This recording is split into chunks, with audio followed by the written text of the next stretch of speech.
Oh man. Hey guys. Sorry about the extended time on the intro there.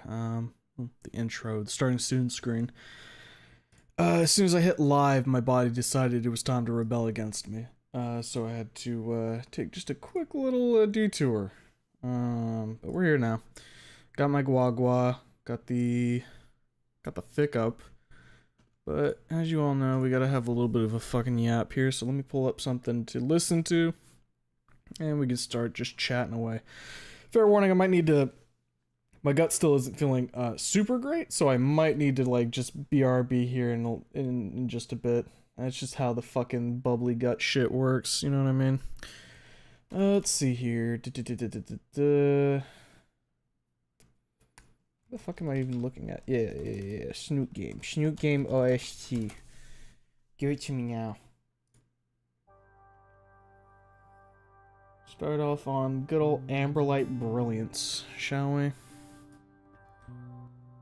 And get this to go to shuffle, and we're good to go. Perfectly on time, Madam Mr. Streamer, Mr. Sweeper. There he is. Good day, Batsix. Hola, yap time, Mr. Streamer Poo Poo Fart. Mr. Streamer have very irritable gut, and for whatever reason, dinner made Mr. Streamer gut very not happy. So, you know, is what it is. Just get some new guts, it's easy. Would you happen to have anyone I could contact for that? I have money. I'll take some better guts. These ones, kind of low tier, you know? If we're gonna grade them based off of like rarity, I would say that these are probably like, if not common, below common. They're like cursed. They're cursed guts. I could use some new ones. A priest who can clear them with a blessing? Sure, I'll take that too. Sad, Mr. President. Just gonna be playing some Endless Oceans Luminous while I chill here. Very nice, very nice. Hope it's not bad enough to need a bucket by the setup. Oh my god, why would you say that? Why would you fucking say that? Organ market, let's go. How much would some new intestines cost? I don't know if it's my intestines specifically. I just know that my whole business is oofy right now. How much do intestines cost?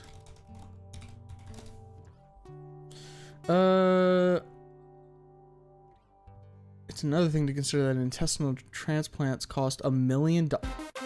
Ah! This song pisses me off. It's always so loud. Okay. An intestinal transplant costs over $1 million on average. Alright guys, I think I'm just gonna keep dealing with the bubbly gut.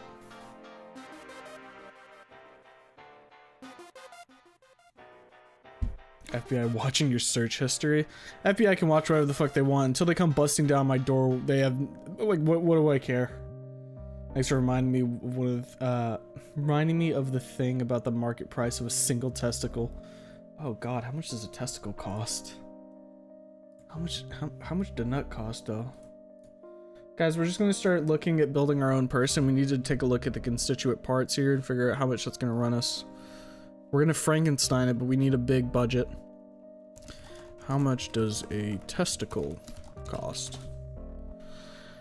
Some online articles claim that you can sell a testicle for tens of thousands of dollars. However, this is essentially false. In the United States, it's illegal to sell. Who cares? How much would it cost? The left testicle is bigger than the right one. That's not what I asked. Fucking Google, you piece of shit. Good time in the song. Wasn't expecting to hear. I wonder how much does nut cost today, but here we are. Well, you should know by now that you hear a lot of things on this stream that you might not hear in your day-to-day. Guess I'll die. Make a stream goal for huge guts. We can fund your organ harvesting operation. Don't worry, Mr. Streamer. Man, I suddenly got the urge to play Cruelty Squad again. I wonder why. Okay, yeah. I'll be back in just a second. The guts are calling. You guys can enjoy the music. I'll be right back.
Okay, streamer's back. Guys, streamer's back. I'm here. Guys, I'm here. I made it. Oh. I think I've expelled all of the dark energies in my body, and we're good to go now. Whoa.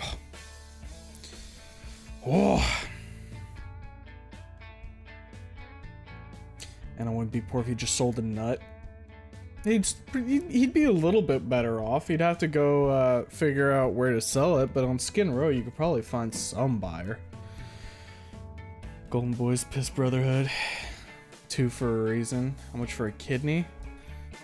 We can take a look at kidney prices real quick. Why not? How much does a kidney cost? Oh, we have organ transplantation costs in the US 2020. Well, that would just be the transplant. I want like the actual raw cost of a kidney.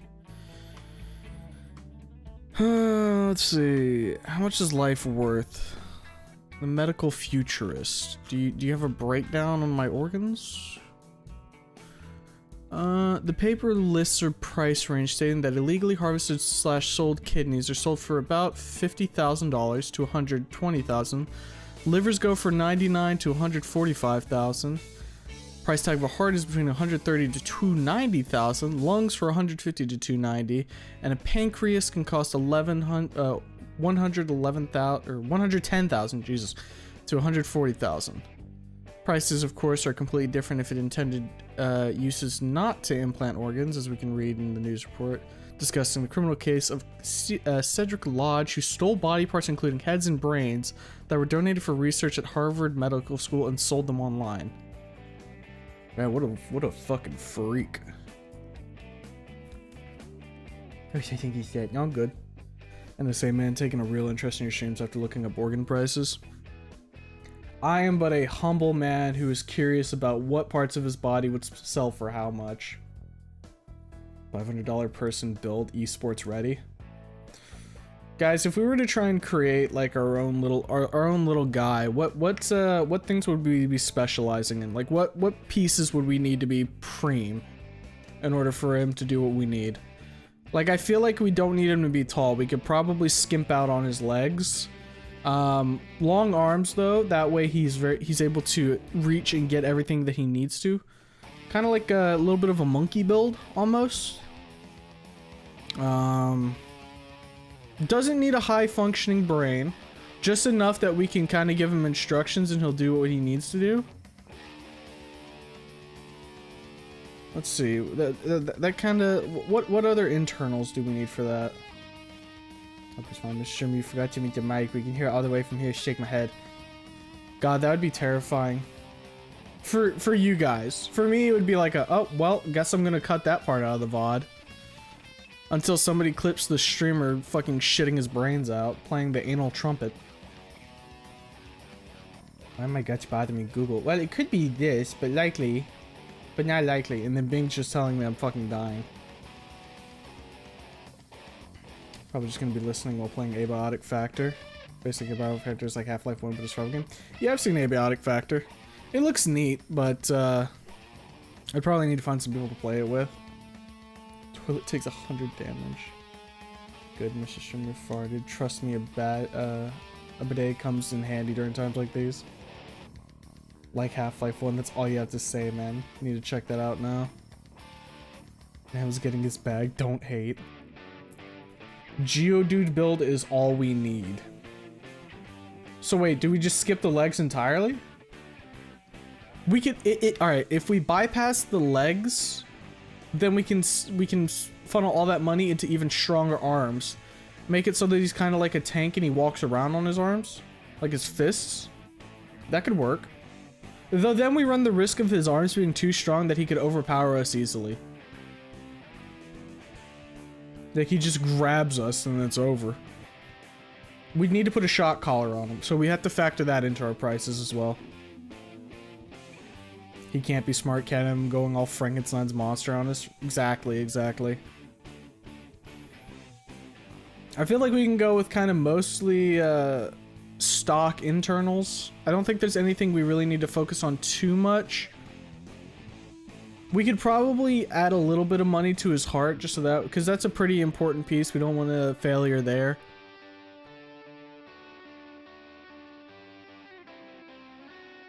Yeah, we'd basically be like constructing a low functioning flesh robot. I think is ideally what we're going for there. Of course, we don't want to like get like the most fucking off the street shit that we can. We need to make sure that he isn't gonna fail like a week in, because then that's all the money down the drain real quick. Like skull. Are you suggesting that we maybe put some more of our funds into their bones? I mean, if we want them to be more durable, I guess that would make sense. But then if you invest too much in the bones and make them too strong, it's possible that they become too dense and then they can't swim, which I guess is kind of that's either a built-in advantage or a disadvantage, right? No hollow bones. Like, no hollow bones is in it's completely solid? Or, because, like, don't you need some, like, some porousness to your bones in order for them to, one, not break as easily? Or, is it not break as easily? It's to handle impact, right? That and be able to transport nutrients, I think. Talking about building a person, not making a Dino GF? Sad. Well, if we were talking about making a Dino GF, like, half of the motherfuckers would say, just build Olivia. The other half would say, just build Fang.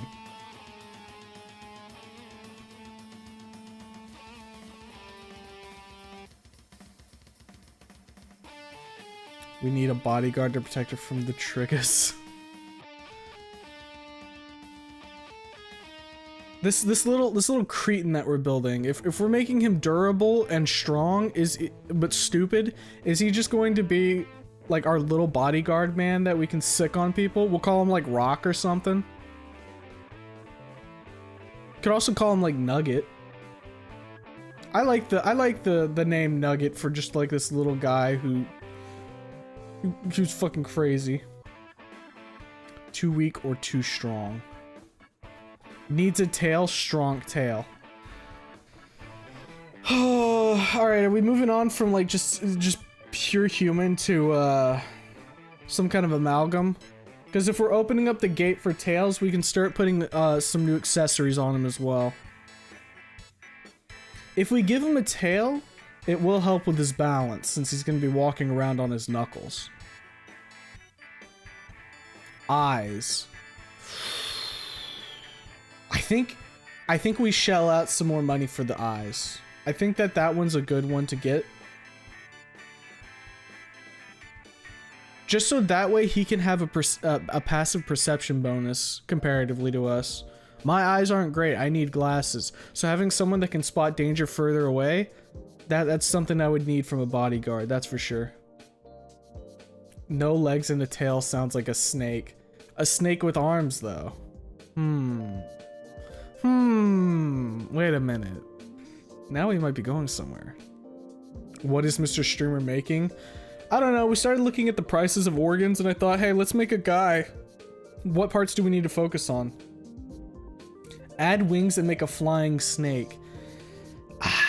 The thing about adding wings is that you've got a lot there's a lot of mass already there. He would either need some really strong or some really big wings. And I think that those would have to be custom made. We can't just like chop shop those on, you know what I mean? Those might be out of our budget. Put his balls where his eyes should be and his eyes where his balls should be. Sick prank, bro. You know, some of you sound like you just want to make this little guy suffer. Confiscating all your calcium, homo. My fucking calcium. What the fuck? Fang I built a Primo Dino GF Zara. Yeah, the lean dino, right? Why build Dino GF when Fang already exists? I'm making my own, honestly, custom Dino GF.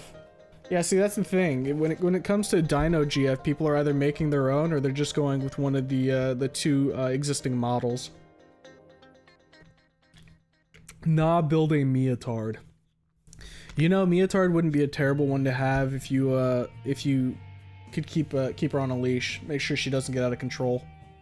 Yeah, like a guard dog. I move, we go towards fully aquatic lizard because we have land and air. Let's do Tylosaurus.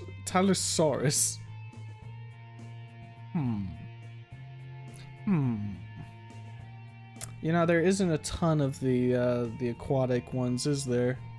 We've got Mariana, right? With the megalomania, right? That one's coming out. You gotta love tornado season. Getting slammed with tornadoes there, Darkness. If so, hope you stay safe, friend. Everything's free in a cemetery. What are the laws regarding corpse digging? How illegal is it to dig up bodies in a cemetery? It is a Class H felony. Well, what the fuck's a Class H felony? I mean, you could just say it's a felony and I kind of get the picture, but what's Class H? Hold up. What is a Class H felony? Giving weapons to minors, false statements to procure an insurance policy, and trafficking between 28 and 200 grams of amphetamines are also Class H felonies. So me digging up a dead body is essentially the same as giving a kid a gun.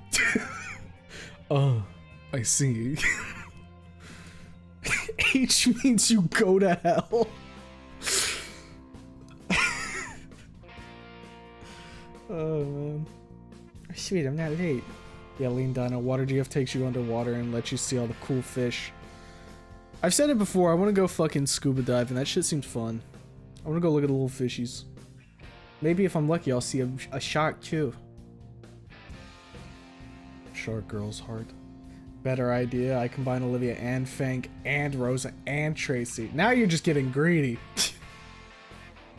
Wrapped in the arms of your 6'4" Leopleurodon GF as she darts around in the water with grace. Does that include getting crushed like a soda can under the water pressure? But Jesus Christ, it's not like she's going to the bottom of the sea. True. Plus, I'm sure she would take it slow vertically. Horizontal, she could go really fast and it'd be fine. Now NASA's going to take real interest in the streams. Good, more viewers. Let's go. High class felony. A lot of cool fishy there. H stands for Humo. Dude, they named a felony after me? What the frick?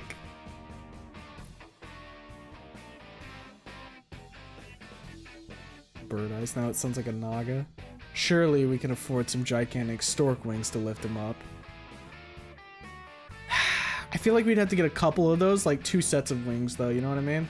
The Lean Dino? Oh, have you not heard? Hold up a minute. Luckily, I have my Discord right here. Here we go. This is Zara, one of Jake's dinos that he's cooked up. Dude, she's big and she's orpal.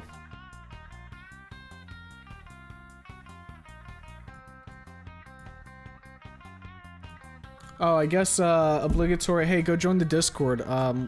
People post their creations there all the time. Really cool place. Finger guns, 9mm.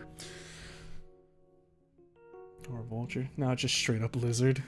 Remember Frankenstein used hanged people for parts to make the monster? He was just kind of doing whatever the fuck he felt like, to be honest. Kind of huge for that.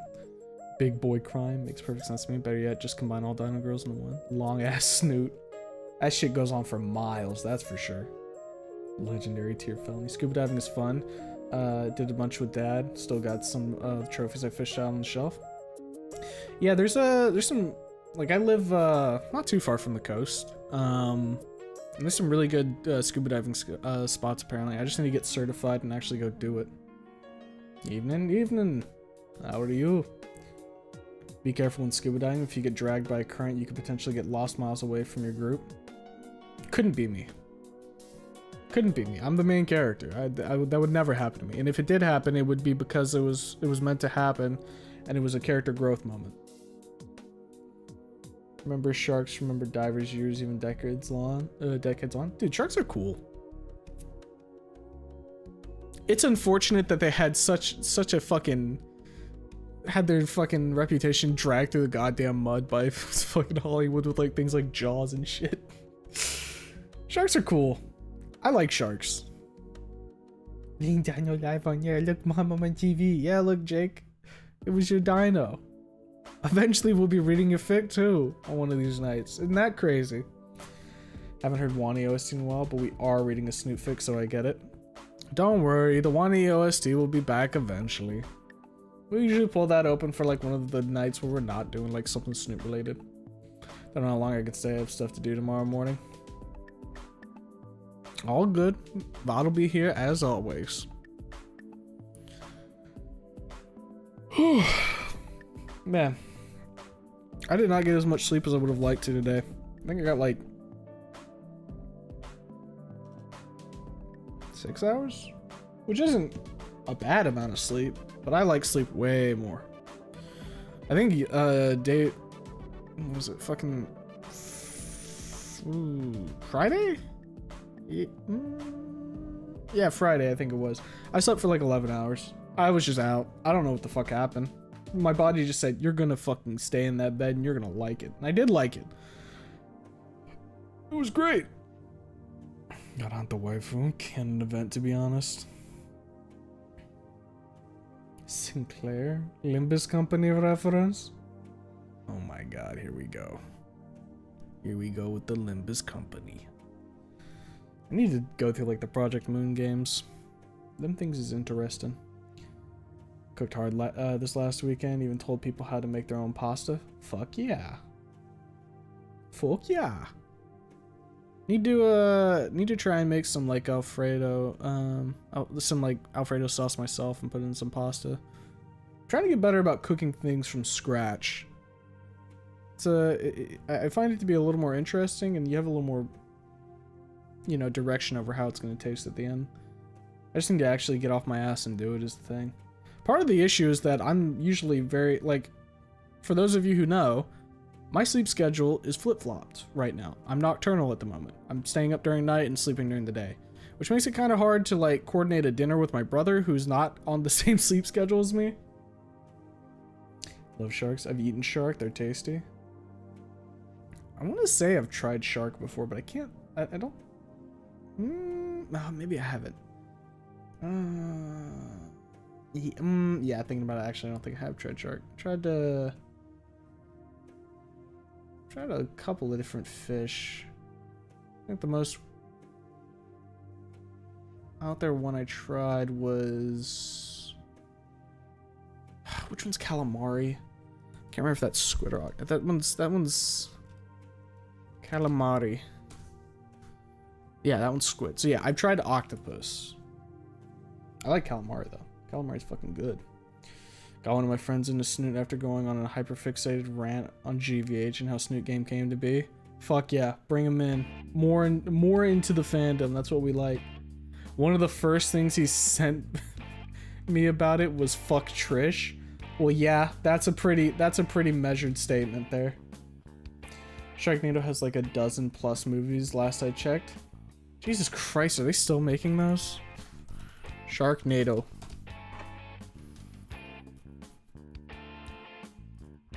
Let's see here.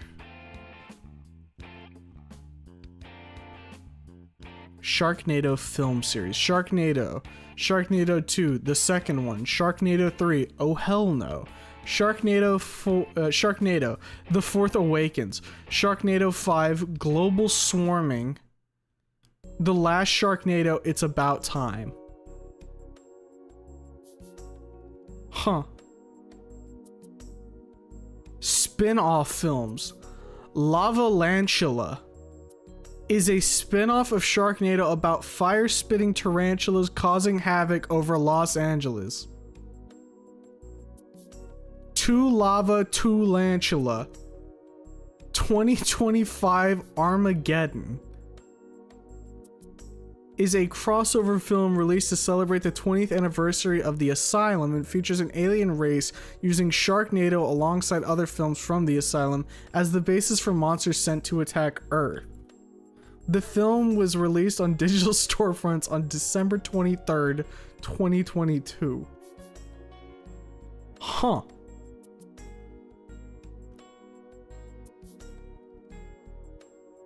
Other media, video game, Sharknado the video game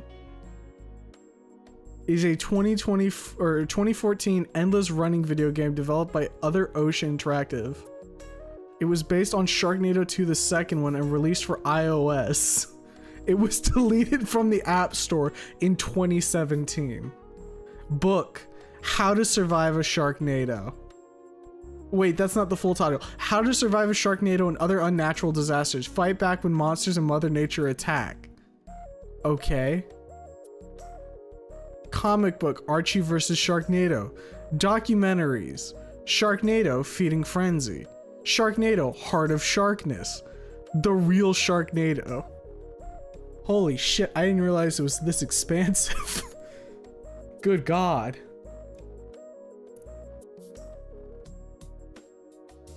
Sharks are great, but I wouldn't dare make one. Mariana's got that market cornered. She sure as fuck does, doesn't she? Sharks need retribution. We need Dolphinado. Dolphins are horrible creatures. I've heard dolphins have the capacity for evil, and that scares me. Speaking of sharks, lemon sharks are cute. Lemon sharks love being pet by divers and can get jealous when others get close to humans that they like. That's what I'm saying. Sharks are like some sharks are smart, man. It's really cool. My ass could not be a dolphin trainer. Cars, go to fucking jail. Holy shit. That Mimi green text pic in the Discord was hilarious, by the way. Wait, which one? Wait, which one? Did I miss that one?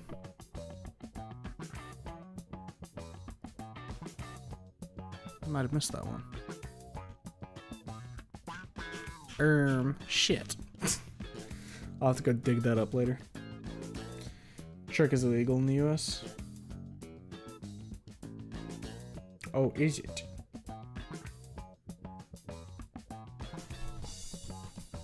When was that instated? Is shark illegal to eat in the US? Shark fins are popular in some Asian cultures, especially in Chinese cuisine, where they're typically prepared as the main ingredient in shark fin soup. While it is illegal in the United States to consume shark meat, that is not the case for shark fins. Huh? When was this written? 2023, early on.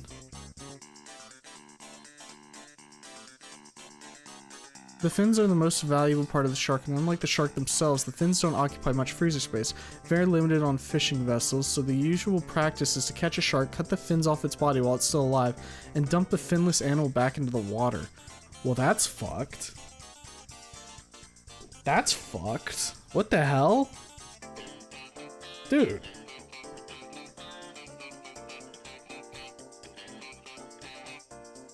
Besides cruel and inhumane, the practice of shark finning is responsible for as many as 100 million shark deaths per year, which has threatened a number of shark species. Yeah, that's fucked up. Yeah, that's not cool. What the hell? Now I'm upset. Great, we're starting out the stream right, pissing me off. Shark flies and you stand there for the vine. Is this longer than the Fast and Furious? No, Fast and Furious got like a ton. So no shark meat, but the fins are okay. No. No fins, but the shark meat's okay. Because you want to de-incentivize the whole fucking... What do they call it? Thinning practice? Dinner, you mean breakfast, right? I just refer to whatever time of day I'm eating the meal as whatever meal it is. Technically, yes, it is my breakfast, but... Thinking, Bolognese Tuesday, and post it. So I challenge you to make a better Alfredo than I do. I will not be able to do that, but I will try. Orcas are probably the most base seafaring creature. They recently noticed that they teach each other how to sink yachts. Oh yeah, I remember hearing about that. Let's fucking go. Orca's doing God's work out there. Remember my local area before I immigrated? Finding an extremely rare big mouth shark, instead of selling it to the local researchers, they ate it instead. Rough. Yo, Sharknado game stream when? Yo, video game? Heart of Sharkness? What do you mean? What do I mean? I said I couldn't be a dolphin trainer. I didn't mean that, Humo. Jesus. Cars, you say like the most unhinged shit from time to time. How am I supposed to know when you're not being unhinged? Maybe green text is in the fridge. Just scroll up a bit. Runs over to the fridge. Scrolls to the bottom of the fridge. Scrolls up from in the fridge. Oh my goodness gracious. Those are some fucking huge old memes, aren't they? What the fuck? God damn. Enlarge. Well, not enlarge that, but enlarge the text. I can't read. Be me, working a slave wage at McDonald's. Retard in the back accidentally puts pickles on a skinlet burger. His trigger GF storms our counter, gets mad, says it's not my fault. Trigger having a trigger moment, no use. Assumes I'm a trigger/skinny hater. Fuck my life, I need a GF like that for real. Alright, alright. If sharks wipe out humans in retaliation, I don't blame them. Spears theme dancing.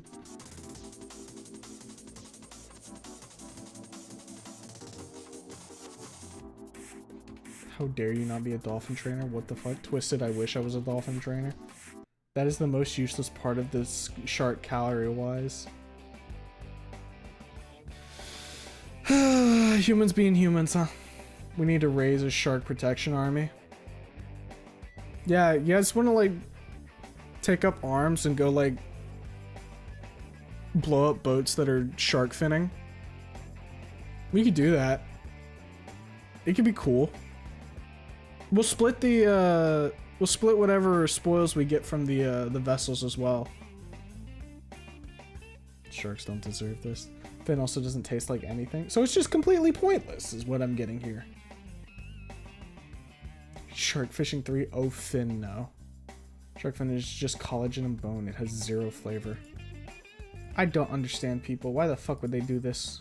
Why would they do this to the sharks? I'm gonna freaking kill them. We must protect Mariana. Okay, look, I agree I can be edgy, but seriously, Homo, we're talking about dolphins. This would be a different fucking story if we were talking about horses, wouldn't it, Cars? You little freak. Not actually offended. Quick, pull out the Olivia-themed RPG. The Olivia-themed RPG? Wait, what are you talking about? Pirates, but for a good cause? Implying pirates weren't always for a good cause? Yo-ho! Sail the 7 seas, my lads. Idiots being, doing idiot things because they're idiots. Archer. Fin used to be a status thing for rich people. Well, there you go. That explains everything. Rich people decided that it would be funny if they had a thing that was like, oh, we're rich. I like to imagine when street sharks become real, they would just lop off human limbs and throw their bodies in the bodies of water. Dude, that would suck. Imagine they just nuggetize you and then throw you into the water and you just go glub glub glub. I can't swim anymore. The Wani Snoot brain rot is real. Yeah, that's always the case, isn't it? You play Wani, you play Snoot, and then you're like, well, this is going to be sticking with me for the foreseeable future. Don't you need to cook shark fins into a broth just to eat it? Probably. I mean, that's... I saw people... Or I saw, like, the article talking about shark fin soup or whatever.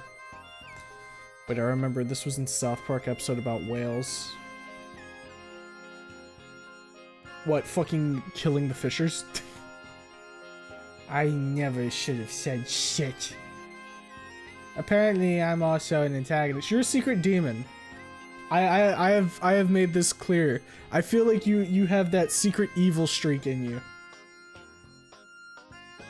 Why take up arms? I say we give the sharks arms and legs and boobs and get shocked for crimes against nature. Yeah, look, I was with you up until you said give them titties. That part made me realize that maybe not everybody out here is pure. Give them like fucking nuclear bombs. Legalize nuclear bombs. You know what I mean? Feet poster and a pony poster. It can't get any worse from cars now. It's a fucking bad day when Arden, the Mia poster, is saying that it can't get any worse for you.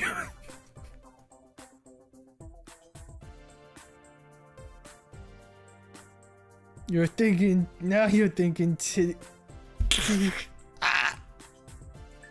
I got that dog in me. You got something in your cars, and I don't know if I like it. It scares me.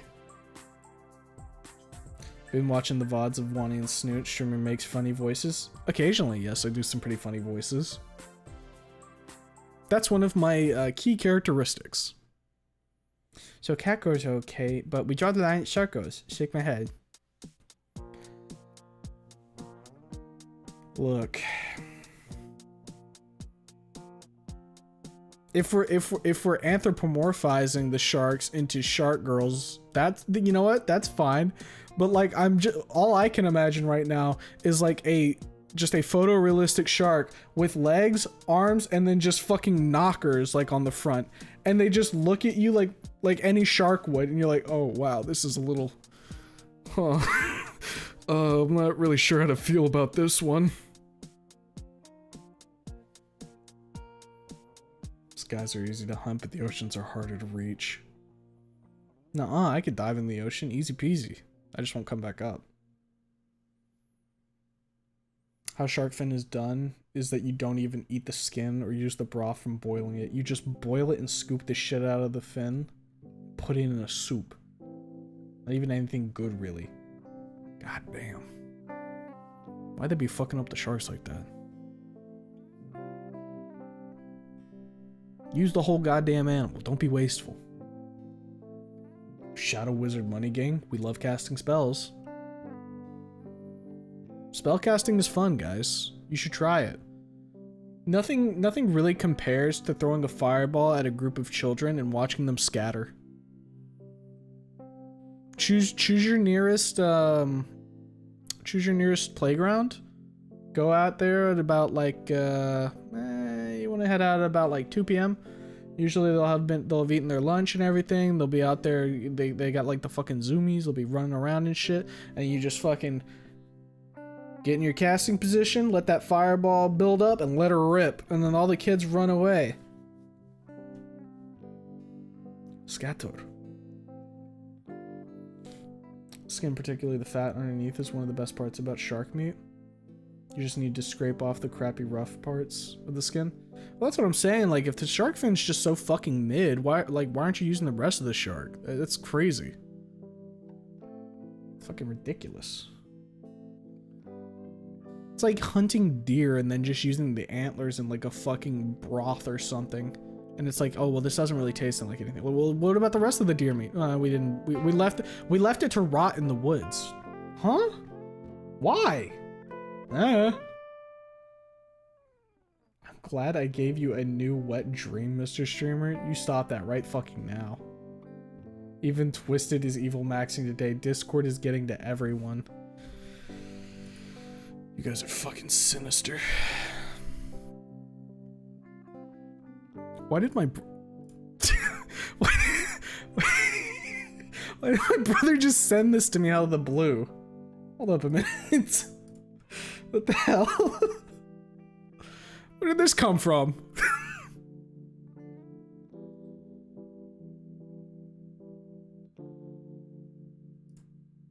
The fuck? I don't think, nothing even prompted that, I don't think. Hold up a minute. Did he send me any message before? No.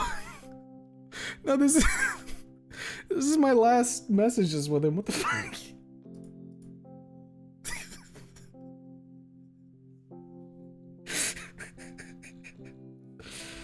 Oh my god. You know, sometimes he's funny. Sometimes he's funnier than I am. And it fucking sucks so bad. Ugh. Too much shark, to be honest. Now magic missile is better. It can't miss. Well, you don't want to like fucking beam the kids with magic missile. You just want to like scare them. was expecting something a lot worse. Anyone eaten halibut? It's the closest thing I've eaten here in the States that's close to the texture of shark. I don't think I've had halibut. There's like a lot of fish that I haven't had. I'm willing to try them, but you know, it's just one of those cases where like I'd have to go out and actually look for it. You know what I mean? Twice as evil because it's a pun. So it remains my return to the earth.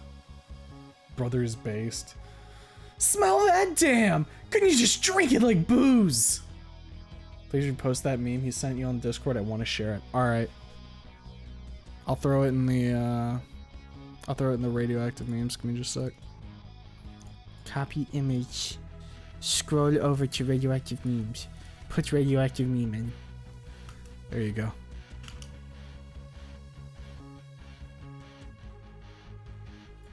Easy freaking peasy. Remember, that's coward talk. Hit them kids with spells. Don't waste the spell slots. The last thing I need is for the fucking guardsmen to come and jail me and throw me into the brig. I don't need to do that right now. I'll throw my fireball. Nobody will actually get hurt. I'll cause a little bit of property damage and then I can leave. Plus, if you're casting fucking fireball, they're gonna assume that you already have other high-level spell slots. They don't want to fuck with you at that point. Magic missile, you know, like, you know, I'm pretty sure you can cast that at a lower level spell slot, so they might think you're maybe not as high-level wizard as you'd be letting on. We have cantrips for kids.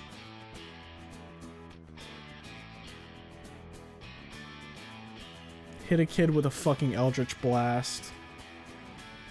Show them that it is cool to have a patron. It's only a D4. They'll be fine. What's the HP? Hold up. What's the HP of an average person?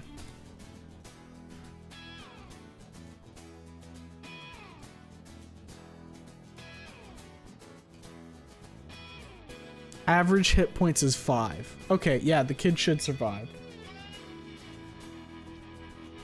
Peasants in D&D are like 4 HP. A D4 would kill. Ooh, now wait a minute. Ooh. Okay, but like, if they land on that 25, maybe... I'm just saying, maybe the gods thought that that kid shouldn't be alive. You know? That's all I'm saying. That's all I'm saying. It's an unsanctioned psyker I see. Sends them to the black ship. Oh boy. That's 40k stuff, isn't it? Magic Missile is a first level spell, but increases missiles based on higher level slot use. It's also one of the few spells that will never miss and has no spell save. You know, we do like guaranteed damage. Guaranteed damage is nice.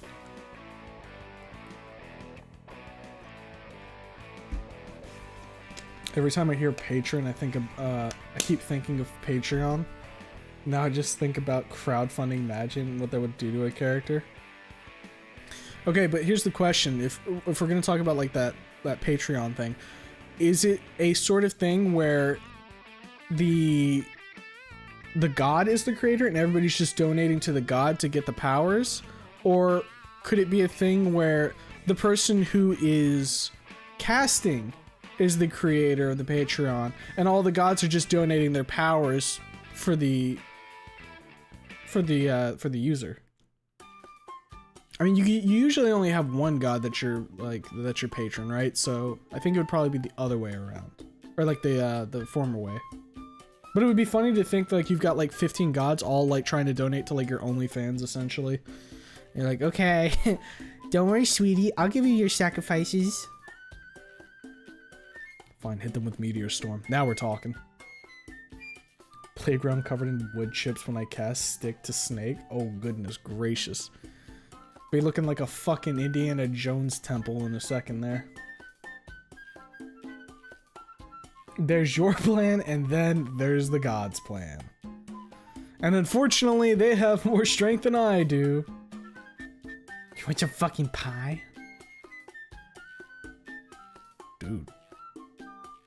I haven't eaten much pie. Like, if somebody walked up to me and they were like, what's your favorite kind of pie? I'd have to just say, like, pizza pie or some shit, because I haven't really had many other pies. Soldier TF2. If God wanted you to live, he would have not created me!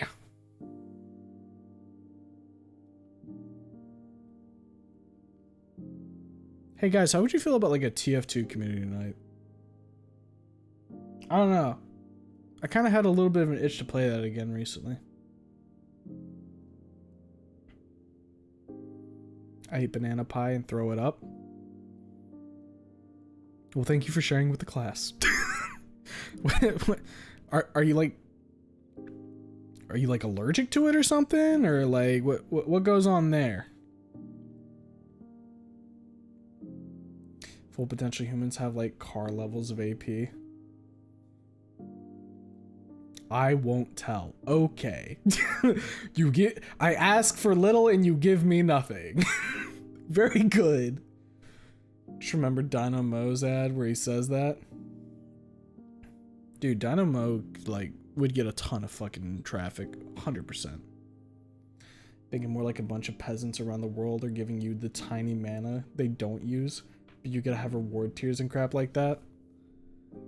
God, could you imagine like some fucking insanely powerful like wizard? They've got millions of like fucking mana donators on their page well, hold up. I was trying to think of like a fucking wizard equivalent of Patreon. What would it be? Spelltreon. I'll just go with that. Fucking ass pull it. Like donating a ton of mana to Spelltreon, and they have to like post like fucking old withered feet pics. Could you imagine that shit? That'd be fucking wild. Artiv, I swear to Raptor Jesus. What did Artiv do this time? I should probably be on live chat too to make sure that all the messages are coming through, or as much as they can at least.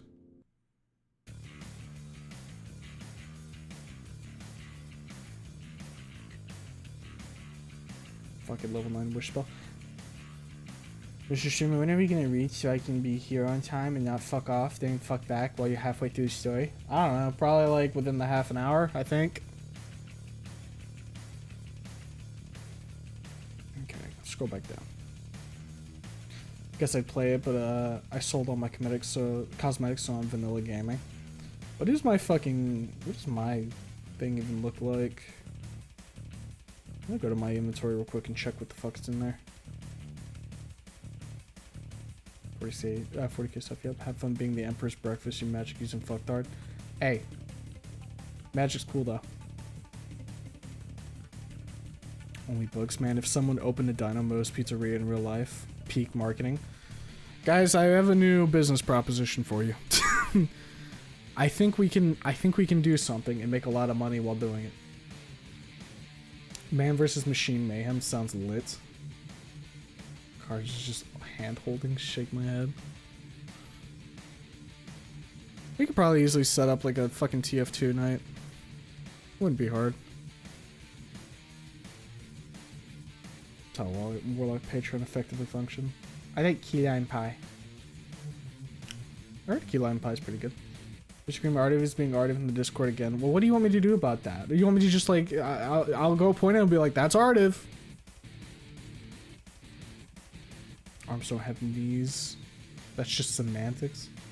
So remember when I made basically a homeless man in Pathfinder 1E and beat a baby draconid to death by myself with a rake made out of griffin's claw tied to a stick? Good times. Jesus, what the fuck?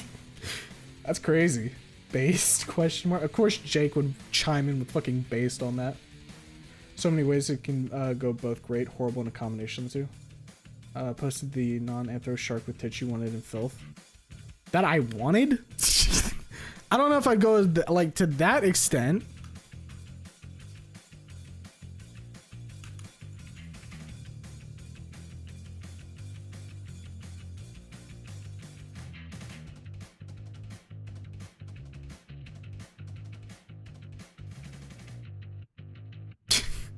I was thinking, can I show this on stream for a second? And then I've noticed what was actually going on that left page. That wasn't like a divider between the two images.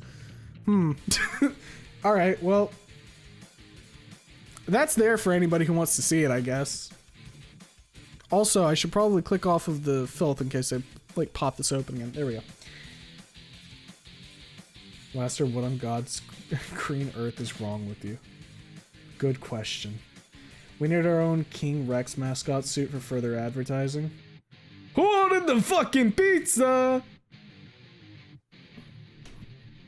Guys, I like pizzas. I'd be willing to open up a pizzeria. Guys, you want to take a look through my my fucking Steam inventory? Guys, we can see all the funny things I have. Look, I've got a hat. I've got another hat. I've got another hat. This is a gun. I've got like 3 pages of. Oh, it's not 3 pages. It's just 1 page.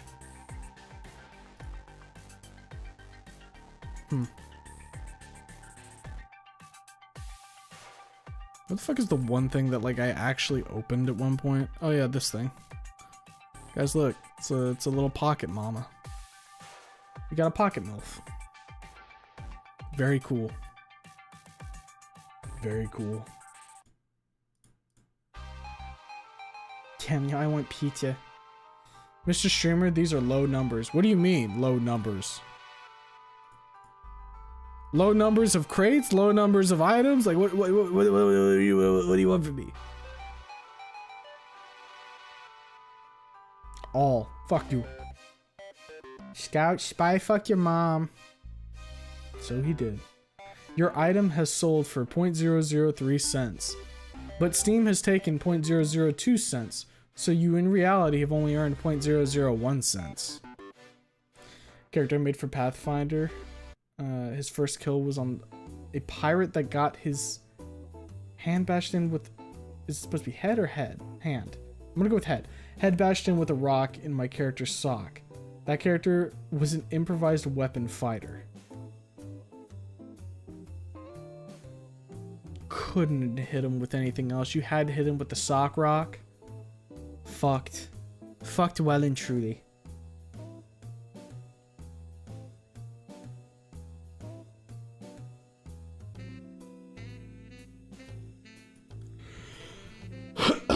Oh man, hold up.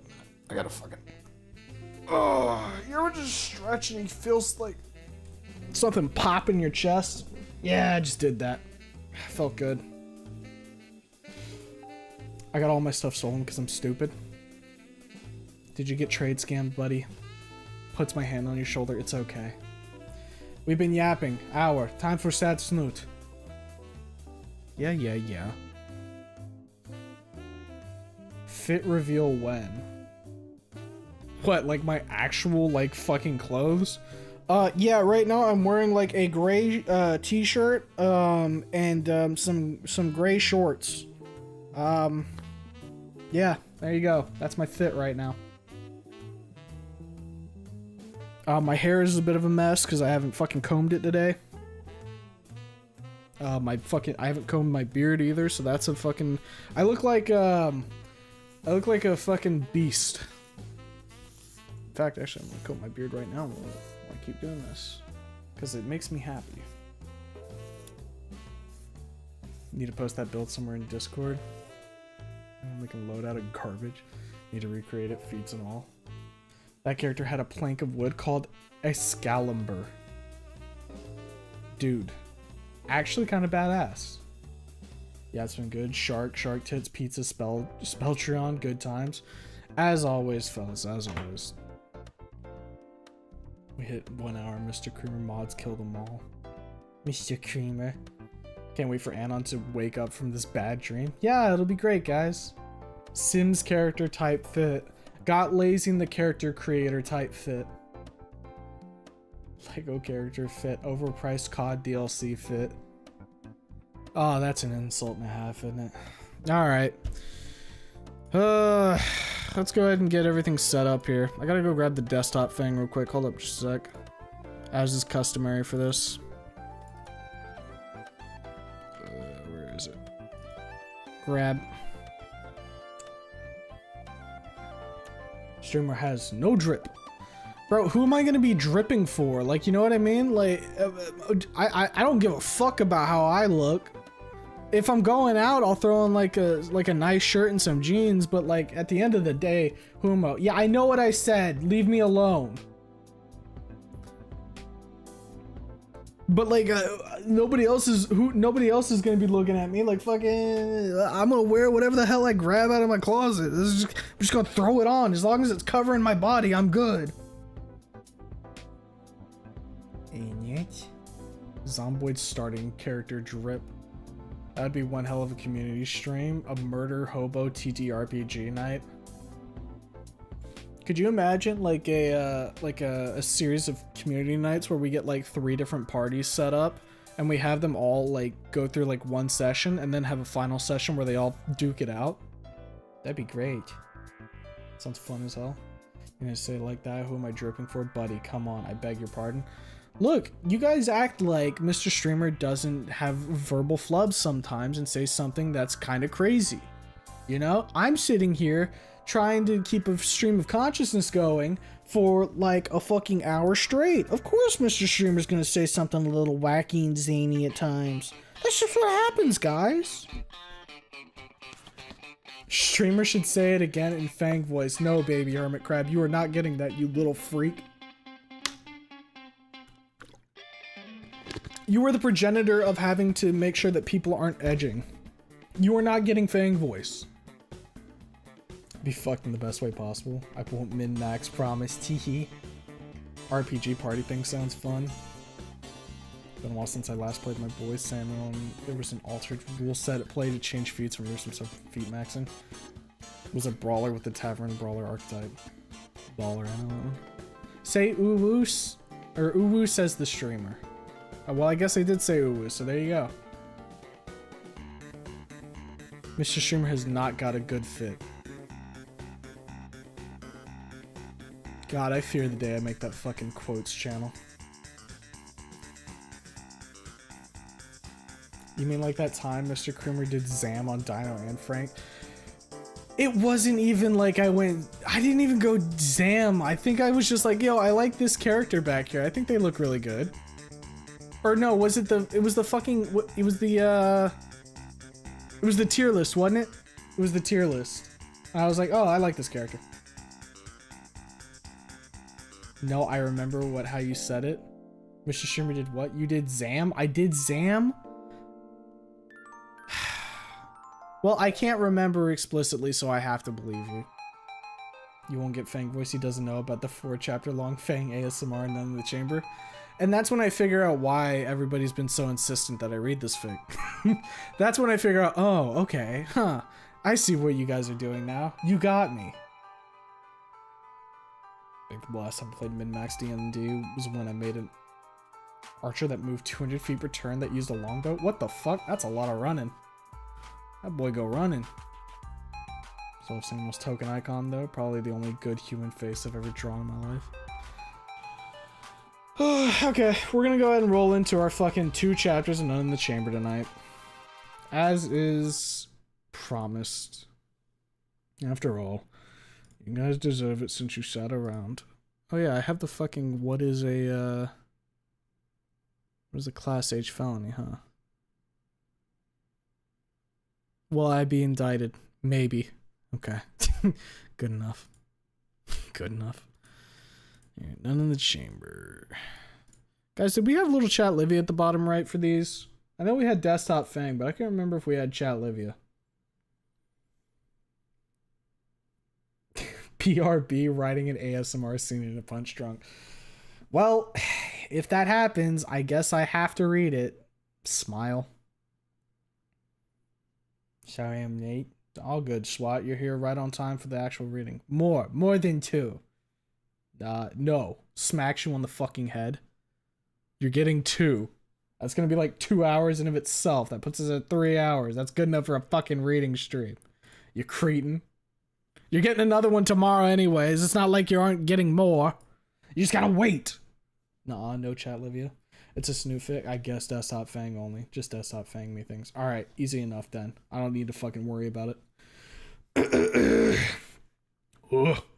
How the fuck did I already go through, like, almost all this fucking water? This is the pre-stream. I'm not even reading yet. Why is this... Man, you know, I don't realize how much that music, like, fills the background air until I turn it off. Because I'm sitting here now and it feels unnaturally quiet. Like, I'm talking in order for myself to not have to hear. Let me drag this over here in case I need to pop this open. By the way, Pharaoh's Curse. There we go. Keep that on my other monitor, just in case. Or at least being able to pop that up. You were thinking of boob sharks again, Mr. Sherman. No, I wasn't. What the fuck? I was just making sure that, like, I had Discord up on the right side. I didn't, which is why I had it on a pit instead of the fucking filth channel, just in case that happens. Because you know what? I don't think you guys need to see, like, a realistic shark with knockers getting porked by some diver, alright?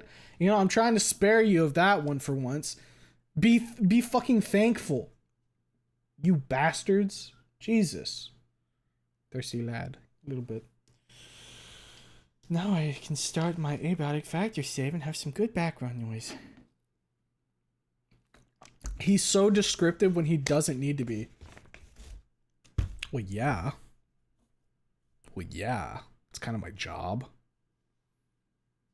It's a work of wonder, honestly. Just talking about the Megalomania mod.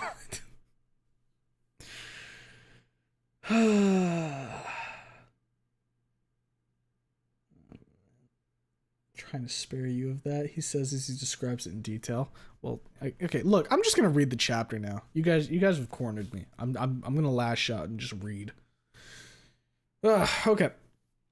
Where did we leave off last time? I think last time we left off, it was we were leaving Reed's place. We ran into trash and we ended up fucking yelling at her, and she ran off crying. And then Reed was like, "Yo, bro, nice." Gave us a high five. Just looked at Filth. What the fuck is that, Lassiter? Well, see? None in the chamber, more like come in the chamber. And with that, we're going into chapter 6. Here we go. Buckle up. We're going to have like an hour read here. We'll take a quick break between this and the next chapter, and then we'll finish off with chapter 7. So here we go. Chapter 6. Bitterness of happiness. Summary. Even happiness can be bitter.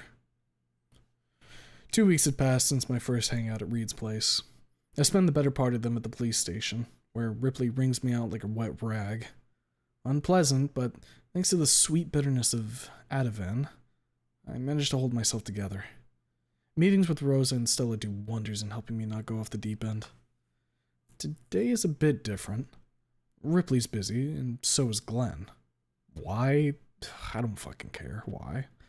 Neither do they care about me, apparently. There was no one to haul my ass to the torture chamber this morning. Splendid. I got an email from school. They're finally done relocating students. Volcano High will remain closed until further notice. More like until the trial concludes. Not like I give a shit. They want me to go to St. Hammon's, a school which is at the far end of the town. No way in hell am I doing that. And besides, I've already decided to drop out. So I deleted the email and marked the address for spam. The caveman will probably be pissed, but fuck him. He's been of little help to me in this in any way since I came here. Some fucking principal. Prick. Reed's at school today. First day of school for him since Fang did the unthinkable. He said we'll meet up in the afternoon, which is pretty nice of him. And it'll help him get the edge off, since we'll be hanging out with Rose and Stella today. As I lounge in the bed, pondering if I should get up and take a shower, or at least shave the hobo beard I'd been nurturing for the past couple of days, my phone buzzes. I check it, and it's a text from Reed. I told them about the drugs and all that shit. I sit up. I feel my heart jump. Pit forms in my stomach, but goes away in a moment. Focus. I quickly type out a reply. When? How did they react? I stare at those 3 dots doing their little dance at the bottom of the screen so hard that it's a miracle the screen hasn't cracked yet. They bounce up and down, up and down. Come on, Reed. Talk to me, dude. Today, he replies. In the morning before leaving for school. Dad was fucking pissed. Mom calmed him down, though. 3 dots again. Up and down, up and down. Reed's mom is a fucking saint. I hung around his place for the past few days, and she always had a warm smile for her kid and a kind word for me. She clearly wants to make up for prodding me about the shooting, and I appreciate the hell out of it. Not long ago, I would have shrugged it off, but now? No fucking way I'd brush her away. They'll get me a therapist, he informs me. And I'm going to rehab after school is over. I run my hand down my face. Thank fuck they didn't kick him out. I didn't think they would, but still, it's one hell of a relief. Reed, you lucky son of a gun. If they did decide to get rid of him, I would have been more than happy to let him stay here a while. Though, I myself won't be living here for much longer. A month. 2, tops. Then it's off to boot camp, and then off to fight someplace most people can't point out on a map. I shake these thoughts off. My fingers dart around the screen. That's great to hear, man. What are you doing anyway? Just hang out in class, or what? He's typing again. Kinda. It's math. I'm done with the assignment, and I ain't gonna ask the teacher for more. Oh yeah. Even when fucked up on drugs, he was razor sharp when it came to numbers. I can't even imagine how quickly he's been crunching them sober. Guy should be a scientist or something. Maybe I'll tell that to him today. Tap, tap, tappity tap. My fingers dance around the screen. Still gonna hang out with me, R and S later, right? He starts typing after a moment's pause. R and S? Really, dude? I can almost hear him laugh to himself at my failed attempt at being cool. You win some, you lose some. I'll hang out. Sure. When?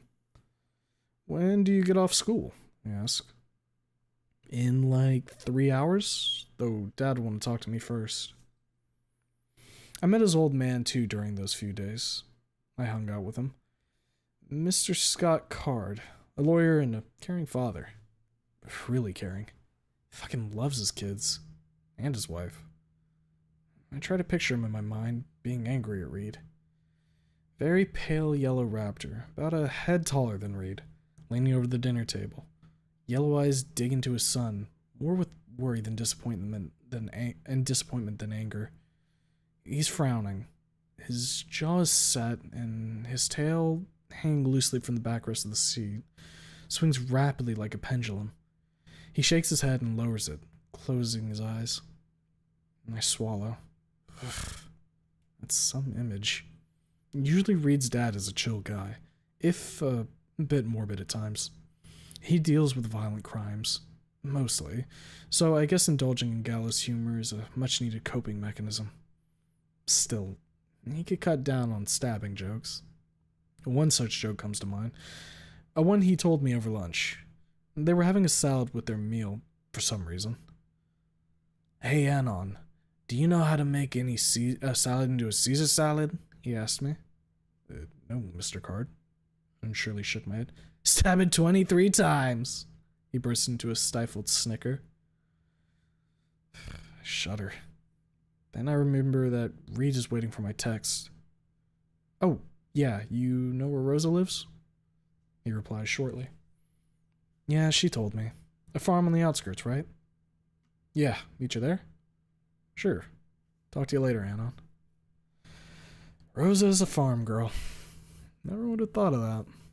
Yes, her dad is a big, strong guy, and she doesn't mind manual labor in the open air herself, so I guess that was easy to figure out. Still, it was a bit of a surprise for me. She never struck me as a farm girl, more like a gardener, tending to flowers around the house. I don't think slacks, flannels, and cowboy hats would fit her anyway. I get off the bed. Ugh, man, I'm hungry. Rosa did say she'll make some food for us, so I guess I'll have to power through the hunger.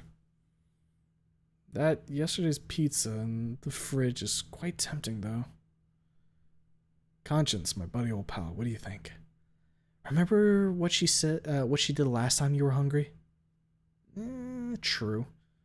Slice won't hurt. Don't want to pass out from hunger, after all. Rose would be devastated. And then devastate me. Whether it would be through the amount of food or through physical violence, I'd rather not find out. A quick bite, a quick shower, and a quick shave later, I'm ready for today. The part of town I get off from the bus is dominated by hills. And trees. Lots and lots of trees. Giving lots and lots of shadow. Shadow which is a godsend in the sweltering hot weather. I checked my phone. Rosa sent me some directions earlier. As I scroll through the messenger app, my eye lands upon the last text from Fang. That stops me dead in my tracks. Just stand there, gripping the phone with my hand hard enough to make the shitty plastic shell creak. Control over my life you denied, and now death approaches from the sky. Why'd it be me you had to vilify? I guess this is goodbye, Volcano High.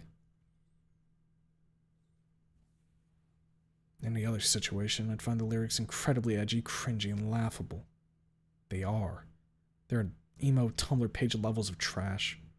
But reading them again and again, I can feel the dark thoughts resurface. The feeling of guilt and anguish pierced through the numbing lorazepam mist and hit me like a gut punch. Tears well up in my eyes, cover my mouth shivering.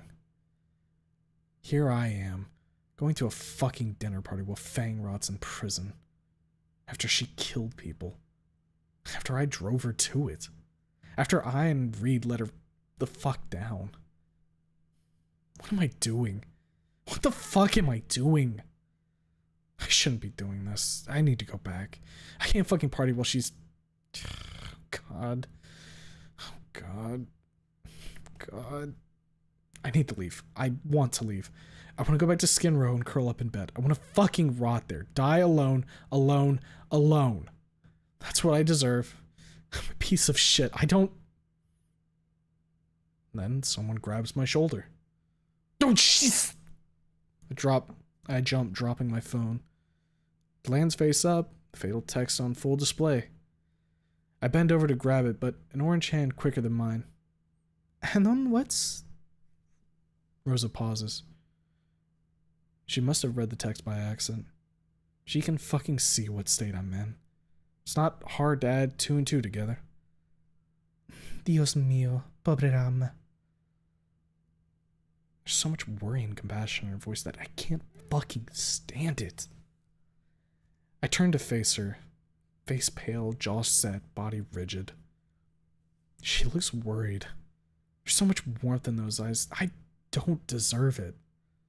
Neither the compassion, nor the warmth, none of these fucking things. I turned the girl I loved into a monster. I hurt her when she needed me.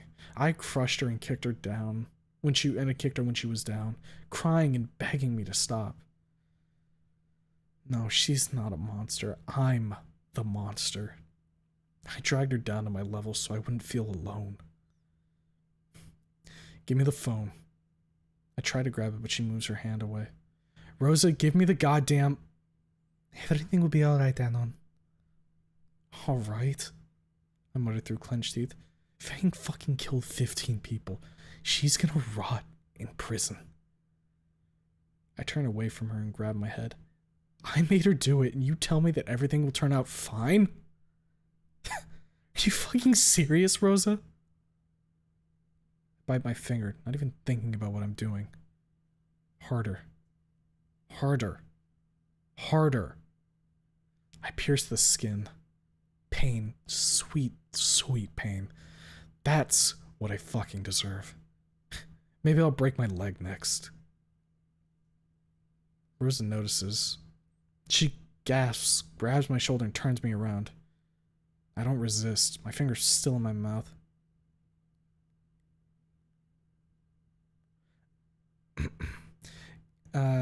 ¿Qué demonios está haciendo? She shouts, shaking me. ¿Estás loco? Calmete! She pulls my finger, bitten through and bleeding out of my mouth. I glare at her. English! I scream in her face. Speak fucking English, you fat orange venusaur. Pain explodes in my cheek, ringing in my ear. My head bounces back. Moments later, after the first shock subsides, intense burning settles in. Rosa stands there, her hands still in the air. She's breathing slowly, shakily, deeply. She's staring at me with wild, wide open eyes. Face red, tail stiff like a lamppost. She's shivering. I've never seen her so fucking angry. Yeah, hate me. That's what I fucking deserve. Is that all you got? Didn't even feel it. I put up the other cheek and point to it. Bring it, puta. Drop the phone and leave. Drop the phone and leave. Leave me. Go away. Get the fuck away from me. Leave me here. Leave. Leave. Leave. She grabs me and pulls me into a tight hug, cradling my head against her neck. I try to pull away from her, which only makes her tighten her embrace. Fucking let go of me. I smack her, fruitlessly attempting to squirm out. Let go of me! I'll kick your ass if you don't! No, she whispers, her voice still trembling, but no longer angry. Pobre niño confundido. She starts rocking me back and forth, like she did at the hospital. Everything will be fine, Anon. I want to be angry at her. I want her to be angry at me.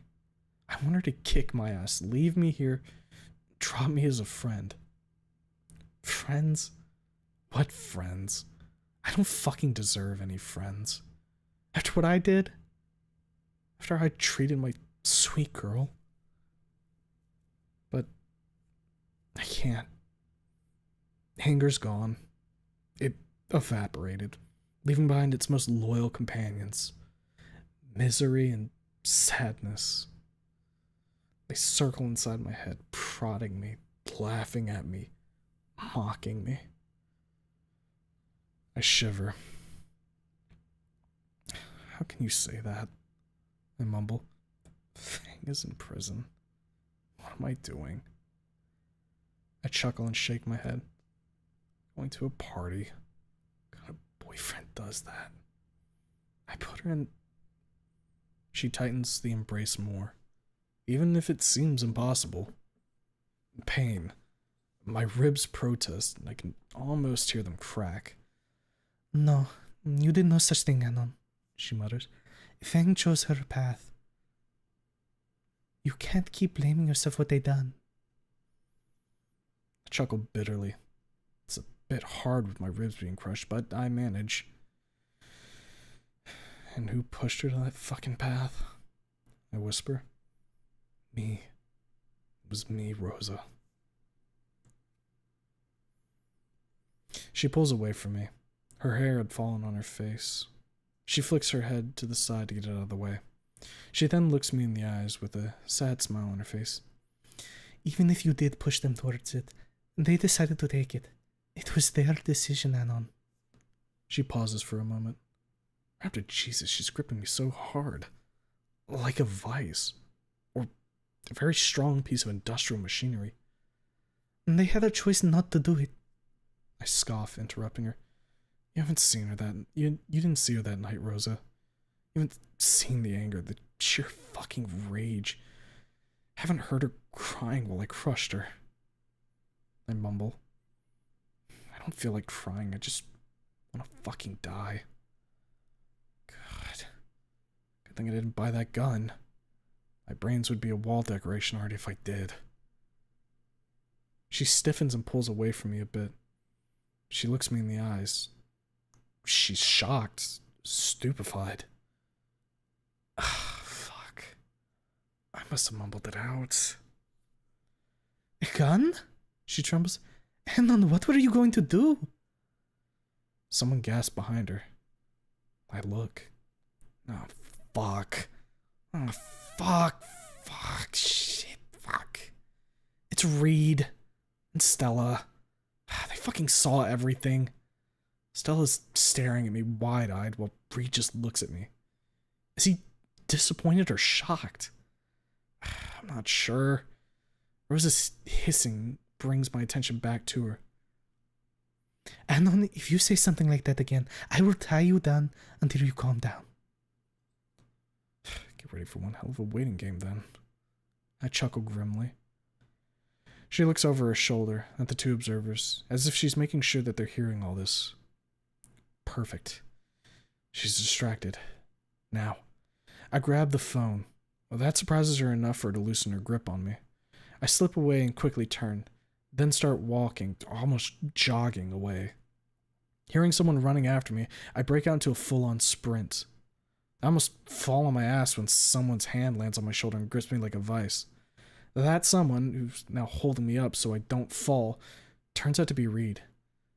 "You're not going anywhere, dude," he says in my ear. Rosa catches up to me. She's not mad, she's worried. She motions at Reed and he leads me back to the bus stop, where he sits me down on the bench. There, Rosa looks at my finger, murmuring so quickly that I can't discern a single word. It is Spanish, that's for sure. Stella, agua. Stella, who's been silently observing the events for the whole time, twitches upon hearing her name spoken. She gives Rosa a small bottle of water she's been holding, which the Ankylosaurus uses to wash my self-inflicted wound.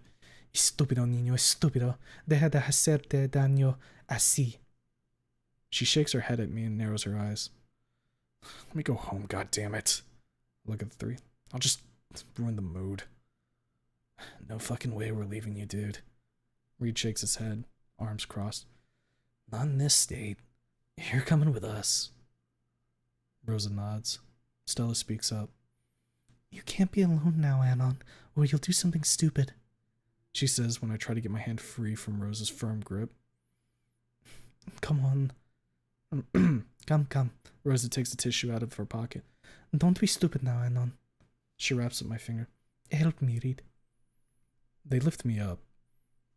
I let them lead me as if I was a child. How can you be so fucking compassionate, Rosa? Especially towards someone like me. Towards Reed. Hell, yeah, I can see why, but towards me? Doesn't feel right. Be quiet. Rosa cuts me off. Do you think Fang would want to see you like this? She looks at my finger. Bloody, crying, sad? She looks at me. Hard. Stella peeks in over my shoulder. You need to be strong, Anon. Fang is strong. You can't be weak. She looks at me. Strong? Fuck. I wish. Stella's right. Fang's a fighter. Don't be a quitter. My pal of the voice tells me.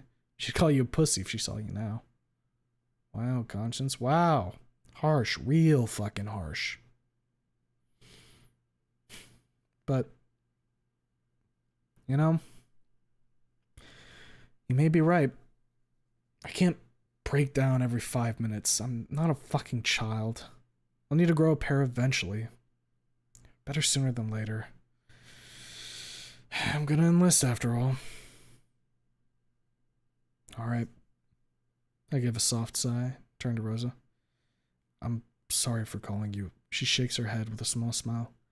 You were angry. It's fine. Reed snickers. You wouldn't believe the shit I say when I'm angry. I glance at him. I think I have a pretty good idea. He shrugs. You don't. He puts his hands in his pockets and looks up into the sky with a sad smile. You really don't. We walk in silence until we reach a large wooden gate, painted red, opening to a dirt road leading towards a sizable farmstead. A barn, a silo, hell, there's even a storehouse and a stable. A real farm, straight out of a John Wayne movie. Oh, excluding the avocado orchard in the back. It's fucking huge. Huh. Guacamole for days. What's with avocados? Asked Rosa. Oh, mi familia has been cultivating those for generations. She smirks at me. Bisabuelo has a whole plantation back in the old country. Abuelo? Great-grandfather, she explains. My grandpa moved there when my dad was born. She looks over at the orchard. Avocados are a great business, you know. I frown. Really? You wouldn't believe it. She snickers, seeing how doubtful I look. Look over there. I glance over where she's pointing. I see 3 cars parked on a patch of gravel. A large pickup truck, a Euro sports car, and a large Oriental-looking minivan. All 3 brand new. All imports, Rosa explains. You can't buy those trims here. I gawk a little. Man, my friends are swimming in cash while I'm a penniless loser. I glance at Stella, and she glances back at me. What? She tilts her head. You think I'm rich too? She giggles. My mom works in, She pauses. security. She's a security guard. A security guard? And your dad? She shrugs. He left before I was born. Well, that explains a lot. I bite my tongue. Don't say fatherless behavior.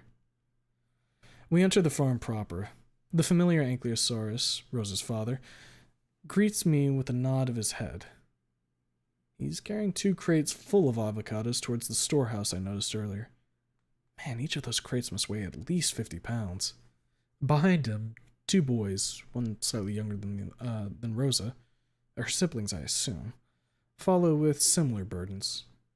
I reciprocate the man's gesture as we approach. He stops. The boys stop, swaying slightly under the weights of their burdens. They stare at me openly and quite rudely. Not every day you see a skinny in these parts, huh? Papa, este es Anon. Y le conoces. Rosa points to me. Deja de mirar a Moises Felipe. She frowns at who I assume are her brothers. They respond with all manner of mocking grimaces. The older one even attempts to flip her off, nearly dropping his crate in the process. His father's head swivels around, and now he's glaring at his son over his shoulders. Felipe, cuidado, ten cuidado, he shouts. Felipe cowers slightly and mutters something.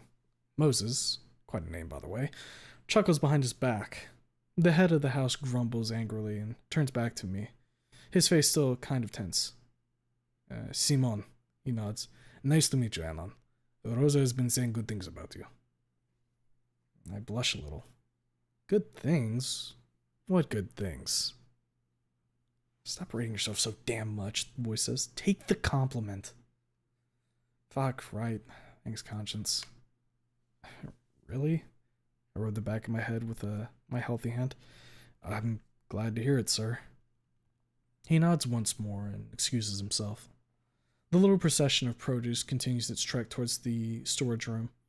We, meanwhile, head towards the house, from within which I can already hear the loud sounds of something that sounds like Mexican music and rock. I think it's called banda, or something. I can also hear a woman scolding someone in Spanish, very harshly at that. The sounds of the argument quickly increase in both loudness and intensity. The shouting match stops as suddenly as it started, leaving behind only the sound of music. Rosa doesn't seem to care about it all that much, so I don't comment on it. There are more kids milling around the yard, boys and girls. None older than Rosa, while just being about a year younger than her. They wave at Stella and read and stare at me as if I was a museum exhibit come to life. Rosa notices that very quickly. All it takes is for the company to scatter, like a pack of cats in a very serious frown. Huh. She must have quite the authority around here. After this little show of Iron Hand rule, she turns to us. Within the time it took her to do that, she's back to being all kindness and smiles. Now we have to have the table. Now we have a table set up, so just go and get comfortable, Rosa tells us. I'll be back in a few. She goes into the house. Me, Reed, and Stella head over to the large picnic table, sitting under a shade of an absolutely enormous tree. It's all set. Plates, glasses, bottles and all. We sit. I put my elbows on the tabletop and glare at my finger.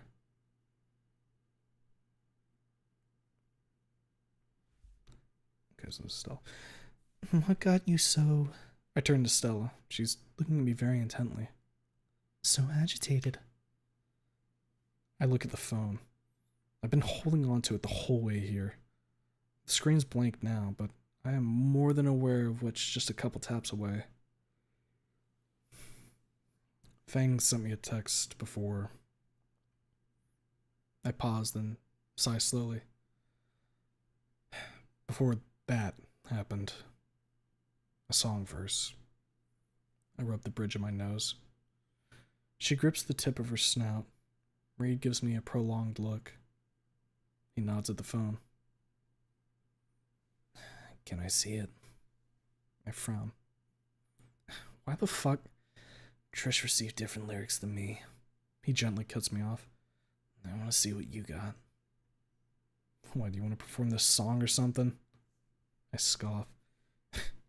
Maybe I'll let you set up a scene in the prison yard for the purpose. Reed narrows his eyes. Fuck it. Fine. You want to pick at this wound? Please be my fucking guest.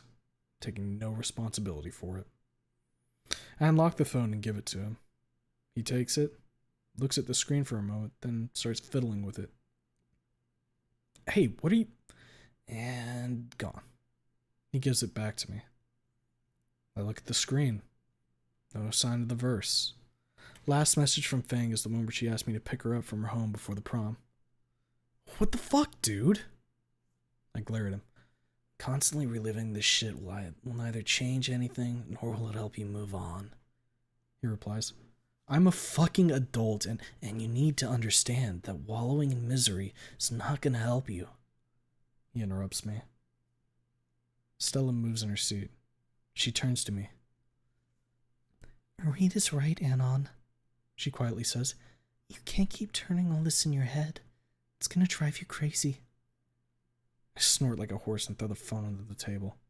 It bounces and lands on one of the plates. So what?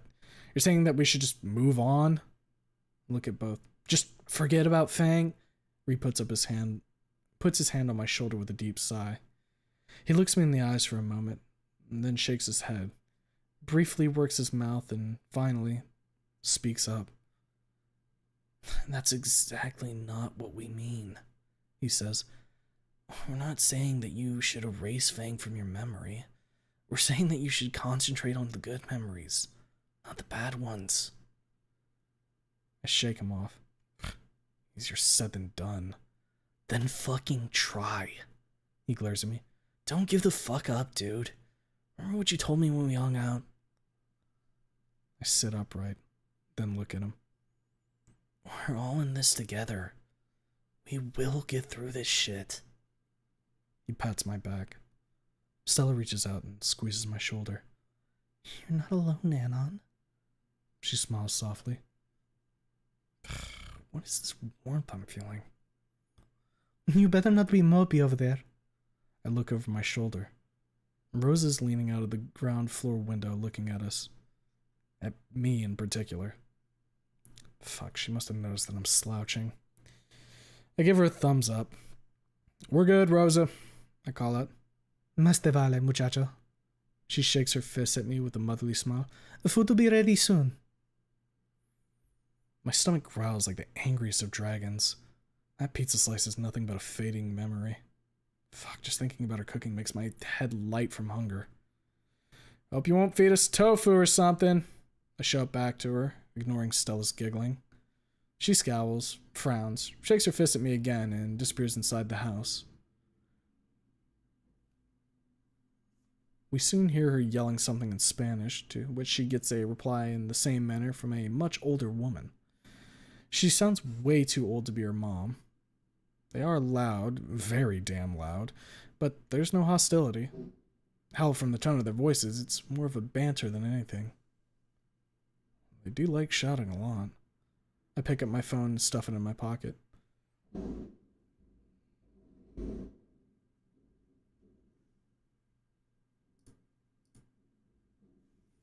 Obligatory wait for the garbage truck to be done with its stuff moment. They're earlier today, that's for sure. It's only fucking, what, 12:43. Usually they're around here about 1:30. Wonder what kind of a fucking rush they're in.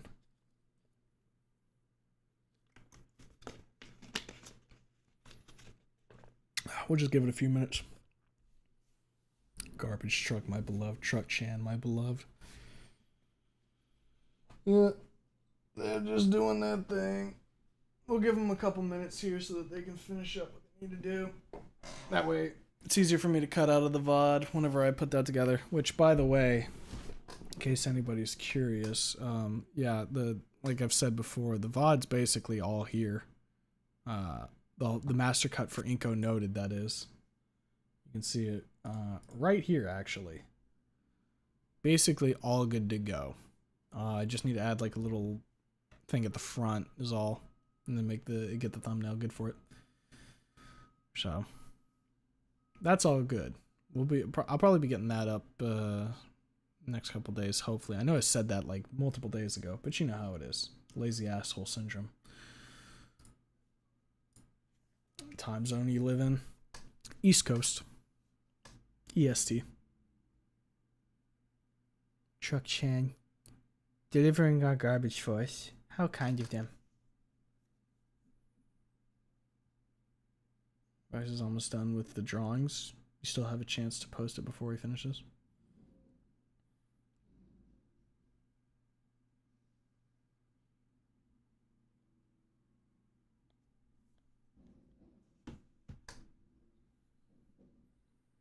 I'm interested to see what the art that they put out there is going to look like. Now imagine the truck with boobs. You're welcome for this intrusive thought. Bah. Looks out my window. She would have some knockers, that's for sure.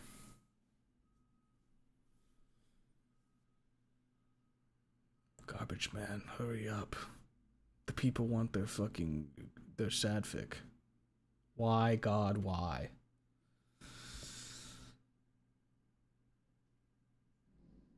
Because he likes to have a little bit of a fucking laugh, I suppose. No hydraulic powered truck GF, why live?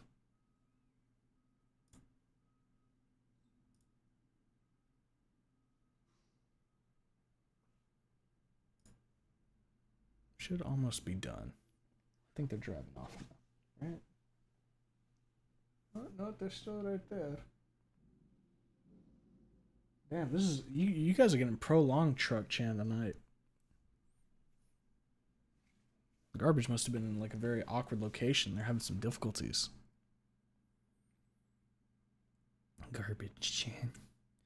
Faze is cooking something exquisite. Don't forget, he is 100% Himalayan. Oh yeah, I already know that fucking through and through. Mans can cook.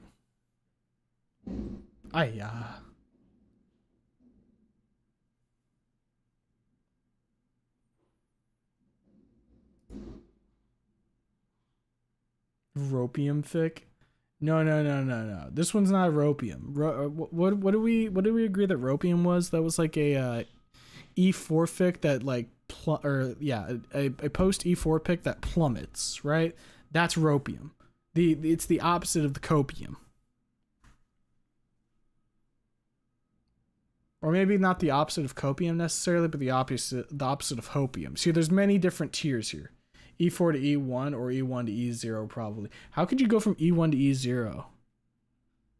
Wait, what am I even asking? It would just be like a fucking fic where like Anon commits suicide, right? I mean, that basically does it. Nope, I think... Hold up just a sec. I'm gonna do something right quick. Because I'm noticing I'm getting those fucking Steam pop-ups. I'm just gonna go D&D real quick. Easy peasy lemon squeezy. There we go. And display capture back up. Automod got my first message of the day. Why stop with himself? Well, you know what? That would be a pretty ropium fic, wouldn't it? That said, we are now good to continue again. Truck Chan has departed. So I'm going to throw this up real quick. That way I know roughly in the VOD where I got to cut at. And then we'll be continuing. Saw a fic on AO3 about ending 3 where Anon blows his brains out with a shotgun. The real E1 shit. Oh. Damn. That's rough. And with that, we're gonna continue with the nice little food party we're having here. Okay. Let's see, where were we? Okay, right here. Out of the corner of my eye, I see Rose's siblings, 4 in number, starting to mill about not far from where we're sitting. They're looking and pointing at me, as well as talking amongst themselves. Yep. A skinny. A real, living, breathing skinny. Feast your eyes, children, the opportunity of a lifetime. Only a dime to see the skinny. Step right up, step right up. I turn to them and give them a slow wave of my arm. And that makes the group freeze, excluding 2 of the oldest ones, who reciprocate the wave. I chuckle and give them a wide, shit-eating grin. Don't make a show of yourself, Anon. Stella looks at me disapprovingly. What's wrong with a bit of gusto? Reed snickers. Stella turns up her snout, tip of her tail wagging rapidly. I shrug, grab one of the jugs set on the table, and pour myself up some lemonade. Stella brings a glass up, so I pour her up some too.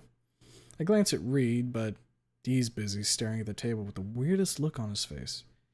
It's a mixture of a smile and an awkward grimace. You know, he chuckles, I never noticed it when I was, up on cloud 9. I turn to him, sipping my sugary lemon juice, and so does Stella. What's he talking about now? But Rose is... He rubs the back of his head. She's really pretty, He chuckles, slightly embarrassed. I inhale sharply. Bad move, little man. Now you're drowning in lemon juice, water, and sugar. No, Anon. What a shame. I gag, trying to get the sour water out of my lungs.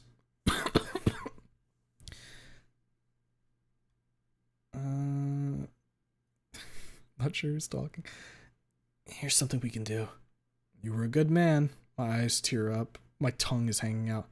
What a rotten way to die. I start hacking and coughing, smacking my chest while Reed smacks my back. It takes me a minute to get a hold of myself. After I finally do, I whip my face towards Reed. Excuse me? What did you just say? That Rose is pretty? He shrugs. You have to be fucking blind not to see it. Man, I don't think I'll ever get used to him swearing. Well, you do have a point. I set the glass down. Better avoid choking hazards for now. She has pretty eyes. He nods enthusiastically. Right? He chuckles again, less awkwardly this time. And her hair, and her face, man. He shakes his head. I used to think that Trish was pretty. Stop, you're making me blush, Reed.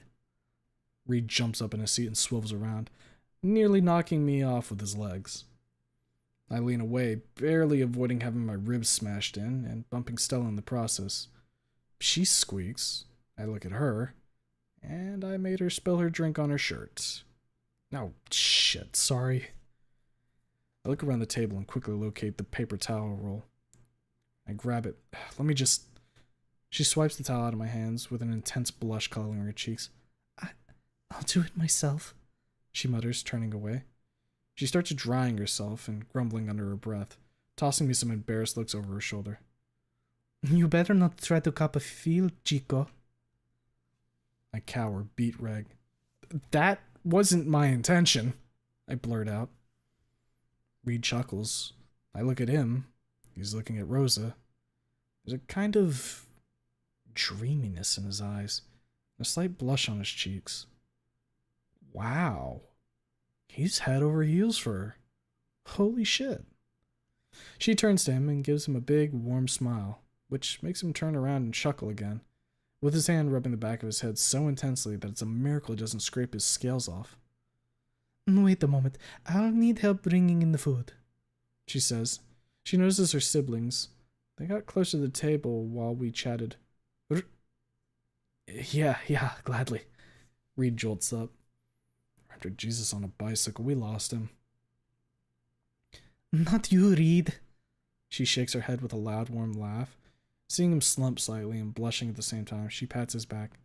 Okay. You and Raul can help me. Raul!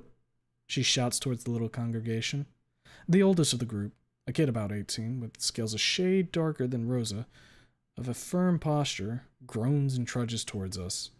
Rosa shakes her head as he approaches. Me and Stella exchange glances. Aren't they cute? She mutters, eyeing Reed and Rosa. I respond with a fake gag. She swats my arm while Reed goes away with Rosa and her brother, who has the look of utmost misery on his face. I wonder why. Maybe Rosa playfully nudging him on the arm has something to do with it. I watch them over my shoulder. Reed's grinning, Rosa's laughing. They start talking and don't stop until they enter the house. They soon emerge. Rosa's carrying a large pot with her brother, while Reed carries a larger platter filled with bowls. The wind shifts. I sniff. The enticing smells of Mexican cuisine fill my nose. Ugh, fuck yeah, that's what I need right now. Stella's done drying herself. She gives me a mean glare and sticks her tongue out at me. I hope you're hungry. Rosa sets down the table. ¿Estás esperando una fanfarria? She shouts to her siblings. The Ankleo kids start piling up around the table. Soon, most of the seats are taken. I could eat a bowl of rocks. I stare at the steam, greedily taking the smells of chili, corn, and some other ingredients I can't quite put my finger on. Whatever those are, they smell fucking amazing. The attention of our new friend shifts from the pot to Rosa to me. Mostly to me. They're staring at me with wide, curious eyes. I shift in my seat, but say nothing. Kids are curious. There's no malice in what they're doing. Maybe. Rosa's laughter pulls my attention from their attention. Rosa's laughter pulls my attention from their attention. Me alegro. Rosa beckons at Reed. He hands her a bowl, which she fills to the brim with spicy goodness. Enjoy. She gives it to me. I take it, mindful of the injured finger, and, hissing softly, put it down on my plate. Gracias, señorita. I nod at her, grabbing a spoon. She laughs again. It's a sweet, warm, almost motherly laugh. It's nice. Puts me at ease. Hell, I'm even starting to smile a little. We all get our servings and dig in. We eat, we chat, we joke and laugh. I mostly eat, relegating myself to listening to the mix of English and Spanish resounding around the table. I don't know if it's the warmth in my chest that's caused by the food I'm shoveling into my mouth, or just the pleasant atmosphere and company. But I like it. It's nice. I wish it could last forever. After the first dish comes another, and another. Soups, barbecue, you name it. It all tastes absolutely fucking heavenly, especially after surviving the day on a single slice of cold pizza. I don't even notice when afternoon shifts into evening. We move from the table to a large, unlit bonfire on the foot of the hill the tree is sitting on, clearly prepared for the occasion. We sit around it, splitting into two overlapping groups. Me and my friends milling with Rosa's siblings. Simon comes over with Felipe and Moses. They light up the fire. The boys join their siblings while he exchanges a few words with Rosa, looks at us, nods, and soon returns, carrying a large guitar made of dark wood. He sits opposite to us three and fiddles with the screws a little bit. He strums it a few times. Clean, pleasant sounds follow. He nods, then looks over at his daughter. I only now notice a pair of Ankleo women sitting by him. One of them is clearly Rosa's mother. She has the same eyes and color of hair as her, and that's where the similarities end. Her snout is slightly longer and thicker. She's around my height, though other than that, she's small, almost petite. Her scales are of a much darker hue than her daughter, leaning a lot towards deep maroon. The other one is old, absolutely ancient. She must be at least 80 years old. But, even as old as she is, I can see the hints of beauty shared by her and Rosa. Her scales are yellow, her hair is long, thick, and flowing in large curls. She's a bit taller than me, and her age doesn't seem to affect her much, excluding the many wrinkles on her face. Toca la canción de la abuela, papa? She asks. My grandmother's favorite song, she explains as that mountain of man starts strumming. It's a slow, melodic, melancholic tune.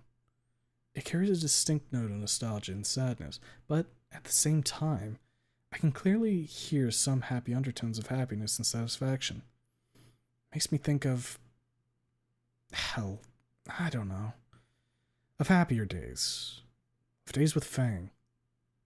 Of the days of my childhood that didn't suck. And then he starts to sing. I can't understand the lyrics, but they flow with the melody so smoothly, so easily, that the two become inseparable in my head. I stare at the fire as I listen to Simone sing. Tears well up in the corners of my eyes. Not tears of anguish, no. Those tears are marred with sadness, but it feels good. Warm, in a way. Safe. Fuck, I don't know how to describe it.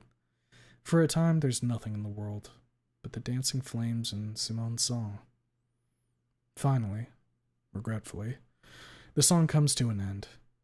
I discreetly wipe away my tears, looking around to see if anybody noticed. Nobody did. They're all staring at Rose's dad, who's now idly strumming the guitar, humming some other melody.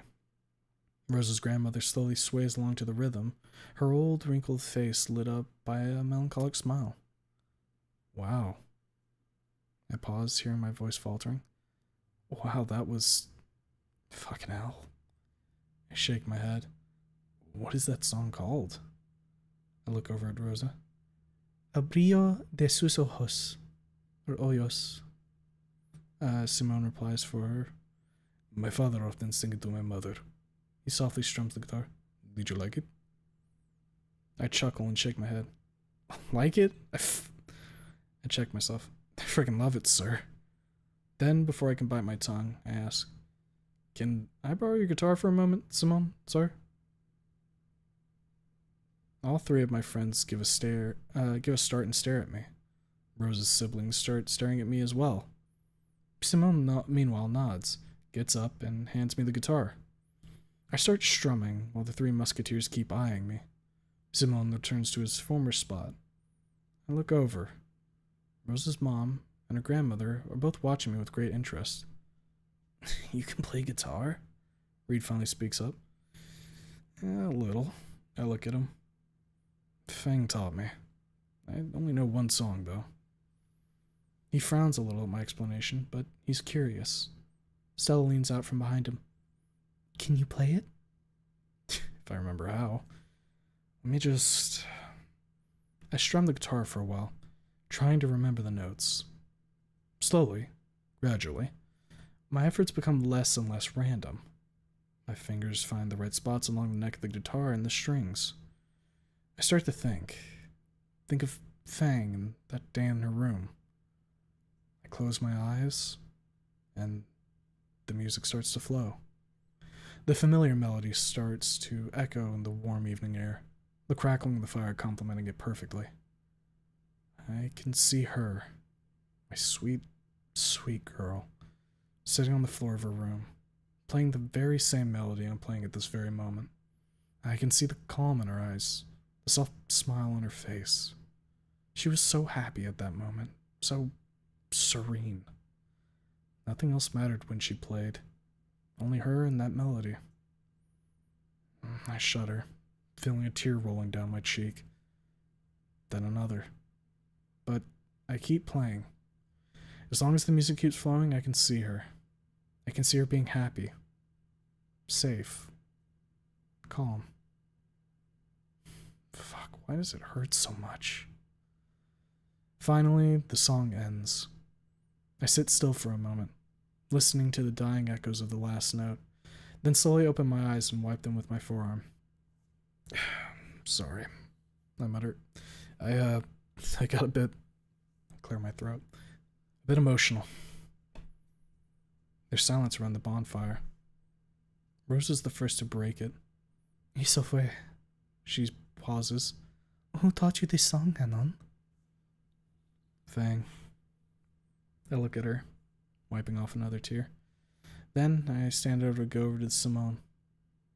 Thank you. He takes the guitar and nods. His mother looks me in the eyes for a moment. Lamas? She smiles warmly. I don't understand the question, but the look in her eyes alone is enough for me to grasp what she's asking. Yes. Yes, 100 times, 1,000, million times, yes. I replied, looking back at her. Stella gasps softly. Reed shifts in his spot. Rosa murmurs something approvingly. Rosa's grandma nods a couple times, with her eyes closed and an even wider smile. I go back to my spot and sit down. I lean back and stare at the stars while Simone begins another somber ballad. Thank you, Rosa, I mutter. This was a great fucking day. No es nada. She sounds a bit emotional herself. I open my eyes and look at her. Her hand is resting on top of Reed's, while they both look at her father, singing his heart out. Stella's rocking slowly to the rhythm of the song, her eyes closed. I'm so lucky. I'm so fucking lucky.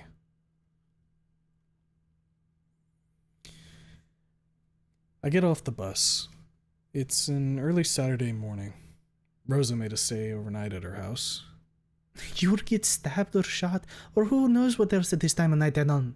She scolded me when I tried to protest. I gave in. There was no other choice. Reed and Stella stayed too, so it wasn't all that bad. Well, except for the cleanup after our little feast, but honestly, with such company, I didn't mind. As I trudged through the rundown streets of Volcadera's meanest district, I walked past a thrift store. Something on display grabs my attention and makes me stop. I turn and look at it. It's a guitar. It looks old. The body is scuffed up, varnish is chipping off, and the strings look a bit loose. And those tune screws look like they're held on with spit and bubble gum. I have to buy it. Now. One brief trip inside later, and I leave a happy owner of an old piece of musical equipment. I test the tune screws. Huh. Well, they aren't as loose as they seemed. Cool. I make my way back to my apartment in a much better mood. On the way, I mess with the tune screws and strum the guitar to test it. Sounds like shit, and I'm getting some odd looks from passerby, but I don't worry about the former and give no fucks about the latter. I have my own guitar now, and I'm gonna play the fuck out of it. I arrive at my building. There's a large car parked out front, one which I am certain does not belong to any of my neighbors. How do I know this? Well, it's not a shitty rust bucket, old enough to drink for once. 2, it's clean, fresh out of the car wash. None of my neighbors care for such minute details.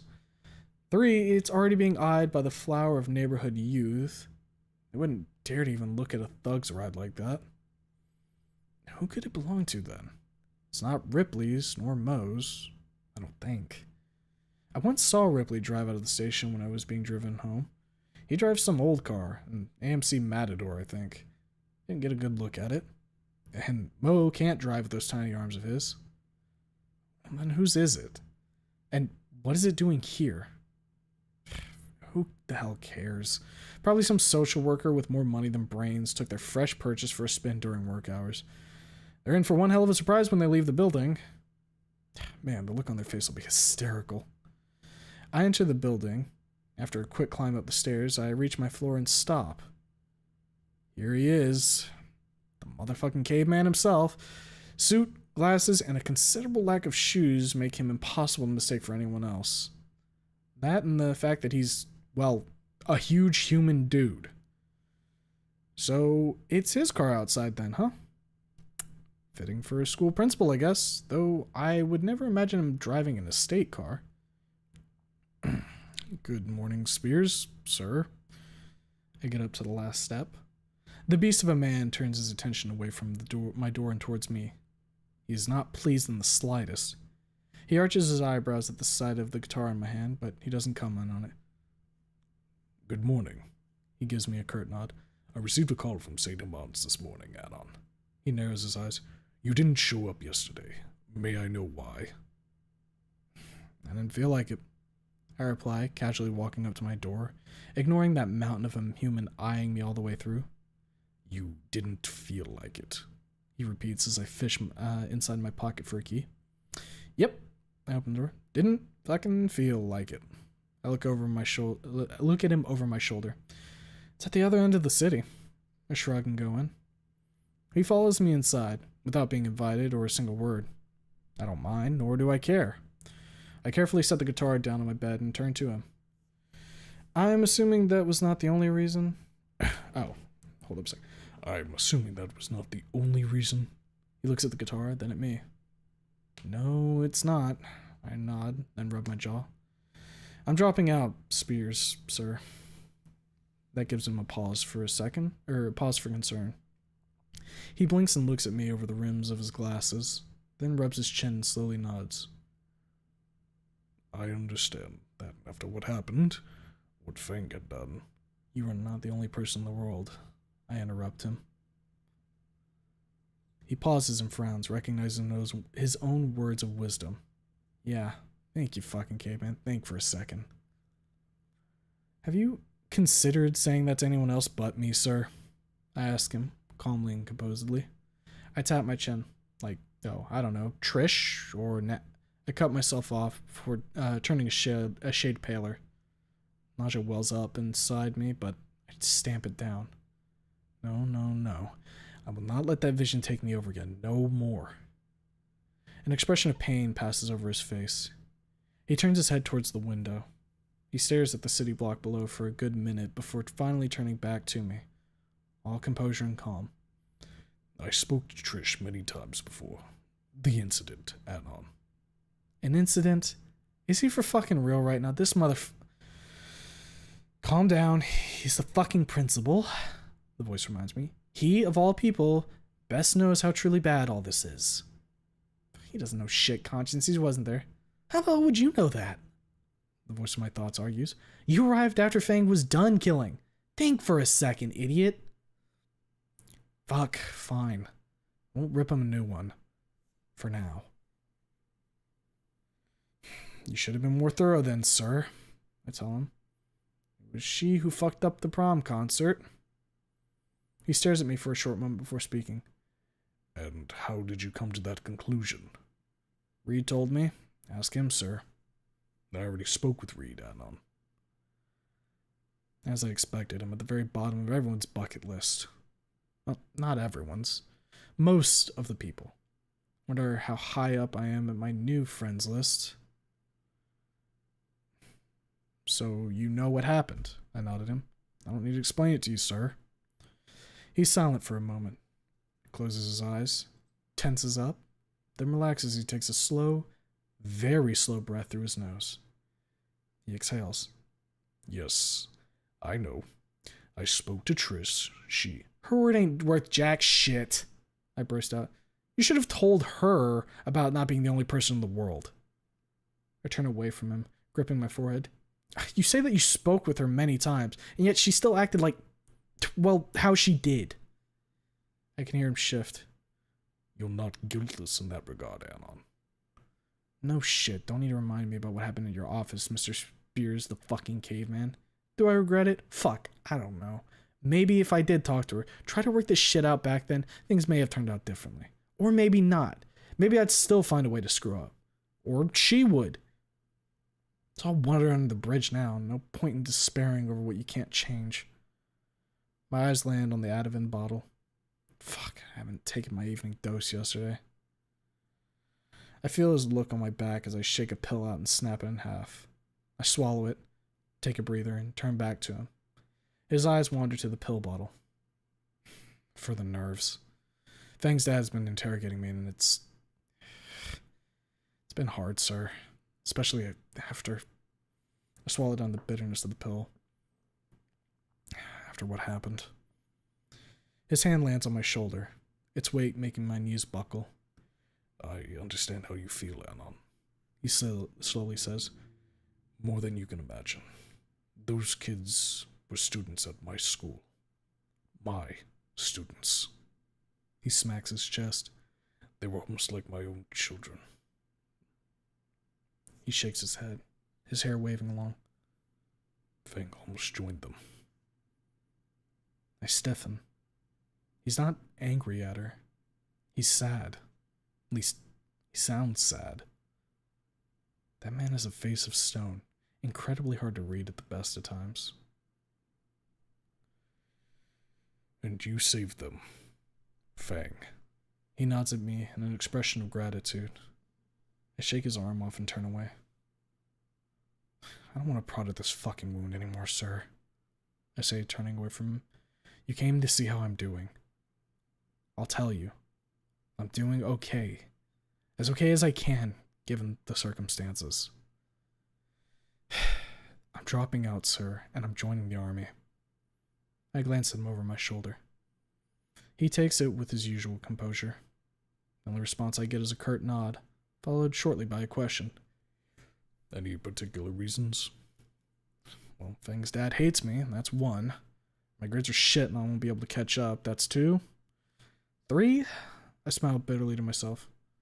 I want to get the fuck away from it all. I lie. I want to get away from Fang. She loves me, but I don't deserve that love. I don't want to hurt her more than I already did. Spear's hand again grips my shoulder. He knows I'm lying. And the real third reason? I can't lie to him. He's reading me like an open book. God fucking damn it. I may have gotten Fang pregnant, sir. I say, slowly. The grip tightens. Not by much, but it still fucking hurts. On the night before the incident, Fang came here and my voice falters. My heart starts pounding. My fists clenched. I start shivering. Hot and cold wash over me one after the other. I don't think much of what happened as it was happening. I didn't think much of what happened as it was happening, but as time went by and I had time to digest it, it started to dawn on me how fucked up it was. After Jesus fucking Christ. Before Anon knew what was happening, I was already on top of him, riding his dick. She took advantage of me. I swallow, hard and slow. Visit her in prison and ask her. She'll confirm it. Still love you, my sweet, sweet girl. Spear's hand tightens around my shoulder even harder, threatening to snap my clavicle. I wince and shudder a little, but don't try to move away. Ask Reed. I continue. She called me from prison. He was with me. He can vouch for the truthiness of my words. Spears lets go of me. He turns around and sighs. Deeply. Slowly. There's a hint of anger in that sigh. Is it aimed at me or Fang? I'm not sure. But I'd rather not prod him about it. He isn't in the right state of mind at the moment. I see. He finally says, Are you going to leave her alone with the child then? I reply in the negative and briefly relay my plan concerning the well-being of the child, if the child should be born. He listens to me in silence. After I'm done, he snorts in approval. If there's any way I can help you, Anon, ask, he says. You're both my students and my responsibility. I perk up. There is something you can do. I turn to him. I'm listening. He nods, still turned away from me. He's looking through the window again. I'll write a letter to Fang, explaining my reasons for leaving. I tell him, Can you give it to her when you visit her in prison? Her dad'll never let me near her. He nods the moment I'm done speaking. I'll do what's in my power. Thanks, caveman. Maybe you're not that bad of a guy after all. I sit by the desk while Spears stands by me, his hand behind his back, eyes glued to the street below.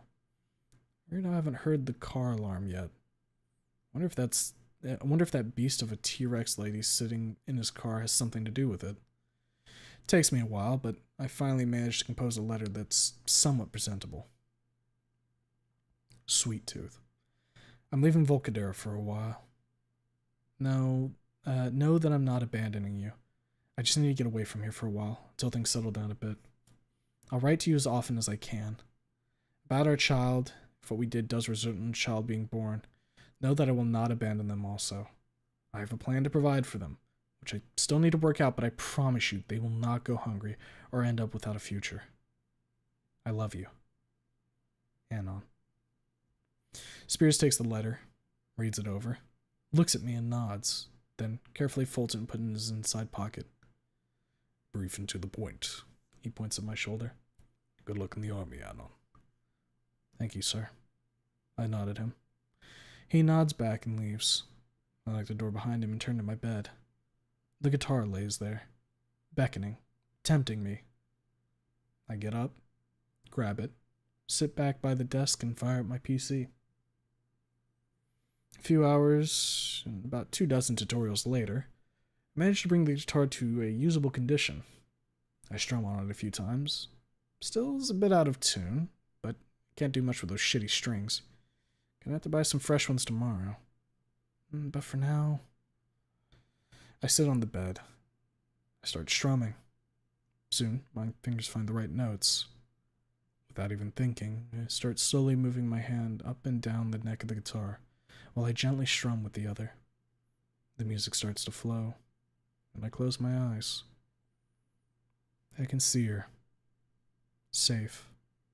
Calm. Happy. There's nothing in the world but her. Her and this melody.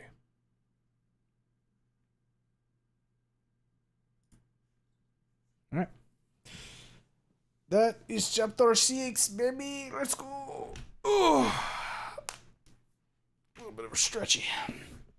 Pop every fucking bone in my body. Let's take a look at the chat real quick. Where was, okay, yeah, we were around here. Yep, there's the shotgun. And we'll see the YouTube comic where Fang was trying to cope with the idea of Anon coming back, having kids, and losing and then losing Minecraft when she realized it wouldn't happen. Rough. Uh-oh, I got a sneezy. Is it gonna actually come out though? No, I'm good. Bad move, little man, makes me fucking lamau for some reason. Reed X Rosa. Reed's going to be the next El Raptor. Gonna reinstate the Mexican mob as the ruling class. Without the drug trafficking this time? No, more. Raul? Oh yeah, there was Raul, wasn't there? Don't see in this timeline real. I love watching how slowly with dread Humo realizes that speaking Spanish will be a reoccurring part of the story. Oh boy, he still doesn't have any idea. Dude, my ass is cooked. Every time I see his like fucking Spanish coming up when I'm reading, I'm like, oh fuck. I'm like trying to like flick my eyes to it so I can at least get like some idea of what the hell's about to come up. Snoot will be the #1 Spanish teacher in the world one day. Snoot and WWDMT, that's for sure. Who will dry my tears? Spanish Anon / Naomi fic. Yeah, I think I've seen that one being passed around a little bit. Yo, Snoot. I had my biases toward Naomi, but it's still at least 8 out of 10. Need to shell every once in a while. There's a rough, deep L translated version to serve anyone to read, or you can wait for the fan translations to catch up. How much does it cost, and how does Anon have money? He dug deep into his pockets. He probably bartered with the guy for the guitar. He said, dude, that's a piece of shit. Me taking it off your hands, you should be paying me when you think about it. Fucking hell, you a VA, Mr. Streamer? No. But if anybody's looking for somebody, you know, fucking, I guess hit me up or some shit.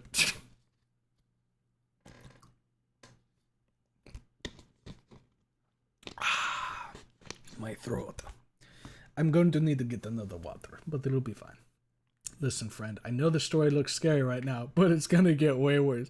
Buckle in, fellas. Shit's gonna be even worse. Wait, that was only chapter 6? I thought we were already on chapter 7. It's all getting mixed up in my brain now. No. This one's chapter 7, my friend. Lost in the chamber sauce. I'll pay you with exposure. Man. That's what it takes. That's what it takes. The reading is keeping my nerves calm in a sneaking section right now. Watch out for the big robots and... okay, wait. Aren't there like the... There's like an outside section that I remember tuning onto a stream for Abiotic Factor 4. It's like this big fucking alien thing and they were sneaking around it. Is that the sneaking section? I'm in Flat Hill. That means 0 to me. I have not played the game and I don't know what the places are. How many does that go up to? I think I saw it earlier. Flat Hill, that's the big guys. Okay, gotcha. It goes up to 6 players, right? Chapter 7 out of 28 so far. Yep. So you guys are going to get Chapter 7 tonight, and then tomorrow you'll get Chapter 8 and Chapter 9. Which means that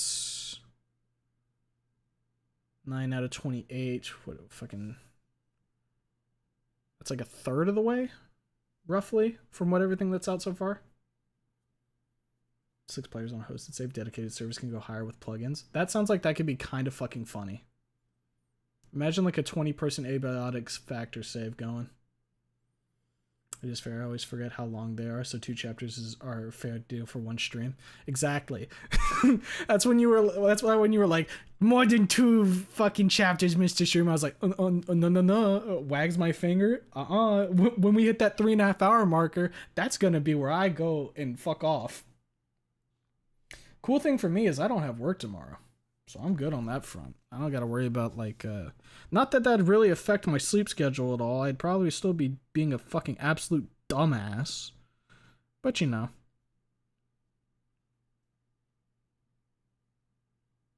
Boy. Mr. Streamer, there's Snoot Game VA fan mod. You can see if they need an add-on. Or if you're referring to Snoot Game Encore, they already have all the people that they need. They, I'm pretty sure I saw a post talking about that. They already have all the VA work they needed. But I think they were mentioning that they were open to like having people like basically throw a card their way, so that way they could like, if they needed anything in the future, they'd be able to hit people up. But you know, I can just, like fuck, just how, you can just fucking emotion on the words, like how much weight on each word. So many shit would sound like fuck. Well, you know, if I'm gonna sit here and read a story to you guys, I'm gonna at least try to put in the effort to make it sound good, right? Like I'm not just gonna sit here like during an emotional moment and be reading in the most default voice like this. And Fang cried, and I looked at Fang and I said, "Fang, are you okay? Fang, why are you crying?" You know, like, it's just a matter of like throwing your voice around just a bit. It helps that I like when I was growing up, I like to do little funny voices, so there's a little bit of vocal control there. If you're talking about Encore, pretty sure they already have the entire VA cast. Yeah, what Jake said. We'd have to cut Stupid Hour for an extra chapter per stream, and we can't cut Stupid Hour. Stupid Hour is so much fun.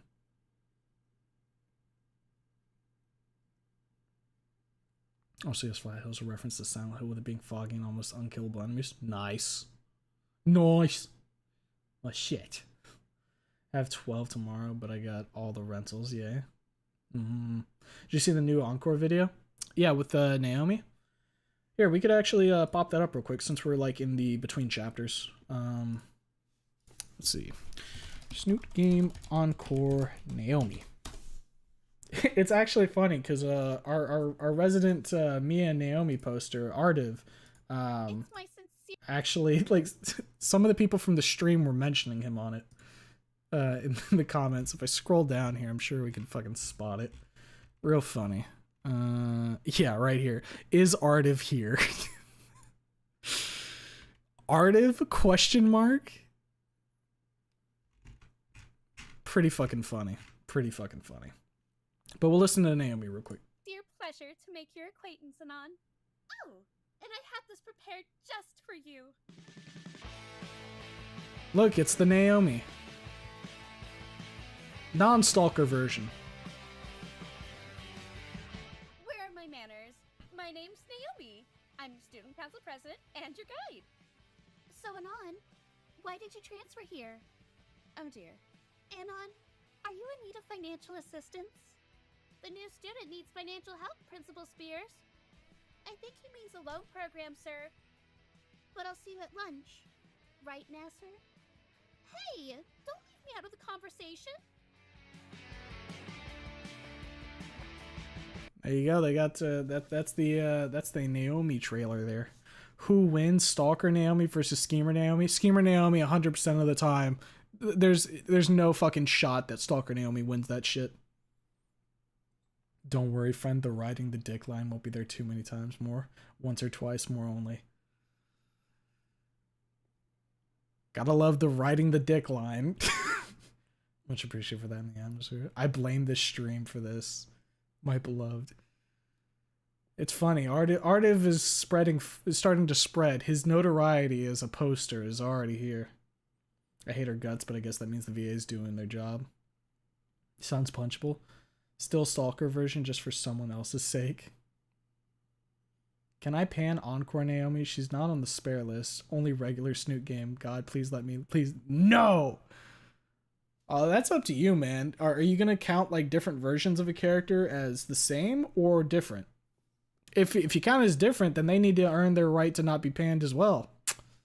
But then you're just taking on more work yourself, because that means if you're saying that Snoot Game Encore is completely different characters, you're going to have to go ahead and go get all of them too. That's a lot more people. You've basically like increased it by like at least half. The voice for Naomi is pretty good. Also the Reed and Nazar poster. I see you and appreciate it. Voice definitely fits for SG Naomi. Yeah, I think it's a good voice. I haven't really had a problem with any of the VAs that they've revealed so far. Mostly because I want to give them, even if it might not sound quite right. The thing is, and I've mentioned this before, everybody's gonna have their own like voice in their head, and if it doesn't match up with what they think, it's going to be easier to kind of write them off. I'd like to see them all in action and like going through the story and listen to the VA that way before I give like any kind of like final opinion on it. You know what I mean? Look, if I have to get all the OCs and ending variations of the character, what's a few more? You know what? Godspeed, Trooper. Does she hit the high-pitched screech of sharing homeroom in English, though?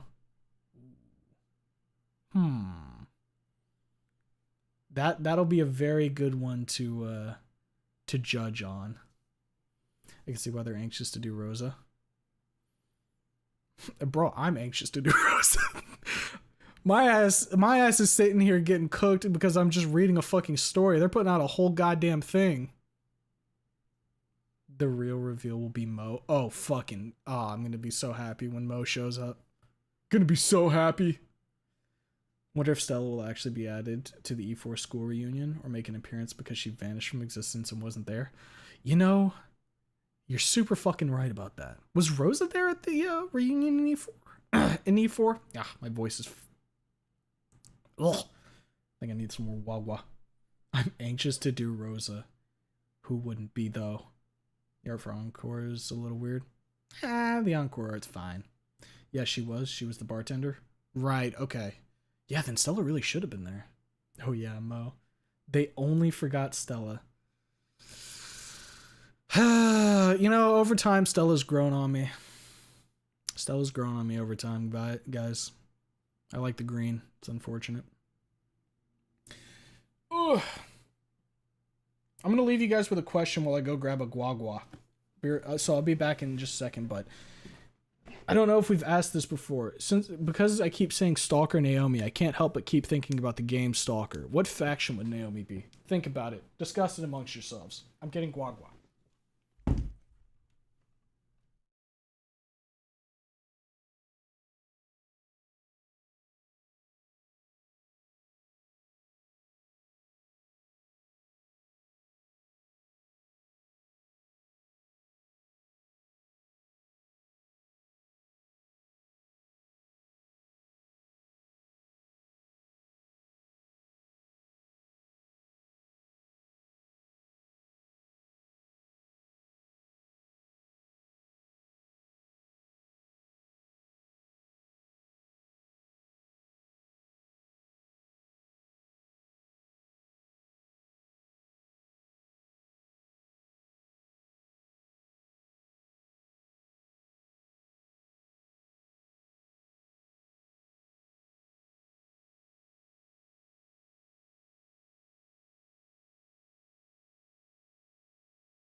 Okay, streamer's back. Let's see here.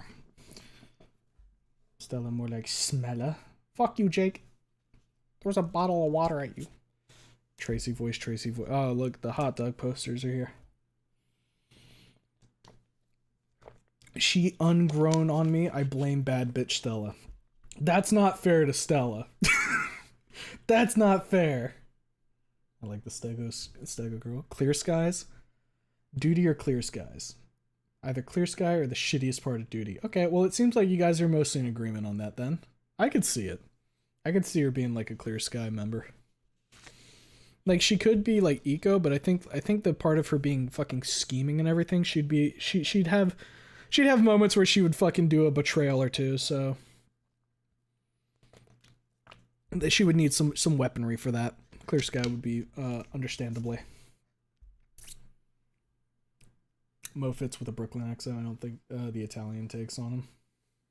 I don't like the Italian takes on him. Who gives him an Italian accent? I don't have it played out. I don't know. He's very clearly supposed to be a New Yorker. Go back to eating radioactive interdimensional alien meat that's cleared of rad after making it into soup. Yo, pass some over? Pass some over, by the way? Lots of streams / videos. What fucking voice did I give Mo? I don't even know what like voice that was. Reed is 100% freedom. And on his loner, duh. Which one allows me to have lots of guns and ammo? Bandit. If you want all the shit, take it from them. Go Bandit. Ooh. Ba ba ba ba ba ba. Ba ba ba ba ba ba da ba ba ba ba. You know, you guys might find this funny. My brother does this thing where, like, whenever he wants, like, to have some kind of food later, he'll, like, put it in, like, a little bowl and put it in the fridge. Like, sometimes in the morning I'll see him, like, setting out, like, some grapes or whatever for lunch and, like, a couple other things into, like, a small bowl and just setting in the fridge. Very occasionally, and I don't know why he does this. I think he's told me before, but I can't for the life of me remember why. But when I went to go get my water out of the fridge, on the top shelf, in a bowl, were just cookies. Now that in of itself is like mostly okay, right? Like, okay, maybe he just wants like cold cookies, right? Like, okay, sure, whatever. The kicker is that there was a spoon in the bowl. And this isn't like cookie cereal, you know, like Cookie Crisps or anything. These are like fucking chunky chocolate chip cookies. And he's just got them in this small bowl with a spoon in it. And I'm sitting there like, what the fuck is the purpose of the spoon? I know he's not spoon feeding himself full ass cookies. Oh, I'm gonna have to ask him after stream later, because I think that's not the first time I've seen that. I think I've asked him before, but I don't remember why he does that. Snoot Game Bananas replaced with a generic Stalker Bandit. No, cheeky breaky. Why are you putting La Familia on blast? He doesn't deserve this. Because it's funny, and because you need to know, only a spoonful. What if they got Chris Pratt to play Rainbow? Peak tier pick. Maybe he was gonna eat it like a big Cookie Crisp. The only thing that I could see is maybe like pouring the milk into a bowl and then using the spoon to like crush it into little parts to make your own like pseudo Cookie Crisp. Maybe. But I don't know, man. It's just kind of weird when you open up the door and see that and you're like, the cretin has decided his meal later. Used to break apart stale cookies in a brown or in a bowl, sorry, and pour milk over it like it's cereal. I could understand that. Cookie Crisp sucks cookie dick mid cereal. Guys, I can't get into like a cereal fight. I don't eat cereal. Like the last cereal I think I fucking ate was like Fruit Loops, man. And it's been fucking forever since I've had a bowl of Fruit Loops. Not to mention like people would not be too happy with how I did things with milk, I don't think. I think people would get angry. He's not human. He's a skinwalker trying to be human. He has very many oddities and quirks to him. They make him him for sure. One thing in particular, he doesn't like touching things, right? If you touch something he doesn't like to touch certain things, and he doesn't like people touching his stuff. Like if I touch something on his desk, he would get extremely angry about it. There was one, like he likes to wear gloves everywhere. There was one time I remember where we were like doing something with like the dishes or whatever, like I think taking them out or setting them in the dishwasher, and I handed him something, right? And he said, "Hold on a second." Had to walk over to the counter, grab a glove, put it on before he would take it from me. And I'm like, bro, really? Dude, it's one thing. Come on. He's got some mind gobbos, that's for sure. Count Chocula is king. Eat that shit and it'll give you the Dracula flow. Wait, do you put the milk in first? I eat my cereal dry. And I would just have a glass of milk on the side. So I would crunch my cereal, and then I would take a sip of some milk afterwards. What, you freak? I don't like soggy cereal. I'd rather just eat my cereal dry and then wash it down with some milk. Easy peasy. This is as bad as Lanny's food habits. I refuse to believe that. I refuse to believe that. He doesn't lubricate his cereal. Oh, that is a foul way of describing it. Mr. Streamer, has your brother been moving slightly odd lately? He took some Benadryl today. He might have. I think he only took one, but if he took more than one, he might have been seeing the Hat Man. Tried Cookie Crisp, decent at the start of the bite, horrible aftertaste. Oddly good skinwalker behavior. Also skinwalker. Mr. Streamer eating a cereal the way God intended. Wait, Twisted, are you one of my people? Fucking, I need to slow down and finish my thought before posting. Sinner, what the fuck? Then eat it fast like you're supposed to. Guys, I don't know if you've noticed something. I eat my fucking food slow. I don't eat food quick. I take a while. I fucking graze.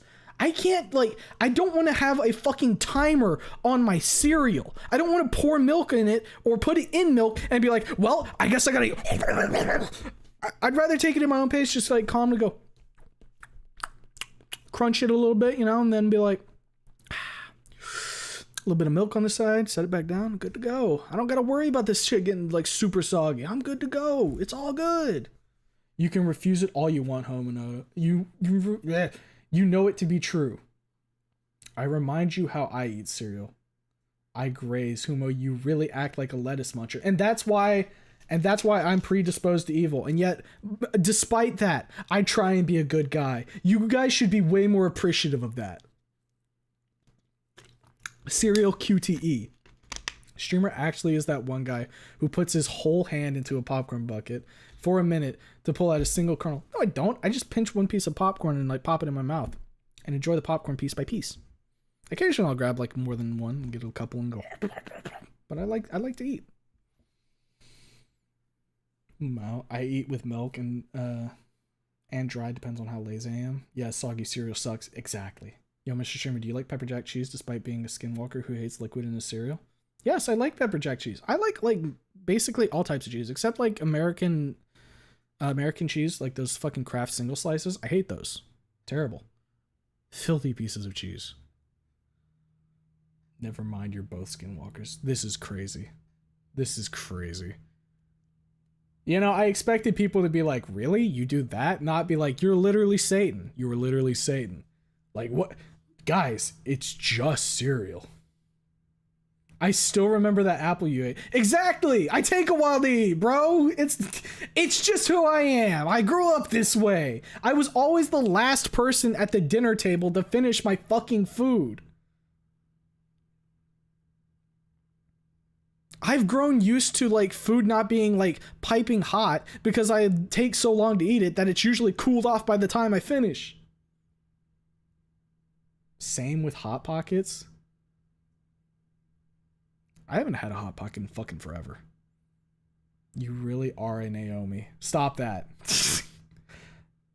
Mods, I'm on, Coco, his puffs. He already has a purple. Why'd you censor the purple? What the fuck? I'm feeling so attacked here. Because I am being attacked, obviously. If I'm a skinwalker, my goal as a skinwalker is to wear the skin of the soggy cereal sinners. True. True, get them. Okay, you're not as bad as Lanny. Okay, but can you tolerate American in a burger? I mean, like, if somebody puts American on my burger, I'll still fucking eat it, but I'd rather have other cheeses. Like, whenever I get a burger from my local place, I'll get, like, fresh mozzarella on my burger. Sometimes I'll get pepper jack. Sometimes I'll get Swiss. Occasionally, I'll grab, like, some smoked Gouda. I'm more of a fan of, like, white cheeses. I've come to realize. I'm now eating cereal, thanks. Hey, I'm glad you're having your cereal, bud. With or without the milk, and whether the milk goes in first or after. I'm glad you can enjoy your food. I'm eating chips right now. I'm eating nothing right now. Why is eating it dry bad? It's just lazy or just kids trail mix. I just always ate it without the milk. I don't feel like I don't feel like I need the milk in the cereal at the same time. Cause then I also have to like what if I use too much milk? Then I have like a bunch, like I have fucking cereal broth I've got to drink even when I don't want it. If I have the fucking milk on the side in a glass, if I run out of milk, I can just get more milk. Usually you don't pour more milk than you're going to need for a glass. It's easier to portion out that way. I mean, at a certain point, I'm sure once you've gotten like skilled at the milk in the bowl, you know how much milk you need to put in the bowl to satisfy your taste. But for me, I never learned that. I don't need it. I'm good with just my dry cereal and then washing it down with some milk. It's good to go. I'm feeling attacked too. What's wrong with purple? Only thing comes to mind when I see anything purple is trash. Okay. All right. It's not fair that fucking triggers destroy the color, because there's a lot of good purple in the world. He's a fan of white cheese, racial segregation. Get that yellow out of here. The superior cheese, fucking A right. See, the thing is, you guys can like jump at me, you can fucking tackle me for like one of my takes, but immediately I can whip out another take and you'll be like, wait, this guy's right.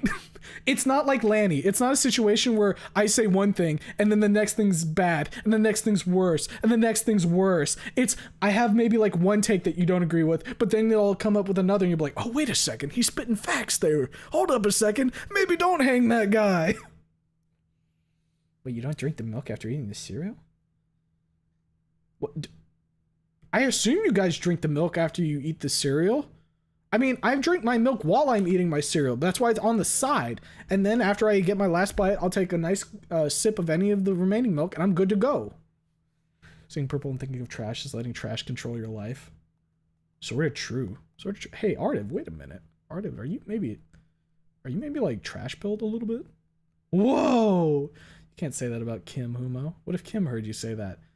He would groan and roll his eyes. And then I would have to become a sorry cop. The band. Also, American cheese is more California cheese. It's just plastic as California. I will die on this hill. Dude, I don't like American cheese. Or at least the Kraft single slices. Them shits is plastic, bro. They are not great. The only thing they're good for is being used as a quick and easy cheese for fucking, like, cookouts. That's it. Use other cheeses. Don't fucking bring yourself down to that level. You can get a good cheese to put on other things. It's fine. It's not that much more expensive. Treat yourself, goddammit. You are a human being. You are made in God's image. Your body is a temple.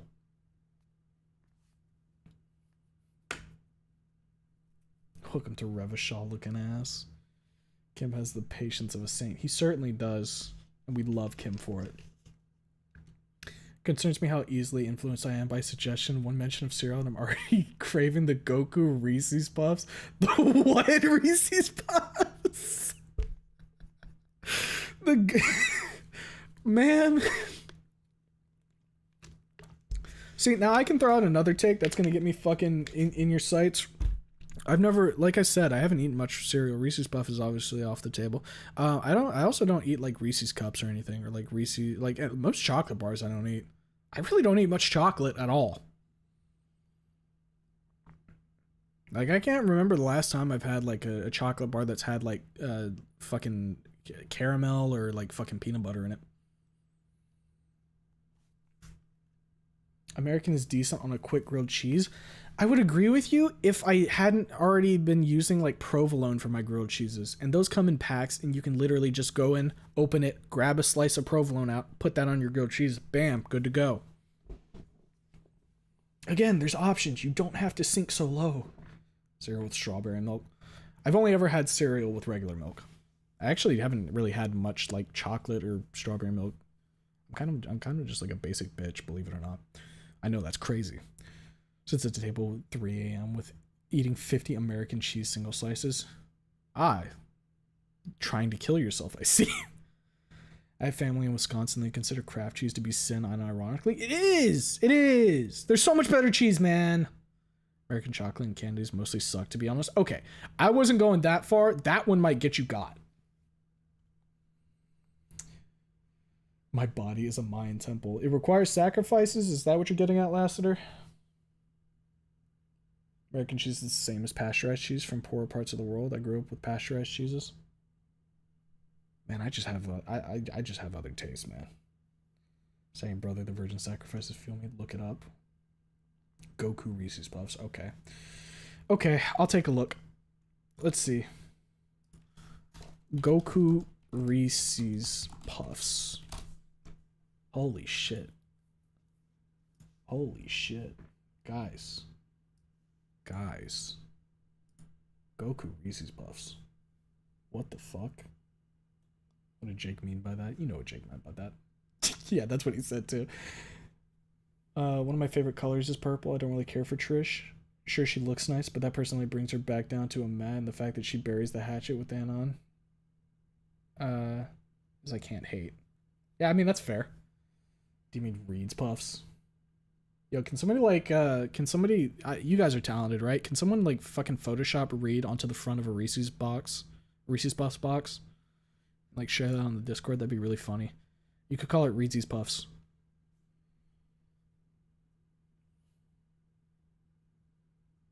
There's good chocolate and then there's horrible chocolate. I mean, that's true. Hey, it's me, Goku!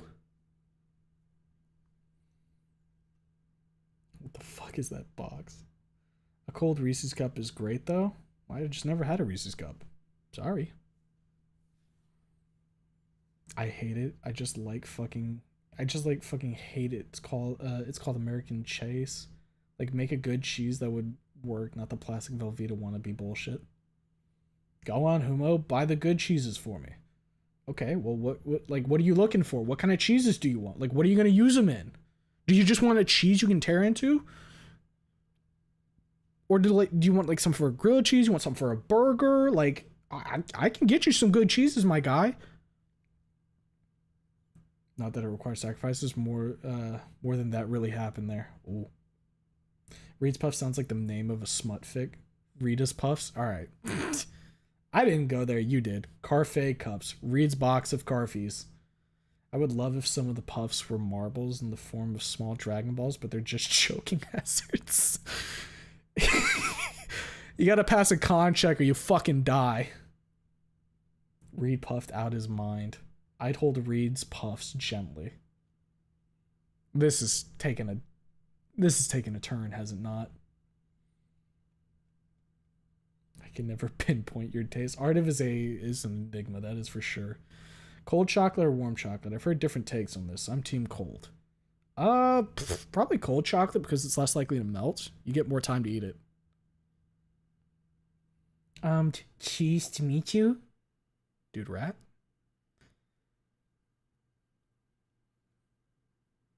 Reed's Puffs would just be a bag of weed nuggets, Carfay Puffs. Or Carfay Puffs. Shimmer, how do you feel about ice cream? I like ice cream. I mean, I've had different types of ice cream. I don't go really out of my way to get ice cream, you know?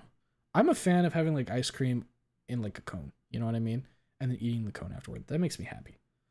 When it comes to like ice cream flavors I usually go for, I opt for like fucking vanilla or like cookies and cream. Those are my go-tos.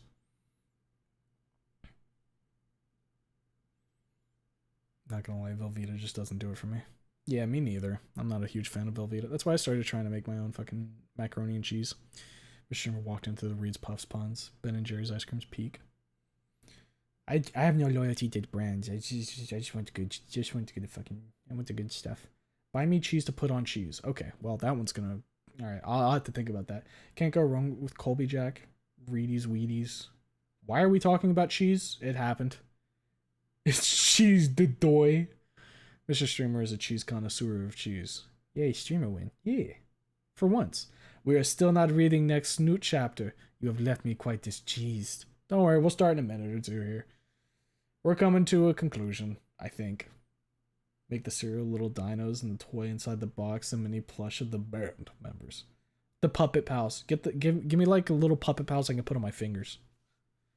Walking down the cereal aisle and seeing Goku felt like being hit over the head. Yeah. Dude, oh my god, that just, you dredged up something. I remember how I said I went to Walmart recently?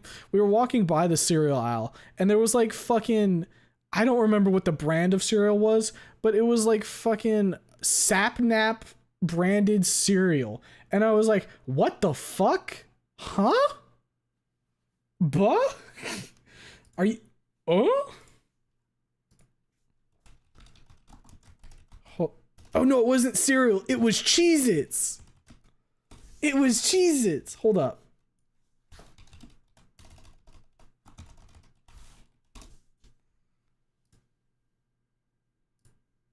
Yeah. Yeah, I saw this and I was like, wait, what the fuck? Huh?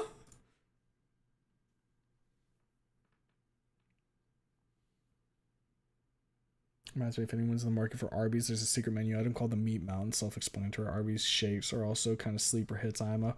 Yo, depending on who you ask, Arby's is either the worst fucking place ever or has some actual stuff. Oh, was a stretch on that last day? Ice cream. Bad 6, you told me you were looking at cereal. Goku wasn't disappointed. Who out here eating Sapnap? Who the fuck is Sapnap? I don't... Guys, I don't even... I think he's like... I think I've only heard of him as like a fucking Minecraft YouTuber. Hold up. Let me go to YouTube. YouTube. Sapnap. Isn't he like part of like Dreams Crew or some shit? Yeah, here you go. Yeah. Yeah, here you go, guys. Yeah, this is Sapnap right here. He apparently is fucking Cheez-It branded now. Dude hasn't posted in 4 months, but you know, he can have some Cheez-Its, I guess. The guy just looked like a bootleg PewDiePie. Oh, Jesus.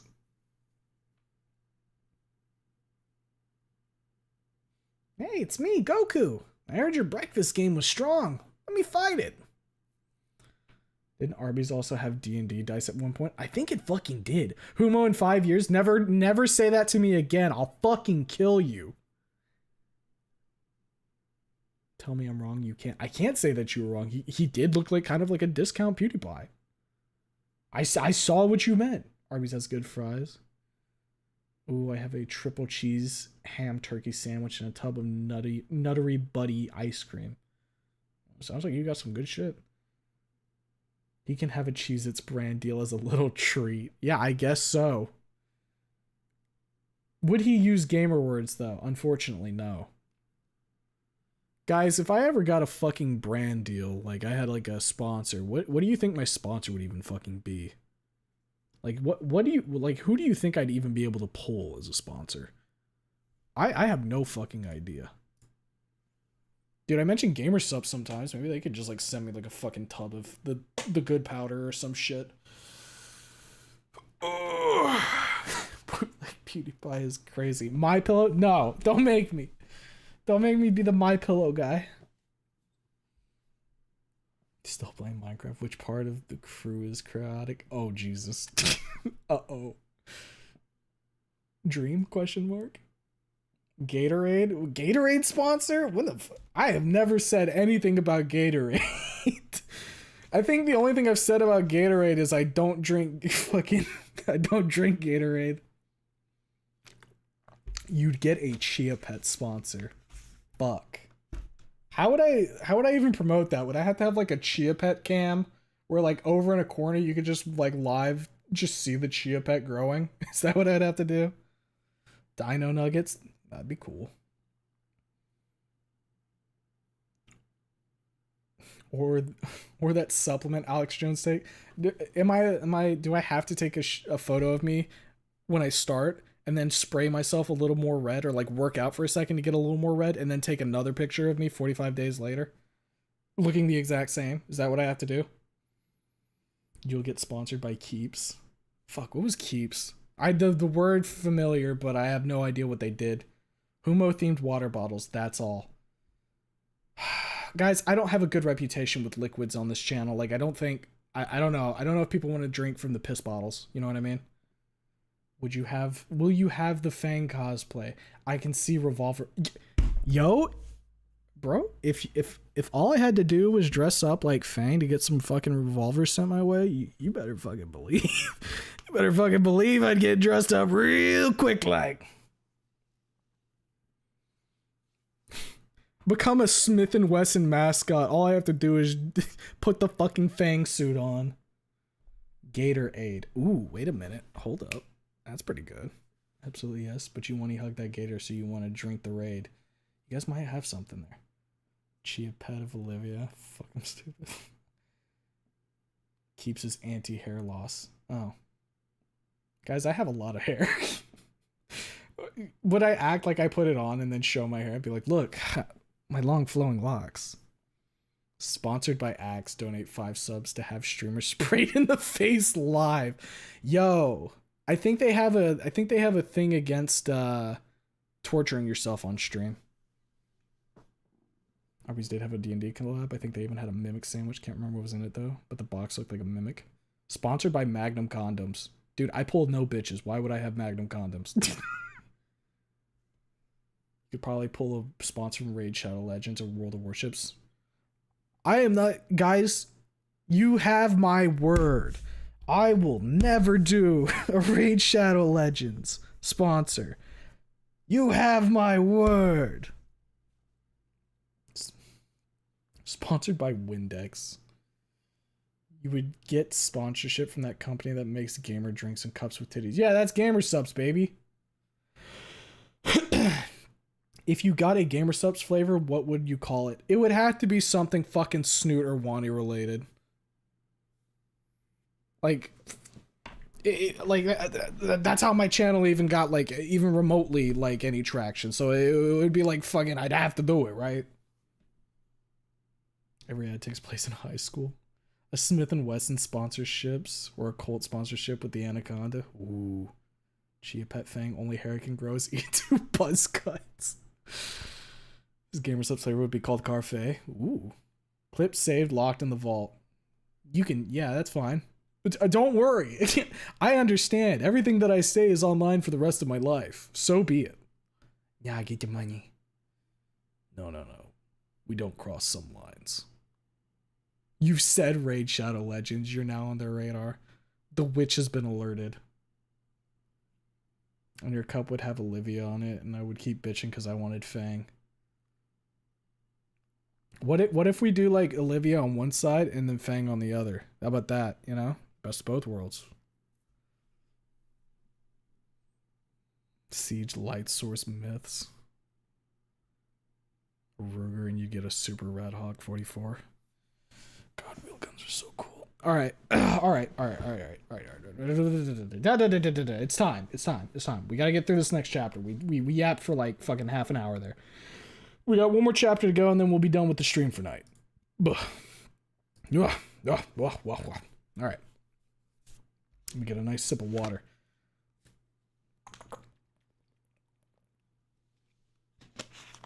Sage themed one for the unlucky 100th. Ooh, that one would sting, wouldn't it? Make a Dino GFOC for it. Who says I'm not already? Anyways, moving into the chapter. Here we go. Chapter 7. White Noise. Summary. I'm choking in a mist of smoke. Polluted emotions that you cannot revoke. I know how you really feel, but the way you act is not quite real. It was a couple days before I was called into the police station again.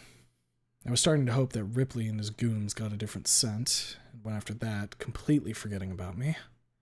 Well, I was wrong. The familiar Sin Raptor cop showed up at my door right on schedule today, 8 o'clock in the morning, unceremoniously knocking at my door. And that gave me a start. Even if this has become almost a routine for me at this point, I can never quite get used to the fact that a cop is banging at my door, demanding entry. Ugh, I'm coming. I get out of the bed and lock the door. Oh, it's you, Lee. He frowns. That's Officer Lee to you. He looks around my shack of an apartment. You know the drill. Get dressed up and let's go. I shrug, turn from him, grab my clothes and my phone, then go to the bathroom to change. He, meanwhile, stands in the doorway. I can almost feel his expectant look lingering on the door. I undress, put on fresh clothes and undies, then pop half a pill in my mouth and wash my face. Text Reed. I'll need a chill out after this session with the kindest of police officers. So, the commissioner finally remembered I exist. I call out, staring at myself in the mirror. What took him so long? Those few days of reprieve from Ripley's clutches did wonders to me. My eyes aren't as sunken in. I don't look tired. Hell, even my complexion looks a tad better. My phone buzzes. Man, a whole week has passed since the hangout at Rose's. Maybe we should do it again. Reed's gonna come over. Why the hell not? I don't know what we're gonna be doing, though. There's nothing to do in Skin Row but drugs and alcohol. You know I can't talk about it, Anon. Lee hesitates before saying my name. It sounds genuine, the hesitation in his voice. Wonder what he thinks of how Ripley's treating me. He probably takes me for some hardened criminal. Though if that was the case, he'd be handling me much more roughly than he has so far. I'll give him the benefit of the doubt. Glenn's attitude towards me did gain a sliver of kindness ever since Naomi's gunshot wound-shaped bombshell was dropped onto my head. Hell, there's even a hint of reluctance in how he chats with Ripley in between the questions. During the last interrogation, he even frowned at him. It's progress. I know. I exit the bathroom, dropping the pill bottle onto my pocket. Gonna have to remember to carry it with me. I freaked out hard the last time I forgot my dose. One step at a time, little man. I'll get through this. I hope Spears will kindly show up before I'm shipped off to who knows where. I think I'll lose my mind not knowing how Fang reacted to my letter. I leave the bathroom, follow Lee to his car, and we're off to the station. The route is what it was for the better half of the month. Parking lot, offices, corridors, and finally, the interrogation room. Rip and his goon are waiting for me at the familiar table. Claw marks are still there, even though almost a week has passed. As usual, Rip tells Lee to get the hell out, points at the chair with his hand, and starts wringing me out. As usual, he asks questions as I relay my part of the story, and he interrupts me from time to time in an attempt to break my composure. As usual, I don't give in, an effort that's further reinforced by the meds I've been taking. Today, though, he's acting differently. He's tense, impatient, keeps drumming his fingers on the table, and seems not to listen to what I have to say. Even the attempts at scaring me devolve into half-hearted hisses, growls, and glares. Glenn keeps glancing at him, then at me. He's even more tense than his boss. Something gnawing at the grim Ripley, and I don't fucking like it. Not one bit. He's planning something. And then you, sir, shoved Nazar out of the house. Hearing his son's name makes him go completely rigid for a fraction of a second. His head then shoots towards me, so fast that I barely have any time to avoid his forehead caved in by my forehead caved in by his beak. I lean away, so violently in fact that the chair moves back with a loud rumble. Do you know what I was reading this morning before you dragged yourself here? He glares at me, as stiff as a board. He isn't gripping the table, scratching it, breaking it in half. He's just holding on to it. But there's something in his tone of voice, the kind of coldness and ruthlessness that makes my fucking skin crawl. as if a whole army of ants decided to take a stroll there. His eyes, too. There's no wildness, rage, anger, or even annoyance in them. There's only pain and hatred. And I am the source. This. He pulls out a folder from under the table. I look at it as he raises it, about to throw it down on the table like a poker player does cards. There's something scribbled on the folder. Confidential. Volcano High shooting. Victim 3 autopsy report. Nazar Aran. Time slows down to a crawl as I read and process those words. The wall of numbness, erected by a sweet bitterness of Adam buckles, creaks, and finally bursts under the flow of emotions, all within the space of a millisecond. The folder falls onto the table. The photo falls out and lands in the corner. Before I can process what I'm doing, my eyes dart towards it, driven by sick, twisted curiosity. The photo shows Nazar, lying on a metal table, chest up, naked. There are bullet wounds in his chest. My body goes completely rigid, while the familiar waves of hot and cold start crashing through me, choking me like a mist of dark.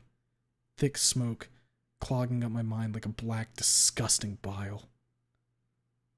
This river of bile carries with it images, thoughts, words, and feelings, which I hope to have forgotten or learned how to cope with, but no.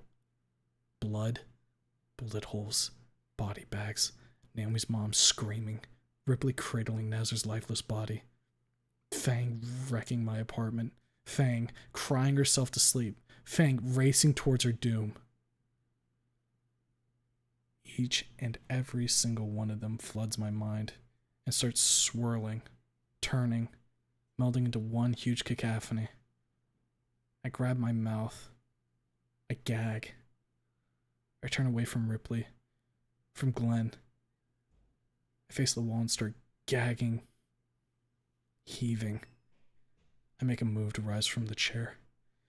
Where the hell do you think? You fucking psychopath! I jump to my feet, knocking the chair over in the process. I can't feel. I can't think. I don't fucking care anymore.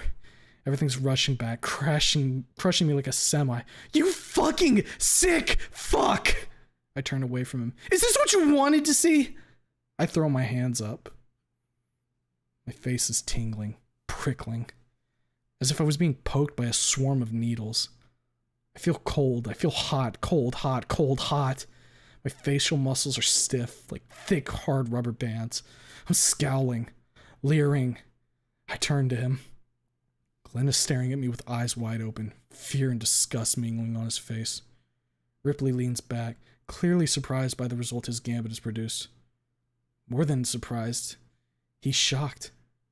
You want to torture me, you sick fuck? Did I fucking kill Naomi? I grit my teeth. Did I blow her brains out? I'm shivering, spit spraying from my mouth. Did I gun down your fucking son? I grip my cheeks, my nails digging into my skin. It hurts. There's a sharp pain where I dragged my nails. The two dinosaurs just stare at me, stupefied by my outburst. Especially Ripley. He's shocked. He's staring at me with the purest look of astonishment, his mouth hanging open. What the fuck is wrong with you? I growl at Ripley, pain, frustration, and anger making me choke on my own words. What the fuck? I try to swallow, but my throat is clenched so tightly that I only manage to grunt like a pig. The fuck do you want with me? I grab the photo and stare at it, study it with wide open eyes, taking in every minute detail. My face is completely solid at this point. I'm shivering. My heart is bouncing in my chest back and forth like a ping pong ball. 2 bullets! At least he died quickly! Case closed, everyone! I throw the photo at him. He recoils as it hits him. He reaches for his holster. Come on! I smack my chest. Shoot me! Fucking murder me like you wanted to since you killed those kids! Come on! What are you waiting for, huh? Right here! I slap my chest with my palm. Do it! Ripley lets go of the handle of his gun. He looks at Glenn and recoils. The Spinosaurus is staring at him with such disgust, such contempt and disappointment, that even I take notice. I will report this. Glenn slowly stands up, his voice trembling with anger. He barely manages to keep it under control. This damn crusade of yours has gone on long enough, Rip. What the hell are you? Look at him! Glenn throws his hand towards me in a pointing gesture. You've been grilling this kid for 3 weeks, Rip! He slams his fist down on the table. One of the legs buckles under the force of the strike. The laptop clatters off the table. Ripley stares at it, then at Glenn. He's working his beak, trying to get a word in, but Glenn cuts him off. 3 weeks! I kept my mouth shut the first time you violated protocol because I know this isn't a goddamn kindergarten, but this? He throws his arms up. Ripley just stares at him, too shocked to say anything. You old fossilized piece of shit.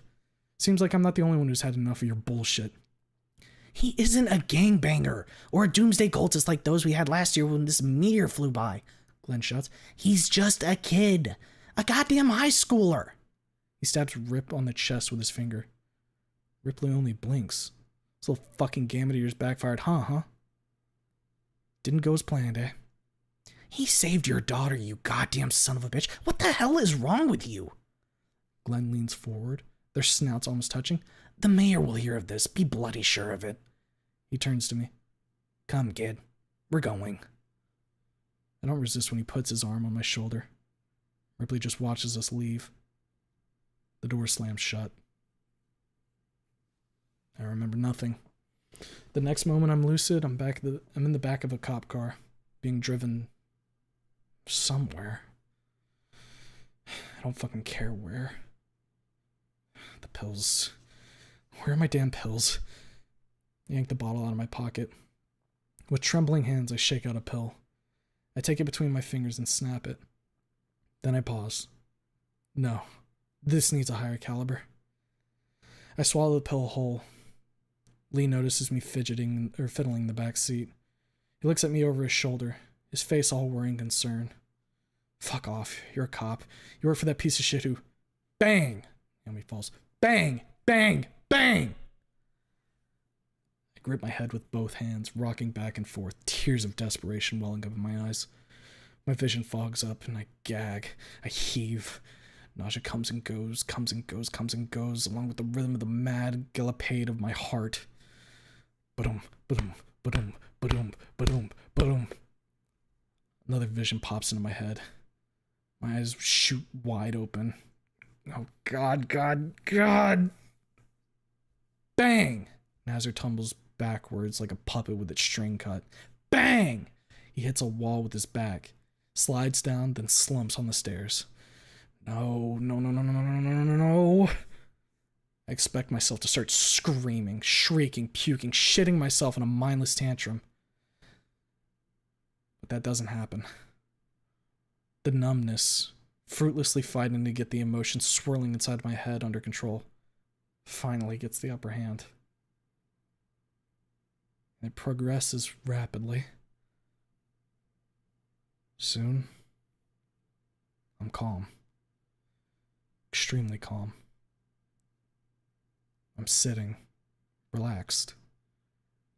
It all lasted maybe a minute. Are you okay? Lee asks, his voice sounding as if he's speaking through a wall. Yes, I say. Wow. I haven't been this calm in my whole life.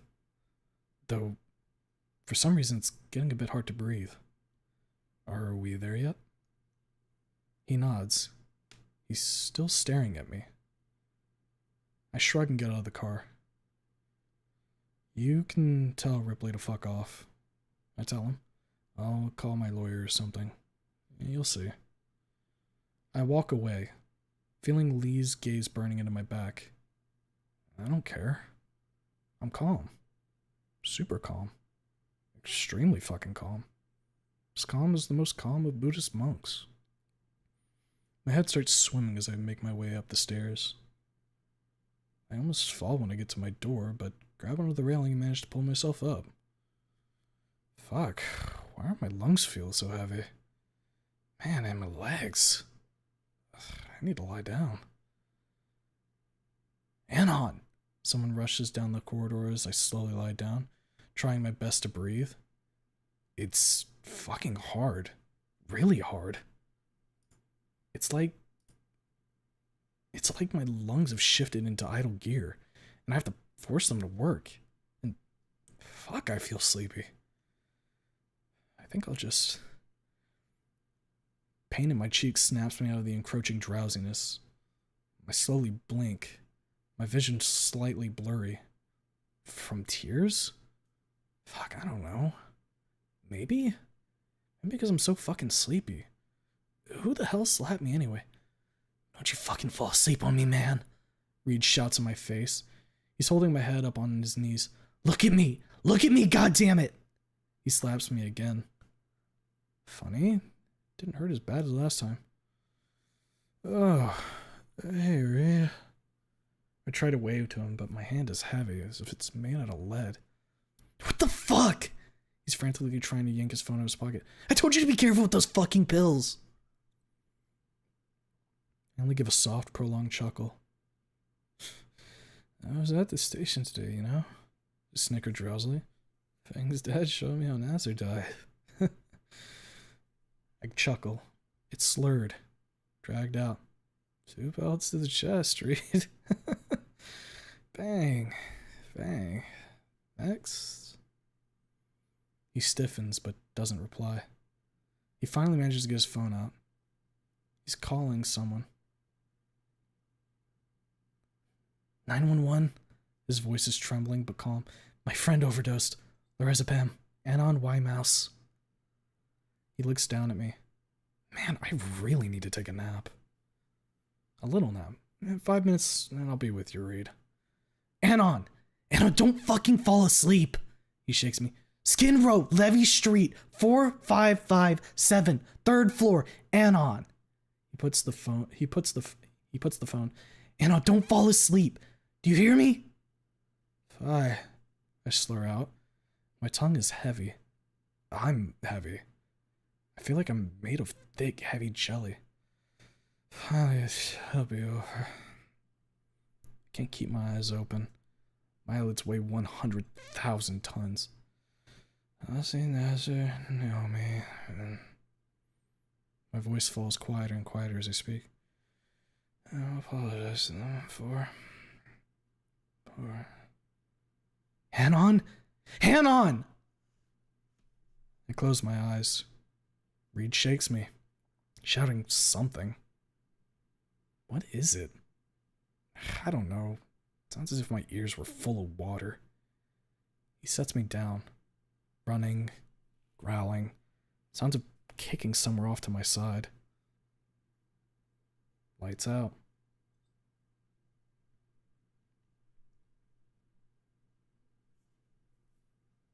Beep, beep, beep, beep. Consciousness returns to me gradually. At first, it's blurriness, cut through by indistinct shapes in my field of vision. The sounds are muffled, as if I was underwater. Beep, beep, beep, beep. Then my hearing gets better. I can pinpoint the source of the beeping. It's coming from my right. Sounds like a heart rate monitor. Or a bomb. Maybe I'm about to blow up. Beep, beep, beep, beep. Maybe it's my alarm clock. Maybe when I open my eyes, it'll be that Monday. Fang will still be in my apartment and I'll be able to talk her out of it. One way to find out. I open my eyes. The ceiling's white and clean. I'm not in my Skin Row cave then. Fuck. Then where am I? Why am I so tired? Well, best way to assess the situation is take a gander at your surroundings. So, I do that. Very slowly. My muscles feel like a bunch of extremely loose strings. As if I was lifting weights for the whole day without a moment's pause. My head is hurting. As if I cracked it. Did I fall down the stairs again? I'm in the hospital, and that's certain. On my right, there's the IV, freshly changed, and the heartbeat monitor. Whole bunch of cables run from it, and snake under the hospital gown. Other than that, there are the familiar basic amenities. 2 chairs, TV on the wall, hospital bedside table. There's a card on the table. Get well soon. Ironic. I look to the other side. I'd stiffen if my muscles didn't feel like they'd snap if I tried clenching them in incapacity. So, I just let out a very quiet, very hoarse sigh. It's Rosa. There are tears in the corners of her eyes, and from how wet the sheets are around the spot her head is resting on, she's been crying for long enough to cry herself to sleep. She's sleeping peacefully now, breathing slowly and deeply. Rosa, Rosa. Rosa, you're like a mother to me. Hell, you're better. By a couple 100 miles, actually. You actually fucking care if I live or die. I'm sure this little incident will be of no consequence to my folks. Maybe they'll be disappointed that I hadn't kicked the bucket yet. Fuck them. What did I ever do to deserve a friend like you? Sounds of an argument outside my room grab my attention. I turn my head. You prescribe him meds that are extremely easy to overdose on, and tell me you had no choice? Reed's angry. Not much. He's way off the peak of his fury. Are you fucking serious, Mr. Heaven? Do you have any idea how difficult it is to procure medication with dosages adjusted for use by humans, not only in Volcadera itself, but also in the surrounding areas, Reed? It's Doc Jones. He's as calm as usual. Almost. He sounds tired. I feel for you, Doc. You have no idea how fucking much.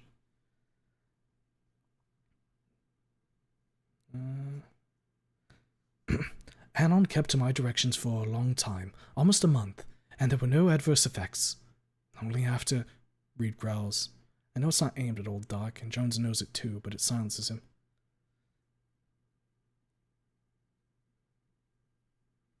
Okay, this is Reed. After that he hisses, cutting himself off. That old piece of shit must lose his job. After what? Dios mío, Anon. Estás despierto. I'd start if I could. Must have stirred and bumped her while I was looking around. Her cry stops the argument outside immediately. The door slams open. I see Reed, staring at me with wide eyes, as pale as a wall, with an expression that's impossible to decipher. Is it anger? Is it worry? Is it sadness? Is it happiness? I have no clue. But it's nice to see him regardless. Rosa's hugging my forearm, crying very loudly and very violently, burying me under a litany of broken Spanish, spoken in near between violent, heartfelt sobs. At least, I think it's Spanish. There's probably some English thrown in there as well. Reed trudges over to me and takes a spot by Rosa's side. She keeps crying and squeezing my arm. Very hard, as if she's afraid that I'll disappear if she let me go. Pensé que nunca despertarías. Oh, Dios. I chuckle. I'm tougher than I look. I'd hold back on the jokes if I were you. Reed gives a weak smile. She can still finish the job. Don't say such things, Reed. She swats his arm, hard enough to make him wince. She looks back at me. I must look terrible, because she's starting to cry again. Estrangulare a ese hijo de puta. She raises one of her hands and clenches it. From the vicious look on her face, she's imagining herself grabbing Ripley by the throat. And I can get behind that. Whoa, calm down, she glares at me. Calm? He tells me to be calm. She turns to Reed. Are you hearing this? Look at what that old man has done. He made them have to go on medication. That almost killed him. He's a police officer, Rosa. I gently interrupt her. I have a lot more to say about that, but I'm too fucking tired to speak. Another person enters the room and closes the door. It's the good old doctor. I'm glad to see that you're awake, Anon. Hey, Doc. I mumble. I fucked up, didn't I? You... you did not fuck up. Things Dad fucked up. Reed growls at no one in particular, turning his head to the window. I'd frown, but for some reason my face does not listen to me. So I settle for a snort. That's as quiet as it is short. So you told Rosa? Of course he told me, she bursts out. I'd like to see him try keeping it to himself. She glowers at Reed. He doesn't see it. His eyes are glued to the street outside. There's a long moment of awkward silence, which Doc Jones breaks by clearing his throat. All three of us look at him. Rosa, Reed, he nods at them. There's something I need to discuss with Anon. Alone. He's unperturbed by Rosa's frown and murder in her eyes. Now leave for a few minutes, please. Rosa clings to me, as if I was her child. Hurts like hell. Damn that woman, she grips like a pair of tongs. I wince and hiss, which makes her start, let go of me, and grab the tip of her snout. Lo siento, no quiere hacerte daño, she blurts out in a single breath. Sorry, Anon. She pats my arm with great tenderness. Now we will leave, but we will be back soon, okay? Damn, Rosa, stop getting so emotional. We're not even related, yet you're acting as if I was your kid lying on his deathbed. Dickhead, she cares about you.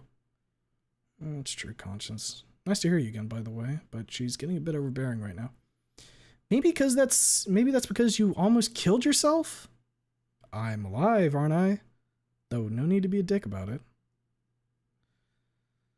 Alright. Keep her company, Reed. I give him a serious look.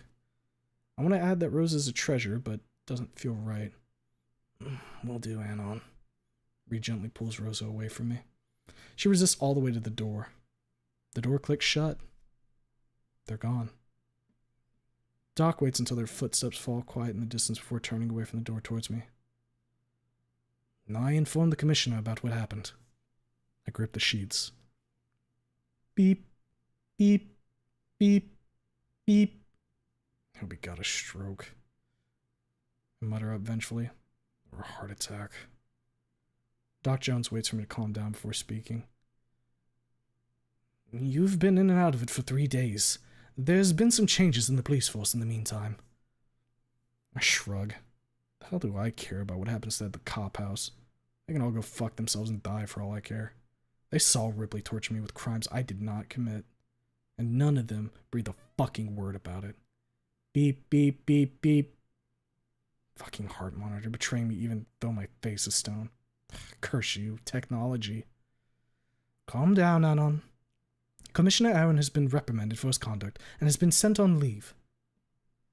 Some good came out of this shit show, at least. Maybe now to leave me the fuck alone and go after Trish. Bitch is long overdue for some serious humbling. Sergeant Webb has filed the report.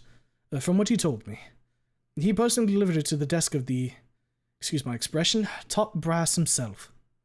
Damn, well, Glenn was so pissed off? Who know how many years a cop and a skinny getting grilled is. Who knows how many years he's a cop and a skinny getting grilled is what sets him off like this? I'm flattered. Wait. He told you? He's been here? Beep, beep, beep, beep, beep. Yes, yesterday. Doc Jones gives a curt nod. But let's change the subject for now. I give a slow, tired nod. Beep, beep. Could use a break from the boys in blue. Last time my whole fucking life, if you'd be so kind, Fate. Beep, beep. You cold, cruel, heartless bitch. I can hear you laughing. Fuck you. It is obvious that not enough care has been given to you. Doc lowers his head. I apologize. That's fine, Doc. You did what you could. No, I did not. He slowly shakes his head. I will be rectifying that mistake. We're going to relocate you to the psychiatric wing of the hospital. I blink, then stare at him. Excuse me, what? You will stay here for observation and therapy until we're certain that you're stable enough to handle living on your own again. Relocation? Psycho ward? Why not put me in the goddamn sons of bitch and straitjacket while you're at it? A bit of stress and you already want to put me in with the crazies? So fuck up my plans hard. Shit. Doc, I want to enlist. I don't want... This will not hinder your prospects, he interrupts me. It will be listed as therapy in your medical documentation. Yeah, but the arm will be more than happy to take in a lunatic. You will become a lunatic if we don't do something about this trauma, Anon. He looks down at me. With the amount of stress you've endured, it's a miracle you've not snapped sooner. I shrug. Some fucking achievement. And you will be rejected by the Army's psychologist anyway, if you let this develop untreated. I snort. Bullshit. I read where? He interrupts me. Online. Another shake of his head. I expected more reason from you. He does have a point. I spent a lot of my time online bullshitting others. I've been a Navy SEAL, an electrician, a mechanic, hell, even an online security expert. And even though I have literally zero experience with those jobs, people believed me. It was hysterical. Fuck, fine. If it'll help me, fine, for fuck's sake. I turn my head from him towards the window. How long will it take? The good old Doc sighs, audibly in relief. He's visibly more relaxed, too. I hear him go over and take a seat previously occupied by Reed. At least 3 months. I start. My head swivels right back. 3 months? Fang's trial starts in less than 1. I have to...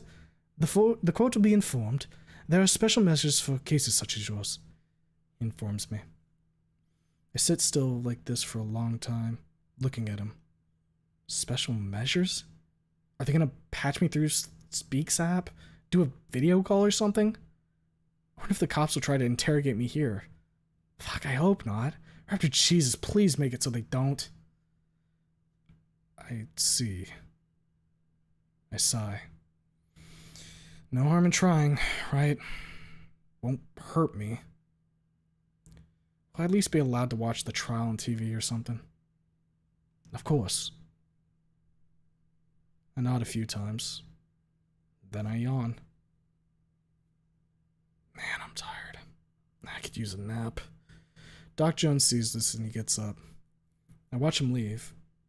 Just before he opens the door, he stops and turns to me. Oh, I almost forgot. Sergeant Webb would like to visit you. What should I tell him? I hem, then yawn. Glenn was one of Ripley's goons. He did go out of his way to get Rip off the case. Honestly, I'm curious what he could want.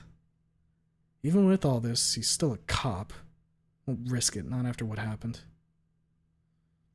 As long as there's someone else with me. Either you, Doc, or one of my friends. He gives a deep, curt nod. Of course. The rest, Anon. You need it. He leaves. Very soon after, Rosa and Reed pile into the room, with Rosa almost immediately taking her spot. I want to tell them what I talked about with Doc Jones. I really do. But I'm tired. Completely fucking spent. I don't feel like talking, or thinking for that matter. Though, there is something I'd like to ask. Hey, Reed. What's up? He perks up. Can you go to my place and grab my guitar for me? The two give a start and exchange glances. Damn, they start looking like a couple already. He's been wasting no time since that hang-on, huh? You... Rosa hesitates. You have a guitar? I shrug. And then I reply, with pauses to catch my breath between each sentence. Yeah. Bought it last Saturday. I fixed it up and everything. I look at Reed. Can you bring it? I should have the door key in my pants somewhere. Reed chuckles, then starts rubbing the back of his head. I narrow my eyes. Yeah, about your door. My brows furrow. Did he... Don't look at him like that, Anon. Rosa scolds me. If he didn't kick your door down, you'd... She shivers, her eyes turning dewy again. So he broke down my door to grab that blocker stuff. Alright, I won't hold it against him. He saved my fucking life. Though, it kinda sucks I didn't get to see it. Fuck, the door must have been broken in half. Wonder if the door frame buckled. I start with a realization. Oh, fuck. I have no door. In Skin Row. Ah, fuck. The apartment's probably already bare. I just hope the robbers didn't take the toilet and the fridge. And Rainbow. And my guitar. Fuck! Rosa notices the look of despair on my face and pats my hand. Don't worry, Anon. She gives me a warm smile. Philippe and Moises are keeping an eye on your apartment. Papa agreed to fix the door. I sigh in relief. Absolute goddamn treasure. Thanks, Rosa. Tell your dad and these two that I appreciate the fuck out of it. She nods with a giggle. Then she looks at Reed, her smile faltering. He puts an arm around her and holds her close for a moment before they both look back at me. She's laying her head on his shoulder, looking at him with a soft blush and a small, pleasant smile. Get a room, you two. I try to grin, but only manage a small smirk. Rosa jumps in her seat, beet red. She swats my hand. Pervertido. She grips her rosary. Stop saying things like that. Good to see you have your sense of humor coming back. Reed chuckles, which earns him a smack on his own. I smirk, then yawn. Can you guys go? I'm tired. I close my eyes to stipulate my point. Come back tomorrow, though. Please? Rosa gently pats my cheek. We will, Chico. Now rest. I fall asleep before they make it to the door. I open my eyes. There's no sound or movement in my room, and yet something told me to leave the fanged dreamland behind and return to the bland, harsh reality. Hey, Skinny. Oh, she's here now? What the hell is she doing here? Who the fuck let her in? Beep, beep, beep, beep. The fuck are you doing here, Trish? I ask, staring at the wall in front of me. She does not deserve a single look. Calm down or you'll blow a vein or something. If I wasn't bedridden, I'd hurl you through that fucking window. I grumble, too tired to really get angry. Who the fuck let you in? She leans over, hungry for my attention. I, in turn, avert my eyes from her, looking at the door now. That's some fine fucking door. Nice wood grain texture. Oak or pine or something in between. I'm not a dendrologist or a woodworker. The doctors let me in. I told them I'm your friend. A hoarse chuckle escapes me. Beep, beep, beep, beep. Man, my heart is beating so fast and yet I'm calm. Like, actually calm, not seething with rage calm. Do I care so little about this purple piece of shit, or am I really so exhausted that even hearing her voice doesn't stoke up anger? Fuck, I don't know.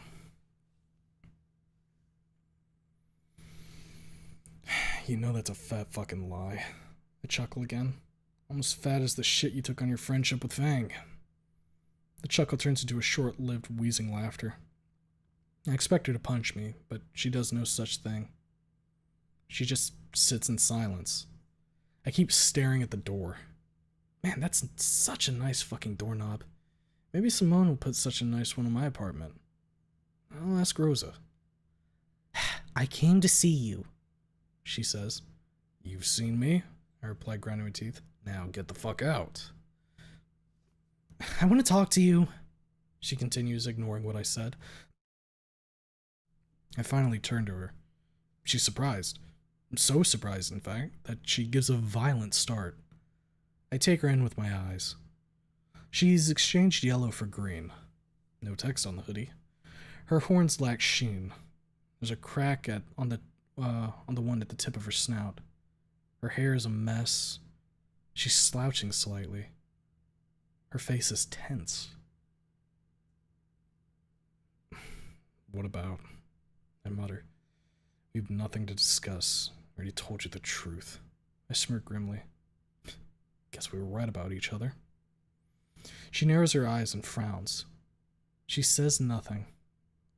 As if she's waiting for me to continue. What? She's expecting some kind of verbal whipping? Too bad I have none to give. Both because she's not worth the effort in my eyes and because I'm too fucking tired for long-winded, hate-filled speeches. Apologize to Reed. Apologize to Fang if she won't murder you during the visitation. She tenses up. It's them. I know, I interrupt her with a shitting grin. I just want to piss you off. You piece of... Before she can finish that thought, I carry on, cutting her off again. We were both shitheads, Trish. You pushed, I backed off. You were a fucking bitch, I was a dickhead. Make quite a pair, huh? I shrug, seeing her expression shift from anger to surprise. What I want to know is why. She frowns again, as if she didn't understand. Then it hits her. She blinks, twitches, turns her head away, stays like this for a moment, then turns back to me. The string. I clench my fist very loosely. You wouldn't understand, she grumbles. Then fucking make me understand. I narrow my eyes. 10 years down the shitter. For what? Trish shifts in her seat. She looks away again. Her face goes through a myriad of emotions. Embarrassment, anger, pain, sadness, embarrassment again. Finally settles on sadness. She swallows softly. I loved them. She narrows her eyes at me, as if she expected me to laugh, point fingers at her, or ridicule her. I just shrug. I think I should be gawking at her, screaming, crying from shock or something. What a huge revelation, right? Trish loves Fang. That explains most of her unhinged behavior when it came to my sweet, sweet girl. I really should react in any way than complete and utter indifference. Instead, I'm just shrugging my shoulders. Too tired for this shit. If that's how you show love, I mutter, dread to see your hate. She clenches her fists. Whoop, I'm about to see it for myself. Wait, she's relaxing. Not the same Trish I knew for the past couple of months. Cool. You were ruining them. She stares at me from under furrowed brows. Look who's talking. I growl back at her. You told me that she's happy. Yeah, she was doing just fine. Fucking excellent. Farting flowers and shitting rainbows. I clench my fist again. Beep, beep, beep, beep. I'm calm. I'm calm. I'm calm. All she was doing was what you wanted her to do. I turned my eyes up to the ceiling. I could still see her, sitting there with her fists clenched on her thighs. She's staring at the floor, her head lowered, eyes narrowed, full of... I don't know. Sadness, tension, anger? Whatever it is, she's keeping it contained. Well, you can control yourself now, Trish, huh? I keep talking, uncaring for how she feels about it. Playing the bass while she wanted to play the fucking guitar. This whole fucking non-binary thing. You must have seen how things back at her home were. How much of a shithead her dad is. How tense things were between her and Nazarene. What did you do? I steal a glance at her. She looks up at me. She's on the verge of tears. There's still this weird expression on her face. I can't decipher it. Who cares? She's not worth my while. But if she wants to hear me out so badly, I'll be more than happy to oblige her. You piled up more shit on top of her. Why? Is that how you show love? I shake my head with a humorless giggle. Some fucking girlfriend you'd make. Even Naomi would have been a better choice. She's angry again. Maybe she'll shout this time. She's clenching her fists and blushing. What? Naomi's name piss you off? I continue staring those angry purple eyes. Maybe it was you who made Fang hate her, huh? That's some grade A bullshit. I hadn't fucking started Conscience, but you finished it with one hell of a bang. Wow. Just... wow. Trish is growling, and hissing pulls my attention away from the conversation with myself. That's retarded. Why the fuck would I do that? She narrows her eyes, her frown growing. Naomi was an annoying, uptight, plasticky bitch, but I didn't care much for her, or Nazar. I press my lips into a thin line. Vicious, cold, and ruthless. Exactly how I remembered her. I Neither of them deserved a bullet, she continues. They were just unlucky. You have no fucking idea how much. I interrupt her. She arches her eyebrows as she's frowning, which gives her a bit of a ponderous look. Fang's dad told me how they died. I lay back onto the pillows. My heart accelerates. I don't care. Naomi and Nazar. You don't know the details. I grow a shade paler. Fuck. You were a bitch, Naomi, but you didn't deserve to go out like this. And you, Nazar? You didn't deserve any of the shit you got during your life, however short it was. You were a damn good kid, Nazar. Too bad your old man is such a piece of shit. Trish is quiet for a long, long moment. Out of the corner of my eye, I can see how pale she is. She's staring at me, eyes wide, mouth open. She's shocked. How the fuck do you think I ended up here? I closed my eyes. That fucker wanted to break me and he succeeded. What the fuck? She slumps in her chair. Fuck! I shrug. I don't give a shit about her compassion. It's worth literally less than dirt. She did talk shit about me when they interrogated her. Wonder if that played a big part in setting the Grim Ripley against me. Wouldn't surprise me in the slightest. Fang knows you fucked up her guitar. You shouldn't have messed with it while she was watching, you stupid bitch. I hear her jolting upright. Reed showed me the recording of your last rehearsal, I explain. She left him a voicemail after she was done with... you know. She shifts in her seat. I open my eyes and glance at her. She's staring at me, her eyes growing wider and wider with each word. She forgave you. Why? I don't fucking know. I intercept her when she opens her mouth. Ask her when you visit her in prison, if her old man will let you see her. I slowly rub the tip of my jaw. Fuck, I'm growing a hobo beard again. Did you do something to them after prom? Trish asks. They're tough as nails. This wouldn't break them as hard as they did. I shrug. May as well tell her, right? Not like it'll change anything, save for making her hate me even more, something which I give exactly 0 shits about. So I tell her. She listens in silence. By the end, her face is tense, rigid, hateful. You were right about me. I stare at the ceiling. I'm a worthless piece of shit. Not worth caring about. I look at her. Kick my ass if you want to. I do not give a shit. I expect her to leap on top of me and pummel me into a red paste. Instead, she gets up, walks up to me slowly, like a malfunctioning robot, then leans over my bed and stares at me for a moment with wild eyes. Then, she tenses up slightly. Oh, here it comes. I hope this place has free dental care. She spits on me. I blink. That's it? You piece of trash. Her voice is trembling. She's bouncing on the border between rage and hysteria. Her pupils, they grow to their fullest, then shrink a little, grow back again, then shrink once more. She spits on me for a second time. If you didn't get this retarded idea into your thick trike skull, I say through clenched teeth, none of this would have happened.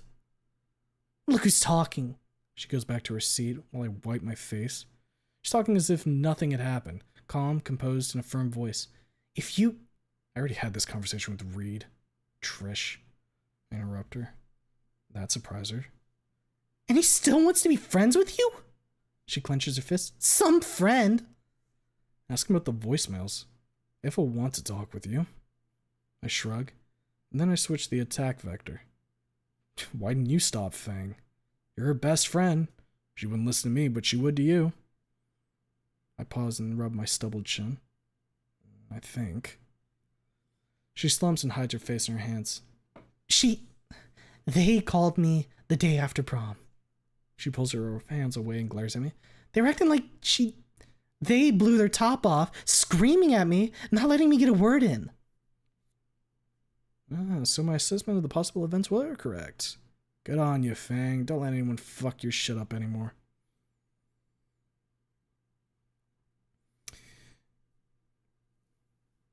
You were afraid that they would hurt you. It's more of a statement than a question. She nods. Fucking hell. I close my eyes, then shake my head. Trish sighs. She shifts in her seat and mumbles something, so quietly that it's almost inaudible. I look at her and put up my ears. What is it about now? You... She pauses and mumbles to herself, trying to muster up the guts to speak, I suppose. You saved them. Their life. You saved their life. Her voice falters. She's not crying, though. When she speaks again, it's almost a whisper. Thank you. Not a complete piece of shit after all. I nestle into the sheets more comfortably. You know, Reed...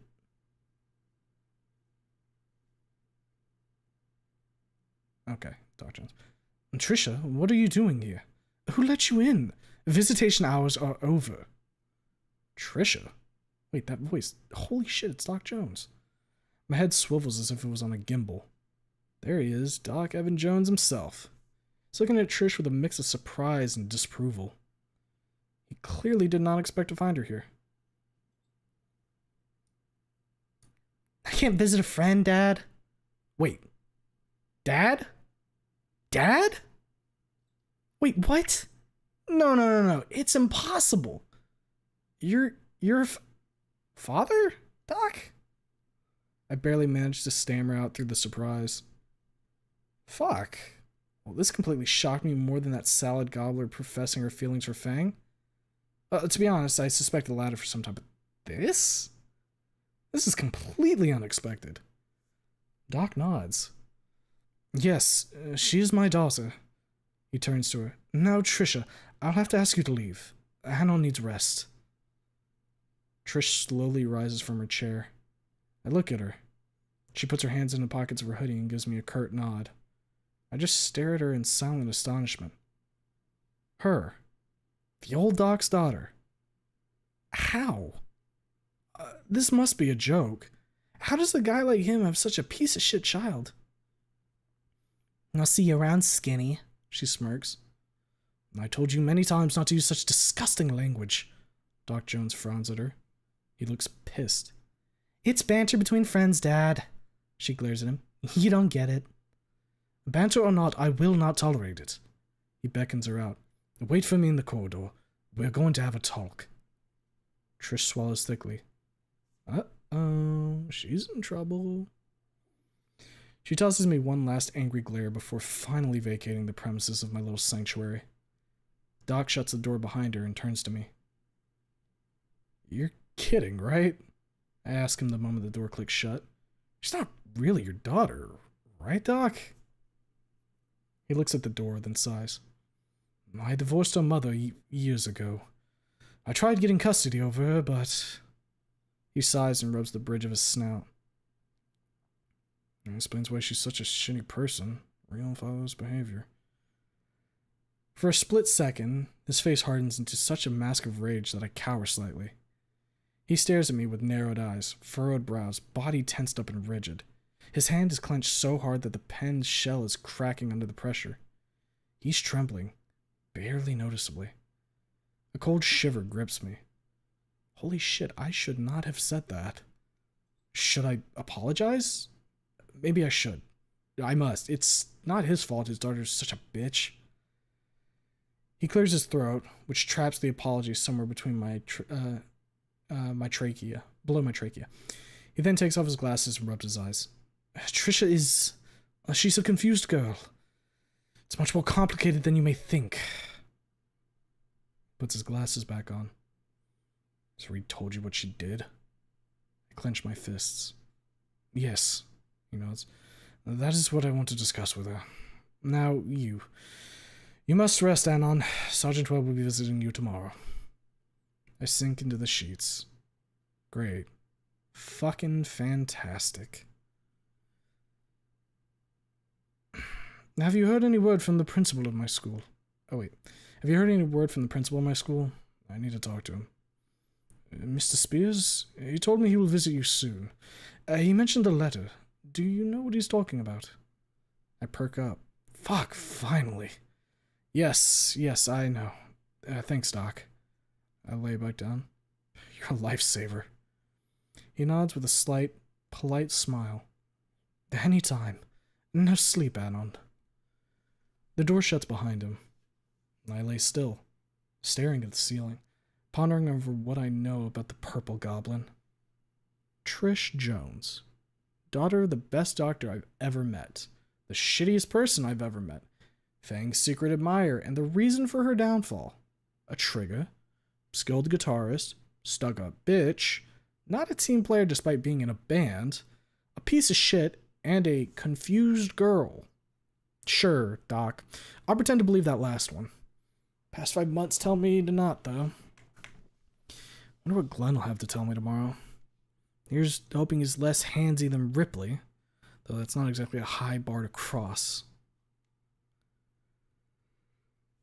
Reed's as good as his word. He brought me my guitar this morning, and I've been strumming on it ever since. He and Rosa now watch me test the strings and tune the guitar, as if they expect me to start shredding like some rock star. Shame that I have to disappoint. They don't seem to mind.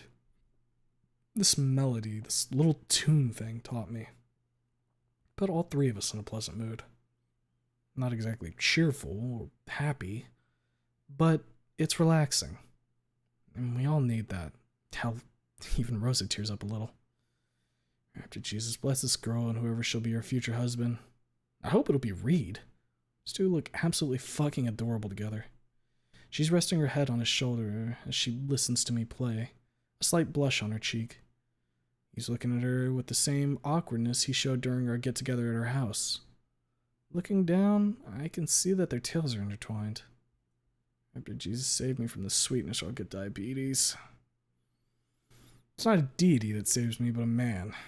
A man named Evan Jones, announcing the arrival of Glenn Webb, my enemy-turned-savior.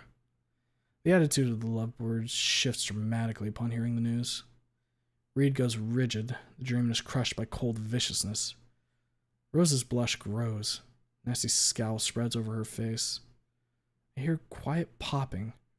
Her fists are clenching so hard that she would have crushed a stone if she held one. Good thing she wasn't holding Reed's hand at the time, or any of the body part. I myself take the news with a healthy dose of not caring. I shrug and continue to idly strum the guitar. I am the king of this castle, and these are my loyal knights. Let the peasant in, Chamberlain. Doc looks at the three of us, hesitates, then backs out. Soon after, Mr. Webb Glenn enters the room, or at least that is his intention. He stops mid-step through the door and looks around. His eyes land on the pair huddled at my bedside. He hesitates, like the good doctor before him, but finally enters. Good morning. He nods at me. Reed and Rose. I hope you're feeling better, kid. He walks over to my bed. He wisely chooses the vacant side, putting me between himself and the seething Ankylosaurus. Rose is trembling. She's fucking enraged, holding to her composure by a thread. I give her a hard look. Calm down, please. Don't do anything stupid. I am. I turn to Glenn. Thank you. I'm calm. I'm calm. Deep breaths. In and out. Keep that fire down. I want to apologize for the disgusting conduct of the commissioner. Glenn hangs his head. How he treated you was completely unjustified, especially given what you did for his daughter. My strumming gets more chaotic as I indulge in angry and vengeful thoughts. The notes come in faster and faster as the whirlwind in my head grows. Did you breathe a word about it before he made you uncomfortable? I don't remember that. Copper piece of shit, go fuck yourself. He's apologizing. He went to the mayor himself. He got that old fuck removed pronto. Didn't stop him from bullying me when it suited him. And he made up for it, with extras. You do have a point. I accept the apology, Webb, sir. I stop strumming and look him in the eyes. He's visibly relieved. Who's leading the case now? Heard that Mr. Aaron was sent on leave. Detective Blue, He replies. Oh, good. She's almost as bad as the old Rip himself. will you continue to... No. Oh, sorry. Wrong way. Will you continue to... No. He cuts me off with a violent shake of his head.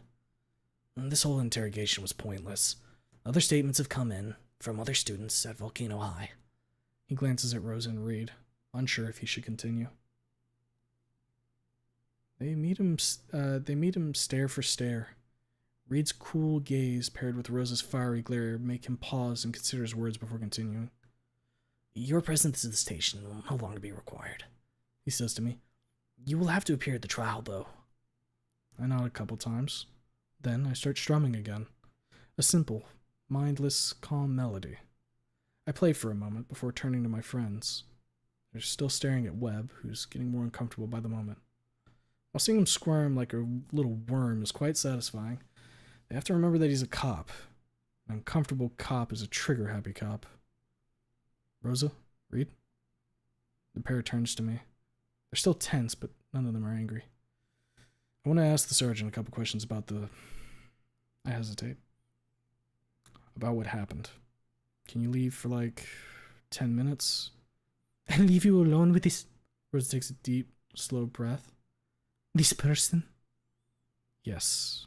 This is very important to me. I plead with her. I won't ask you two to do anything else today. Please.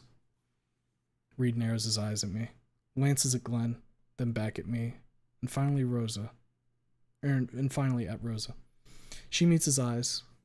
He nods, she nods.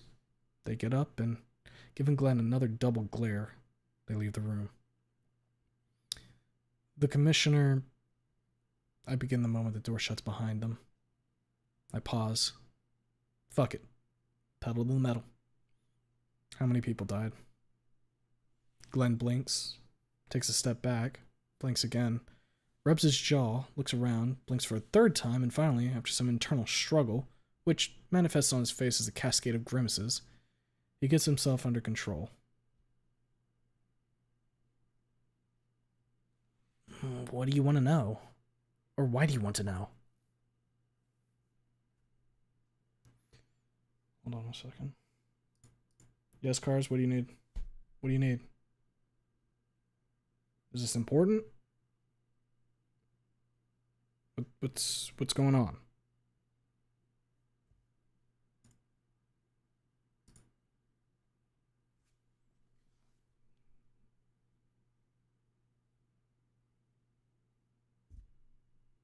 If you're gonna, like, call me out in the middle of the reading, like, is there something you need?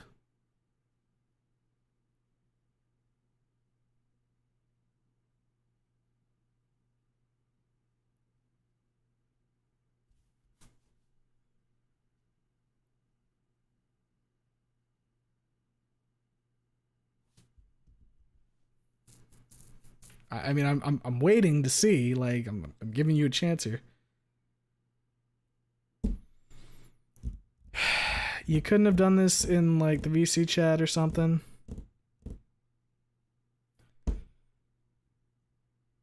We're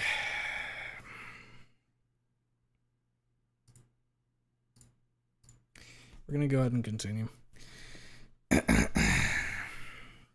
Let's see, where were we? Ripley... I pause, thinking how best to convey what I want to say. He told me that 15 people died. I look at Glenn. He gawks at me in response. Eyes wide open, mouth open, arms hanging loosely by his sides. He's even leaning towards me slightly. His tail sways slowly behind him, like a giant broom. He blinks. 15? Where the hell did he get that number? He grips what sparse hair he has left. It would take at least 2 well-armed people to kill that many. So he lied. I glower. Not at him. Not that stupid. Cops and angers do not mix. How many then? It takes quite a while, filled with uncertain glances, working his mouth and rubbing his snout for Glenn to finally cough up the info I want. 8. He almost spits the word out. And 7 wounded. 1 heavily, but that's the result of the panic that erupted after the shots were fired. They're making a stable recovery from what I've been told. Not 15. 8. Still a horrid fucking number, no matter how you look at it. 8 lives. Could have been worse. Praise the raptor. Jesus fucking Christ, it wasn't. I saw 10 body bags outside the school. Are you mad, kid? He interrupts me with a violent jerk of his head. You think we just let the bodies become a public display like that? He turns pale at the mere thought. They were immediately removed to the morgue. She violently shakes his head. I frown. I know what I saw. Naomi's mom screaming, holding onto her daughter's hand, kneeling. Wait. No, wait a second. Think. She wasn't kneeling. She was standing. No, she wasn't standing either. She was following a cart with the body to an ambulance. Those weren't body bags, those were... Come on, what was in that space between your... Use that space between your ears.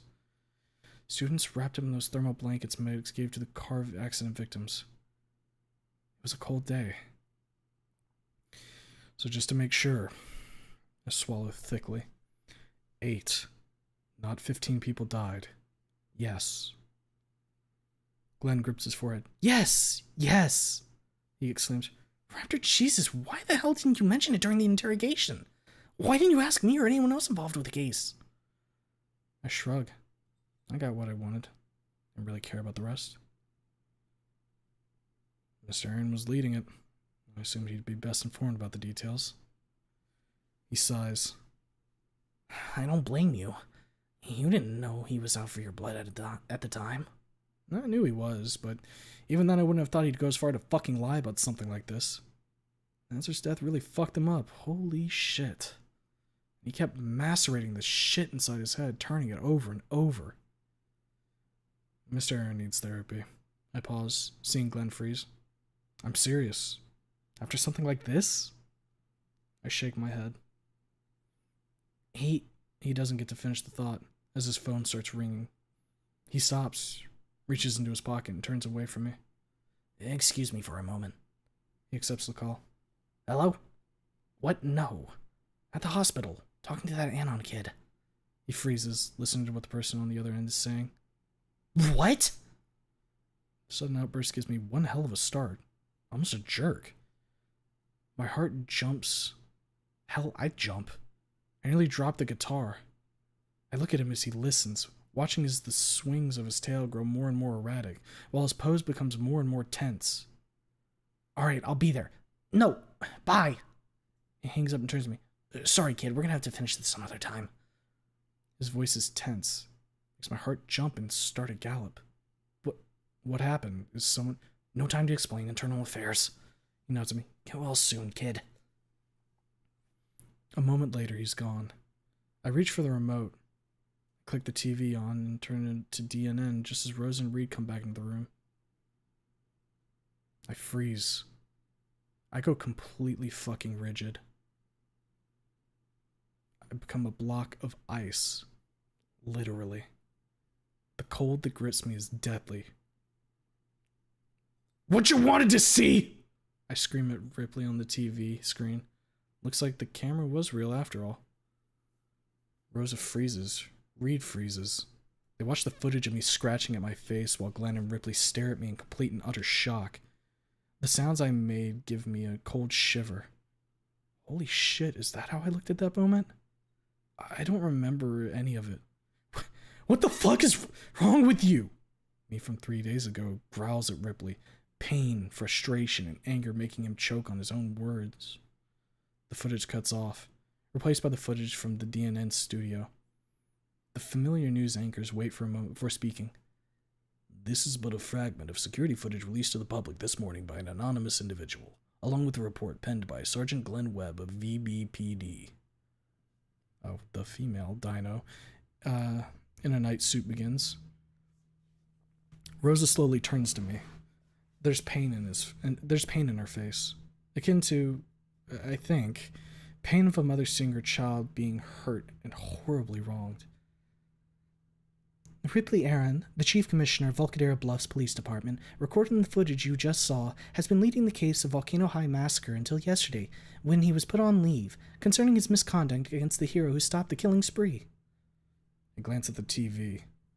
The text of the strip at the bottom of the screen reads, Chief of Police expected to resign. Who the fuck leaked this? Glenn? No, it's impossible. As much as Rip's behavior toward me pissed him off, he wouldn't do such a thing, I don't think. Blue? I don't fucking know. She seemed to me a loyal soldier to Rip, and she has to handle this mess now. Not worth it. My musings are interrupted by an orange blur, followed soon by a pair of strong arms wrapped around me. It's Rosa. She's crying. Loud. Very loud. Deafeningly loud. And she's crushing my ribs. And my guitar. Oh, fuck the guitar. Rosa, the guitar! ¿A quién le importa una estúpida guitarra? She exclaims, words pouring out like a tsunami. Le matare. Le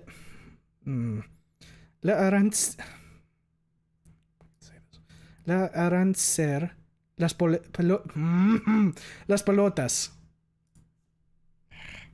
She squeezes me even tighter, her face red from tears and rage. Ow, it hurts. It really fucking hurts, and I can hear the guitar creak. Fuck. As endearing as her care is, I don't want to end up lashed by strings if the neck snaps. I look over at Reed. He turned the TV off already. He walks over and pats Rosa on the back, murmuring calmly to her. It helps. Gradually, she loosens her grip. Takes a while, but she finally lets go of me. She sits still, sniffling and muttering violent threats under her breath. Her fists are clenched, and she's smacking her thighs with them. Reed pulls her into a hug. As she cries into his chest, he looks over at me. He's angry. Really angry. Fucking pissed off.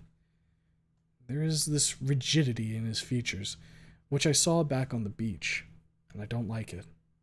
His tail is standing at attention, its tip swishing violently. Before I can speak, though, he speaks up. Fuck.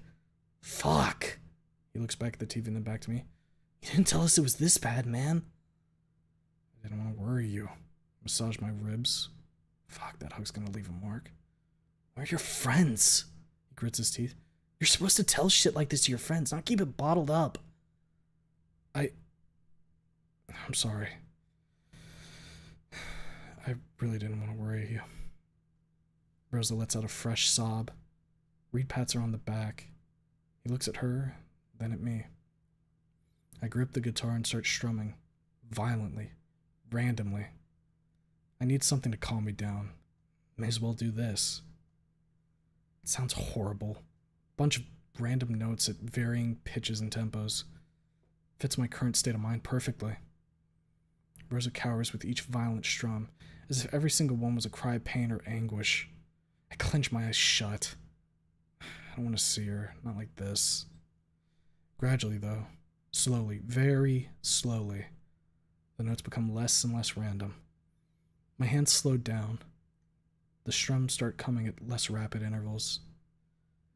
As that's happening, without even thinking, I start picking the first notes of that melody. That sweet, calming, relaxing melody, carrying with itself one of the warmest memories of my life. I shudder, but keep playing. I have to play it. I need it. As the song comes together, Rosa's crying dies down. Sobs stop, replaced by sniffles. Then even those go away. She's just shivering in Reed's arms. When I start the song proper, she's silent and still. Slowly, very slowly, almost mechanically, she pulls away from Reed and turns to me. There are tears in her eyes, but she's smiling. It's a calm, reassuring smile. And I smile back at her and close my eyes. The melody starts to flow, loud and clear. Everything will be fine. I know it will. Ba ba bing, ba ba bing. Chapter 7 complete. We did it.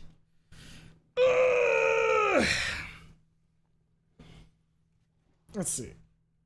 I saw a bunch of discussion happening in chat during that chapter. I kind of want to go through and read through it right quick, see what was going on. This chapter, one of my favorite chapters. Chapter goes hard. Nazar's autopsy. Poor Nazar. Know that face tingling, prickling thing firsthand. Overdosed Anon. Overdose. Yeah, he was told to take the halves of the pill, so he took the half earlier and then took a whole one. So that was not good for him.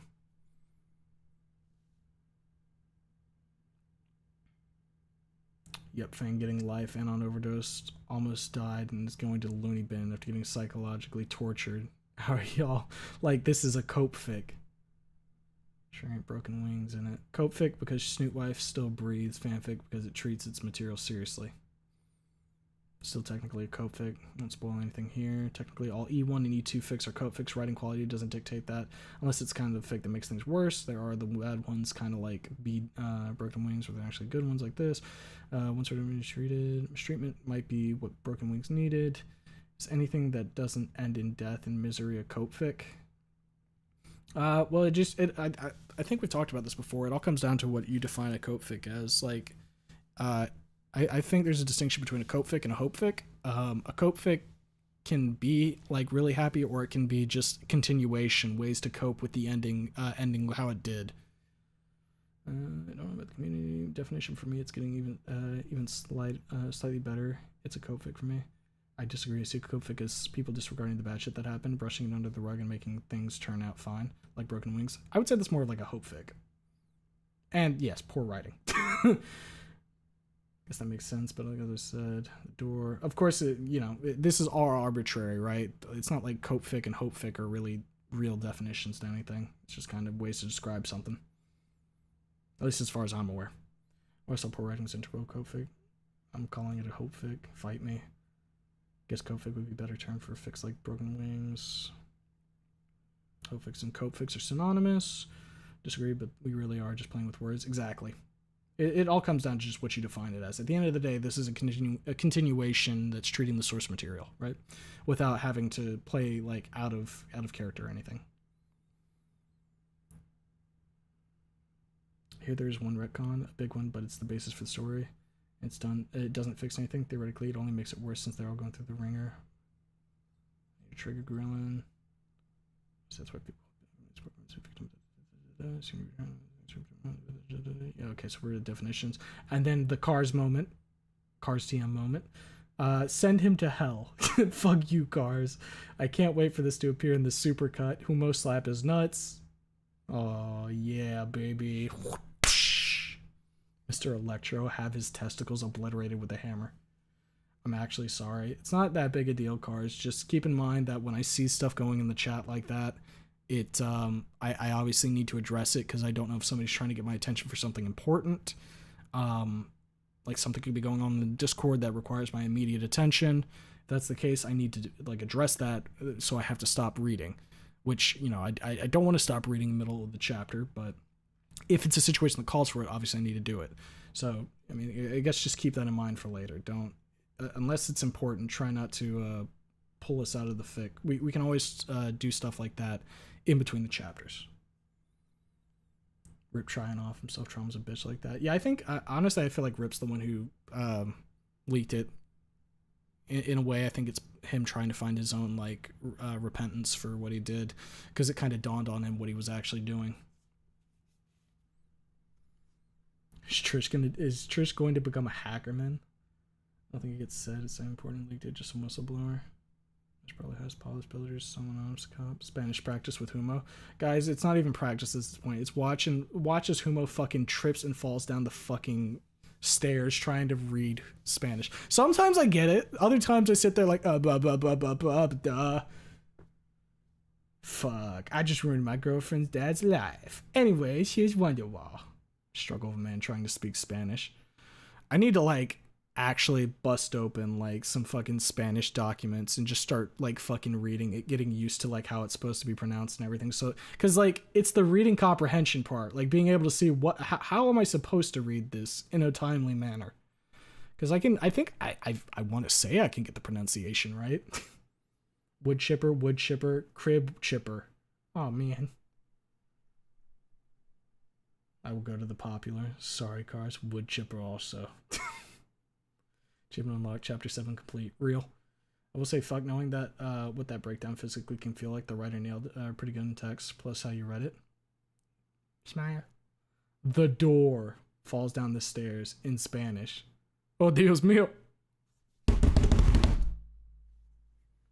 Hold on, cars. I said I would try, but no promises, mate. Rose will be prominent in the story and will keep Spanishing, so yes, have fun. You're doing good so far on the Spanish. Now tell us, Kramer, how you liking the story so far? It's a good story. It's a good story. I like that there was a blow-up finally, that Anon hit his peak. It was pretty clear that at some point Anon was going to overdose. That's why they put the blockers in the story. What is it? Chekhov's gun? Is that the term I'm thinking of? Everything in the story has a purpose. So when Reed was recommending the blockers, obviously at some point those blockers were going to come in handy. And it made sense that finally looking at Nazar's dead fucking body, like from an autopsy, yeah, that's going to do it. That's finally going to be the thing that pushes over him the edge. But yeah, no, it's a good story. Me likey. Interested to see, because we're on chapter 8. There is still like 21 more chapters and more. Like, holy shit, what else is going to happen? There's like a whole fucking, got a whole season of this shit, man. By the end of this fic, Homo will speak full Spanish. I need to do it. I need to like take the time to do it, because when I'm reading, the one thing that really makes me go, ugh, is when I can't fucking read properly. And it makes it, so like whenever I'm hitting those Spanish moments, I'm like, fuck. Figure it out now. Everybody's watching. Do it, idiot. The goal by the end is to be able to speak Spanish easy peasy. I don't have to understand what it's being said. I just need to be able to read it. Chapter was good the first time I read it, so and hearing it was good. Poor Nazar. Yeah, our boy Nazar did not have that coming. He had a bright future ahead of him. Writer does properly utilize Chekhov's gun properly. Overall, this author utilizes a lot of literary methods correctly. That's why it works. Yeah, even someone who doesn't quite understand, like someone who doesn't look at things critically, like looking at all of like the literary aspects of it. Even someone who doesn't do all that, they can appreciate the story because it's well written. They like read, when you're reading a good story that it's good, right? And when you're reading a bad story, it's bad. Even if you don't know specifically what's being done, you can feel like when something is done right, I'm pretty dumb, but even I can be like, yeah, there's some good stuff here.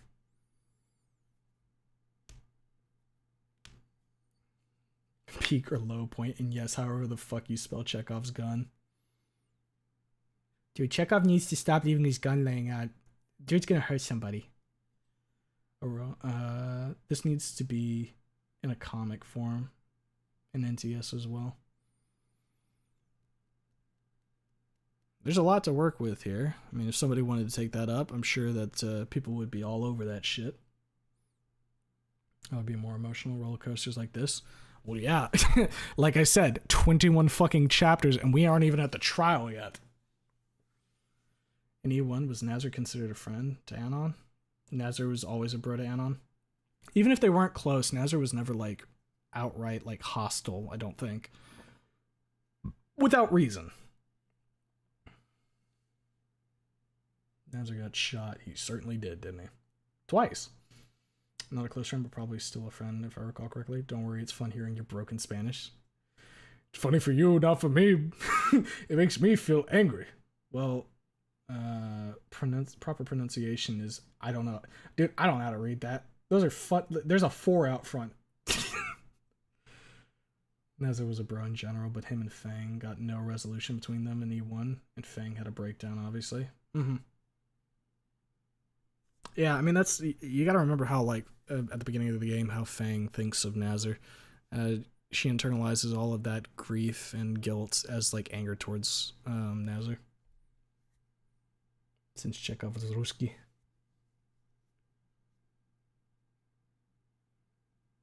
the sandwich. That was the bro making moment. God, I could go for a sandwich. Joke's on you, Homo. I can read Azbuka, Ruski alphabet. I've wanted to, like, maybe at some point learn languages, Russian being one of them, but I'm kind of a dense motherfucker, and I already have time management issues as is. Picking up a whole nother language, probably one of those things that's a little difficult to do. You know what I mean? Oh. But, yeah. At least habla English properly? No can do, senor. English too hard. That shit got me acting funny sometimes. Jokes on everyone, I barely understand English. Fucking real. Rosen Reed sitting on tree, letter, and another letter. You already know how it goes. Damn, did Automod really catch that? Oh, did Automod shoot you? Oh boy, graveyard time. Swings over to the graveyard. What am I about to see?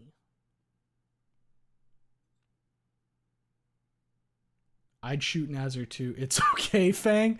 Damn! What the fuck? Jake, that's fucked up. What the hell? You can't say that. You can't say that. Nazar's cool. We don't shoot Nazar. Well, we've been going for about 4.5 hours. What did Nazar do? What the hell? But I did. Yo, everybody like dogpile Jake or something. Like, what the fuck? How did, what the hell? That guy just said to shoot Nazar. Somebody get that guy. Just stay out of, like, shovel range. And you should be fine. You have a gun now? When did you upgrade to a gun? God damn it. Somebody get him in check. Just working with it in my head and seeing a friend like how Nazar's, like, damn. Been a good stream, except the cars moment. The cars moment. The obligatory Mr. Creamer, and then the uh-oh when the fucking sights were put on him. And I was a simple person with how low of an opinion Anon has of his parents and reluctance to make friends. The sandwich really was something Anon appreciated. Hurt people take every inch of good. Yee.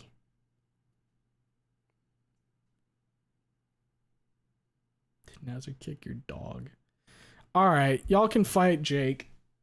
We've been going for 4.5 hours. It's time to call the stream, fellas. We got another stream coming up tomorrow. Be reading chapters 8 and 9 of None in the Chamber. It should be a good time.